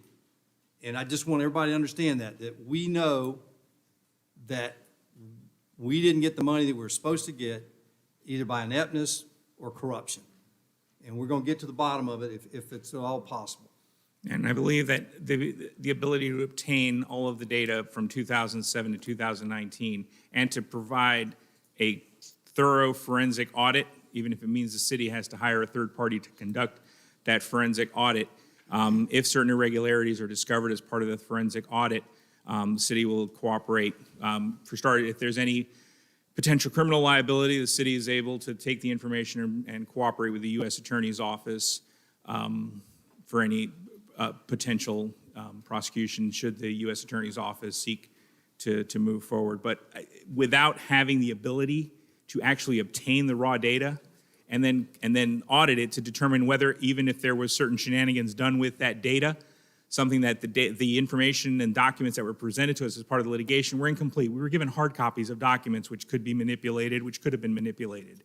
I think the ability to obtain the raw data is a win for the city, something that we sought in litigation, and to obtain it in a settlement agreement, I believe, is really in the best interest of the city to now be able to thoroughly investigate what happened and hopefully get to the bottom of it. So let me just ask you, is there a statute of limitations for that type of crime? I'm not sure the dates, but if there's actions that were taken within the time frame that still fall within the statute of limitations, there is still, I don't know what the criminal I don't know what the criminal statute of limitations or what the federal statute of limitations is. But if at most it's 5 years, there's still a window within that time that NEB was still our provider that would fall within that area, potentially, if hypothetically it's 5. I don't know what the criminal statute of limitations is. And most of these actions have at least a 5-year statute of limitations for, I could see if there's a longer federal statute of limitations, or I can contact the U.S. Attorney's Office. Okay, that would be important to find out before we continue to pursue them and realize that the statute of limitations. But will at limit a us. minimum, though, I want to obtain the records in order for No, us to absolutely. properly comply with Chapter 119 Florida statutes as well. Okay. What's the cost of this license? Is that what's in the budget I amendment? think it's a ballpark, I think it's $20,000 for the license. Oh, was I misreading Ballpark. the next? Okay, for the license. And if we were able to obtain the license for 1 year, and within that 1 year timeframe actually download all of the information and provide it, then there's a possibility that we don't necessarily need to renew it, because it's not a system where we're inputting new data. We're going to use that license to basically extract as much data as possible in order for it to be properly stored with us. Okay. That is a hope. All right. Thank you, Michael. Very, very thorough. Anybody from public wish to speak on this matter? It's not a public matter, because that's right. this is a litigation, so it's not really a public hearing. I'd like to speak. I have a request to speak on the RFP. Okay. Apparently, it was blocked because the young lady said so. Okay, come on up, Dennis.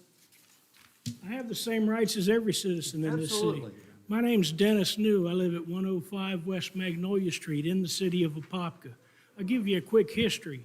I've been in front of the council before. Normally, it's around election time, because a man that used to be a city councilman had a vindictive streak and would file anonymous complaints with code enforcement. This time, he's done it, and it's public because the state law changed. So I expect some vindictive retaliation out about what I'm about to say about this RFP. An RFP is a lot like an opinion. I'm not a smart person, but you can put out an opinion poll and make it worded and twisted so it'll say whatever you want to do. You can put out an RFP that can eliminate bidders or include bidders, okay?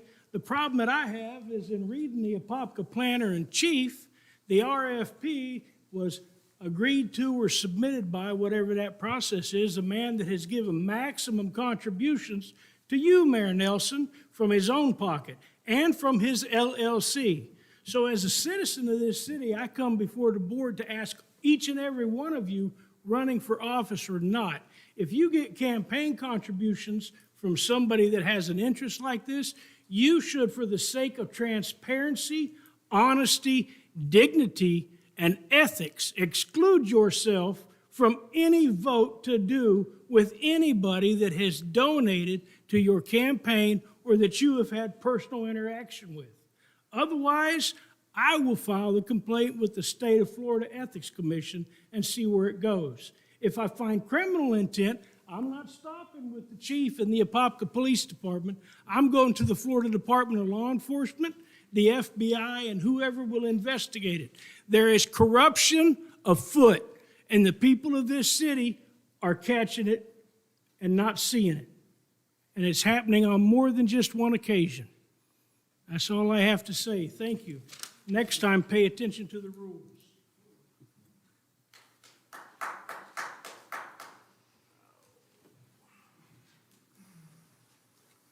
Okay. Looking for a motion from the council to approve the settlement agreement with NEB and Three Rivers? So moved. Got a motion by Commissioner Bankson, second by Commissioner Velasquez. All those in favor? Aye. All opposed, motion carries unanimously. All right.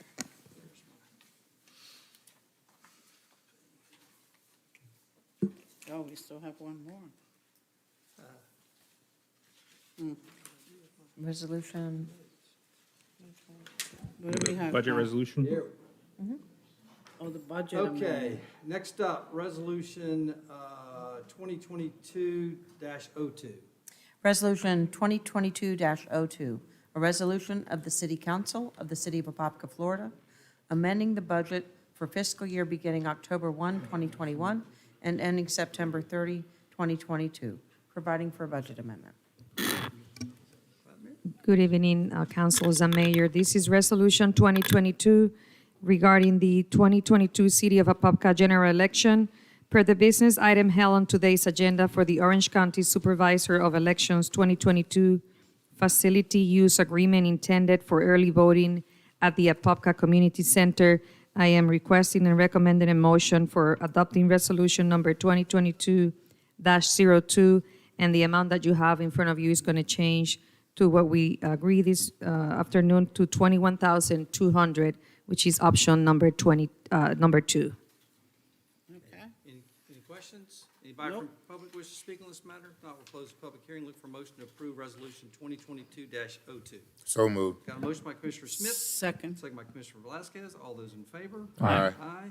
All opposed, motion carries unanimously. Next up, City Council reports. Commissioner Velasquez. I'm kind of lost. We've been here so long. The only thing I just want to say was that, it was an honor to be at the Dr. Martin Luther King Jr. Parade. I actually was kind of one of the first ones to go out on the parade, so that was a great honor. And also to remind people that we have the Saturday Sounds. I'm so loyal to the Saturday Sounds. All right. Commissioner Bankson? I had something I wanted to bring up. I can just hand it to everybody here, but basically, I just came across an article that I thought it was interesting, and since we can't really discuss anything outside of these meetings, this is the only time to bring it up to everybody, but a 3D printed home. I don't know if you've heard of this. Oh, I did. I read A upon it. 3D, three-bedroom, 1,200 square foot home was 3D printed in 12 hours. And I think it's just an interesting construction technique that may be something that could really help us, especially as we look for affordable housing options. So if you all want to see the article, I have I it did here read up on the at article. the end. I think it has the Do you have extras? website, yeah. Okay. Have one for everybody, but just one of those things I wanted to kind of bring to our thought and attention for what may come. I have about 5 websites that all have to do with the 3D printed homes. And we actually had a property owner on the south side of Apopka that is looking to bring a 3D printed home possibly to Apopka. So I was talking with him about a year ago, and it's got I got some great, I'll send the links to it. Yeah, I saw the It article. doesn't look like the Flintstones house. Oh. I mean, this is a It's an beautiful home, amazing and if you look system. inside, it's as beautiful as I'll anything. It's send- amazing. I'll send the So- links that I've got to all of you so you can send it out, because if we can get something like that, that's exactly it. It's extremely durable.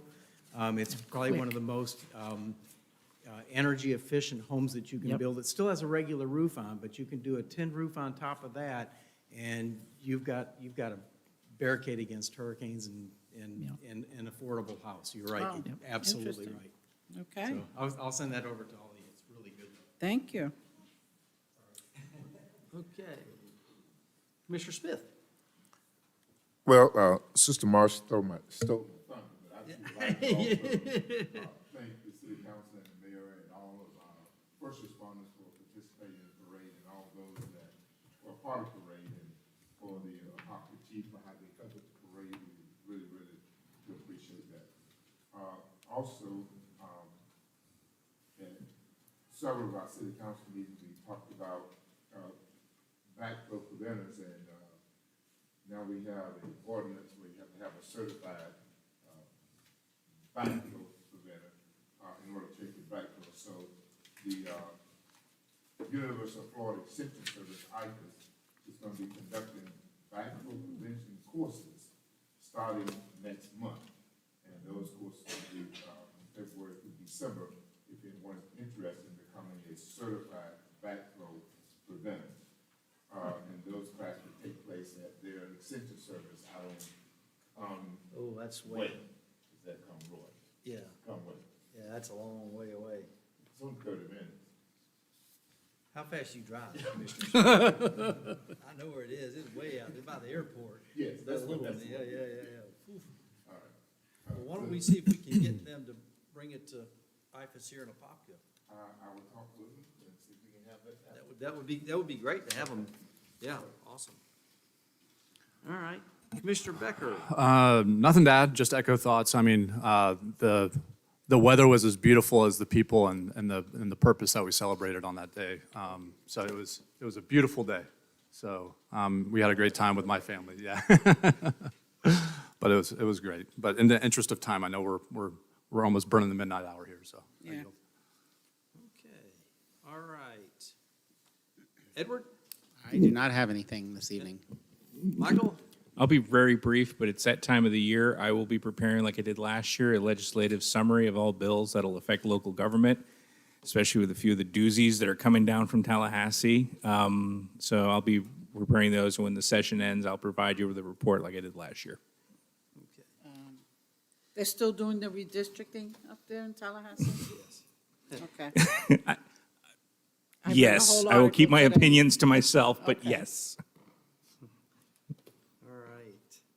All right, under Mayor's report, just to let you know, Rick, what's his last name here? Rick, he's Gonzalez. Rick Gonzalez, who's a real estate agent, reached out to me a couple weeks ago about the Gator Growers property, which happens to be just north of our Camp Weewa. And you got the letter in there from him that Bonnie, who's the widow, is willing to sell it to us for $800,000. You know, obviously, we can only pay appraised value, and there's obviously some issues with phase. We'll need to do a phase 2 audit because it was a nursery for 50-plus years. So anyway, all I'm looking for is, would you like us to go forward? Is it just, I know it's it's never the right time to buy property, but, if we're ever gonna buy it, it's now or never. And what we need to do is get an appraisal, and we need to get a phase 2 audit to see what's under the ground. And so I'm just, the one thing I'll tell you about the property, which, when we get into summer camps, we have to limit who gets into Camp Weewa as it stands today, because you've got to be background checked, which obviously you'll have people who want to go use Camp Weewa, but maybe can't because they're not background checked. What this would give you is, because there's the little gap, if you've got the pink, you can see where Camp Weewa starts is where that little, so you could put a gate there, and when summer camps are running, you could leave the gate locked and keep all, non-credentialed people inside this, this area. Then when there's not summer camps or overnight camps, you could open that up. So, I don't know, maybe he might get an offer tomorrow, might not. I just want some direction that we can at least go forward with a phase 2 and then an appraisal.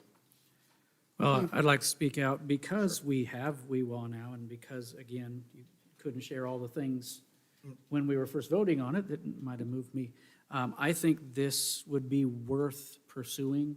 It really answers what you had brought up about more green space, about places where families can go.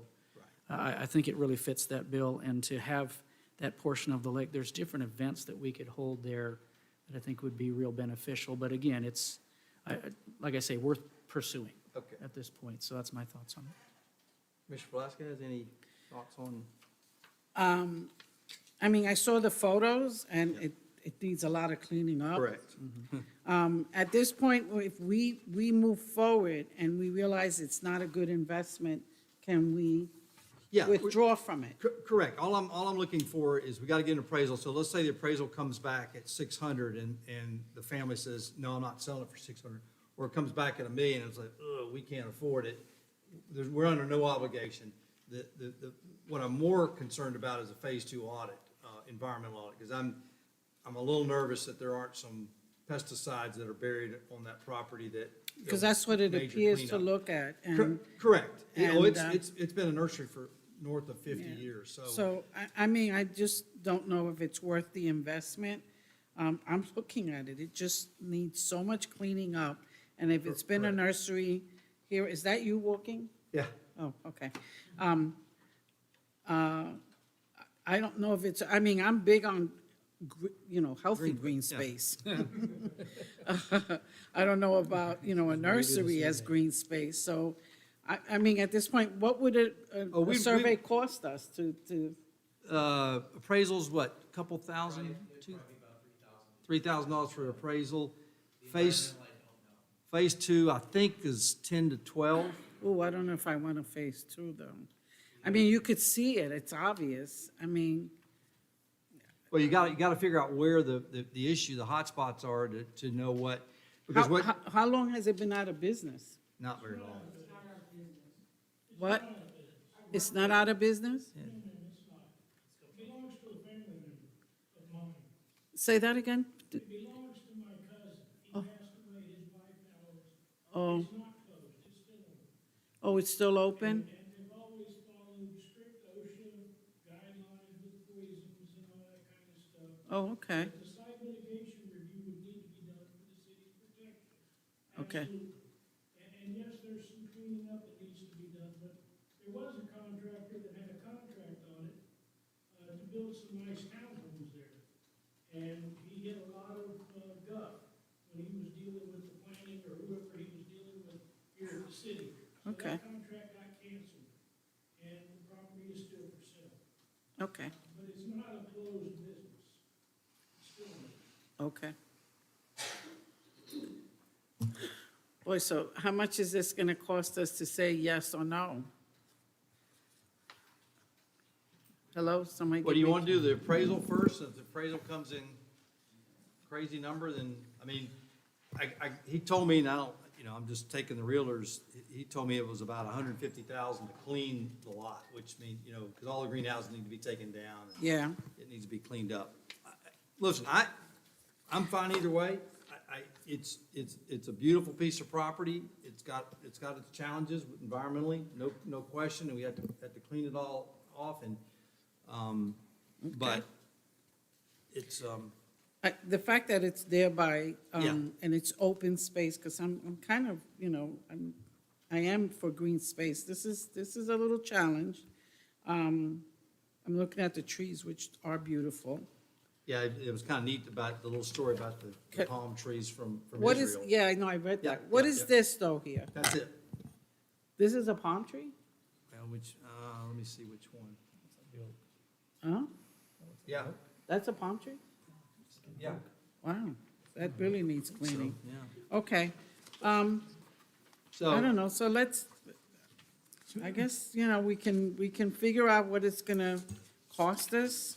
Well, yeah, The other cost is one thing. How are we paying for it? What? I'm sorry, I didn't. How are hear we what- paying for it, even if the, Yeah, that's it. How are we if paying the for appraisal it? comes back at 500,000 and they accept that offer, how are we paying for it? That's why it's good to have reserves. Just thought I'd throw that in. Yeah, where's the one I had in the pink, it shows you. The other thought about it is the fact that it can help us control what's to the north of Weewah, Yeah, just as a thought.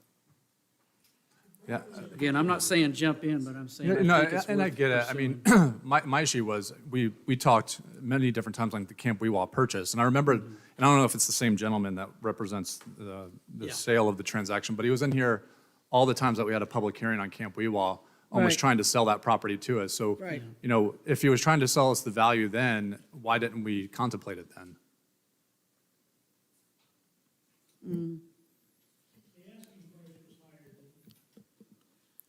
it was $1 Yeah, million he- bucks. I didn't think it was worth $1 million. I mean, if you take the way I look at it, you take 84,000 an acre, which is what we paid for Camp Weewa, and you multiply it times, I think it's about 9 acres at above water, it's about $800,000. I mean, now the problem is we're paying more because we're having to clean it. Even if we just have to raise the buildings and, you know, dispose of that, we still got some additional costs. So it's whatever if you pay 84,000 an acre, you're really paying, I don't know, 90,000 an acre or whatever it is. But listen, I'm perfectly comfortable. You say it's 9 acres? Yeah, 9 acres, I think, outside the water, outside the 100-year floodplain, which is what, you know, when we got Camp Weewa, we got the acreage reduced, so we got a better price based on. It's a total parcel of 20 acres, and 9 or 10 of it are out of the lake. The rest of it is physically in the lake by deed. Okay.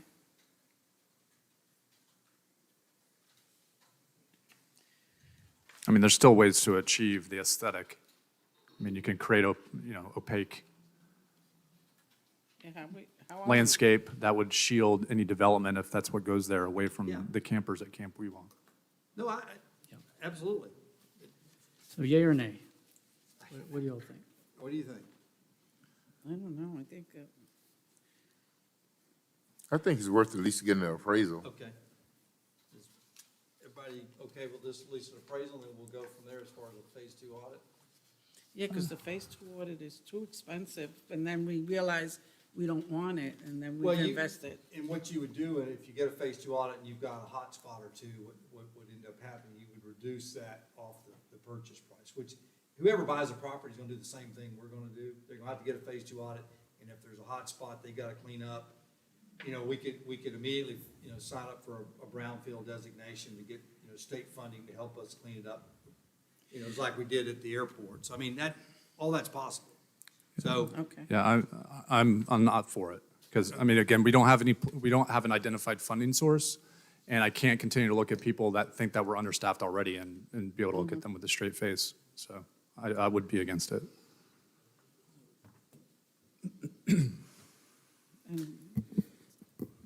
Go ahead, Ed. Mayor, if it helps, what we can do is if you guys decide to do the appraisal, we can do the appraisal, we can bring that back and see what the appraised amount is, because at the end of the day, as you said, we never pay above appraisal. And then we can search, staff can search for types of funding sources. You know, we did apply for a grant, and we got $1 million for purchase of Camp Weewa. So we could we could look to see what other sources are out there, if there are other sources that are available. Actually, if I could advise, I feel more comfortable because this has come up during it's outside of a business action.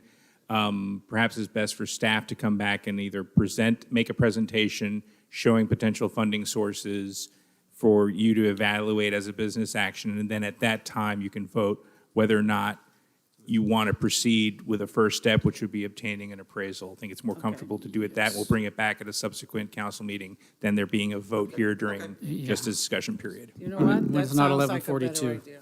okay, so we'll bring it back on the Yes, first. because this is, Tim's yeah, meeting. when it comes under the mayor's report, I always feel Yeah, like, what are we voting for?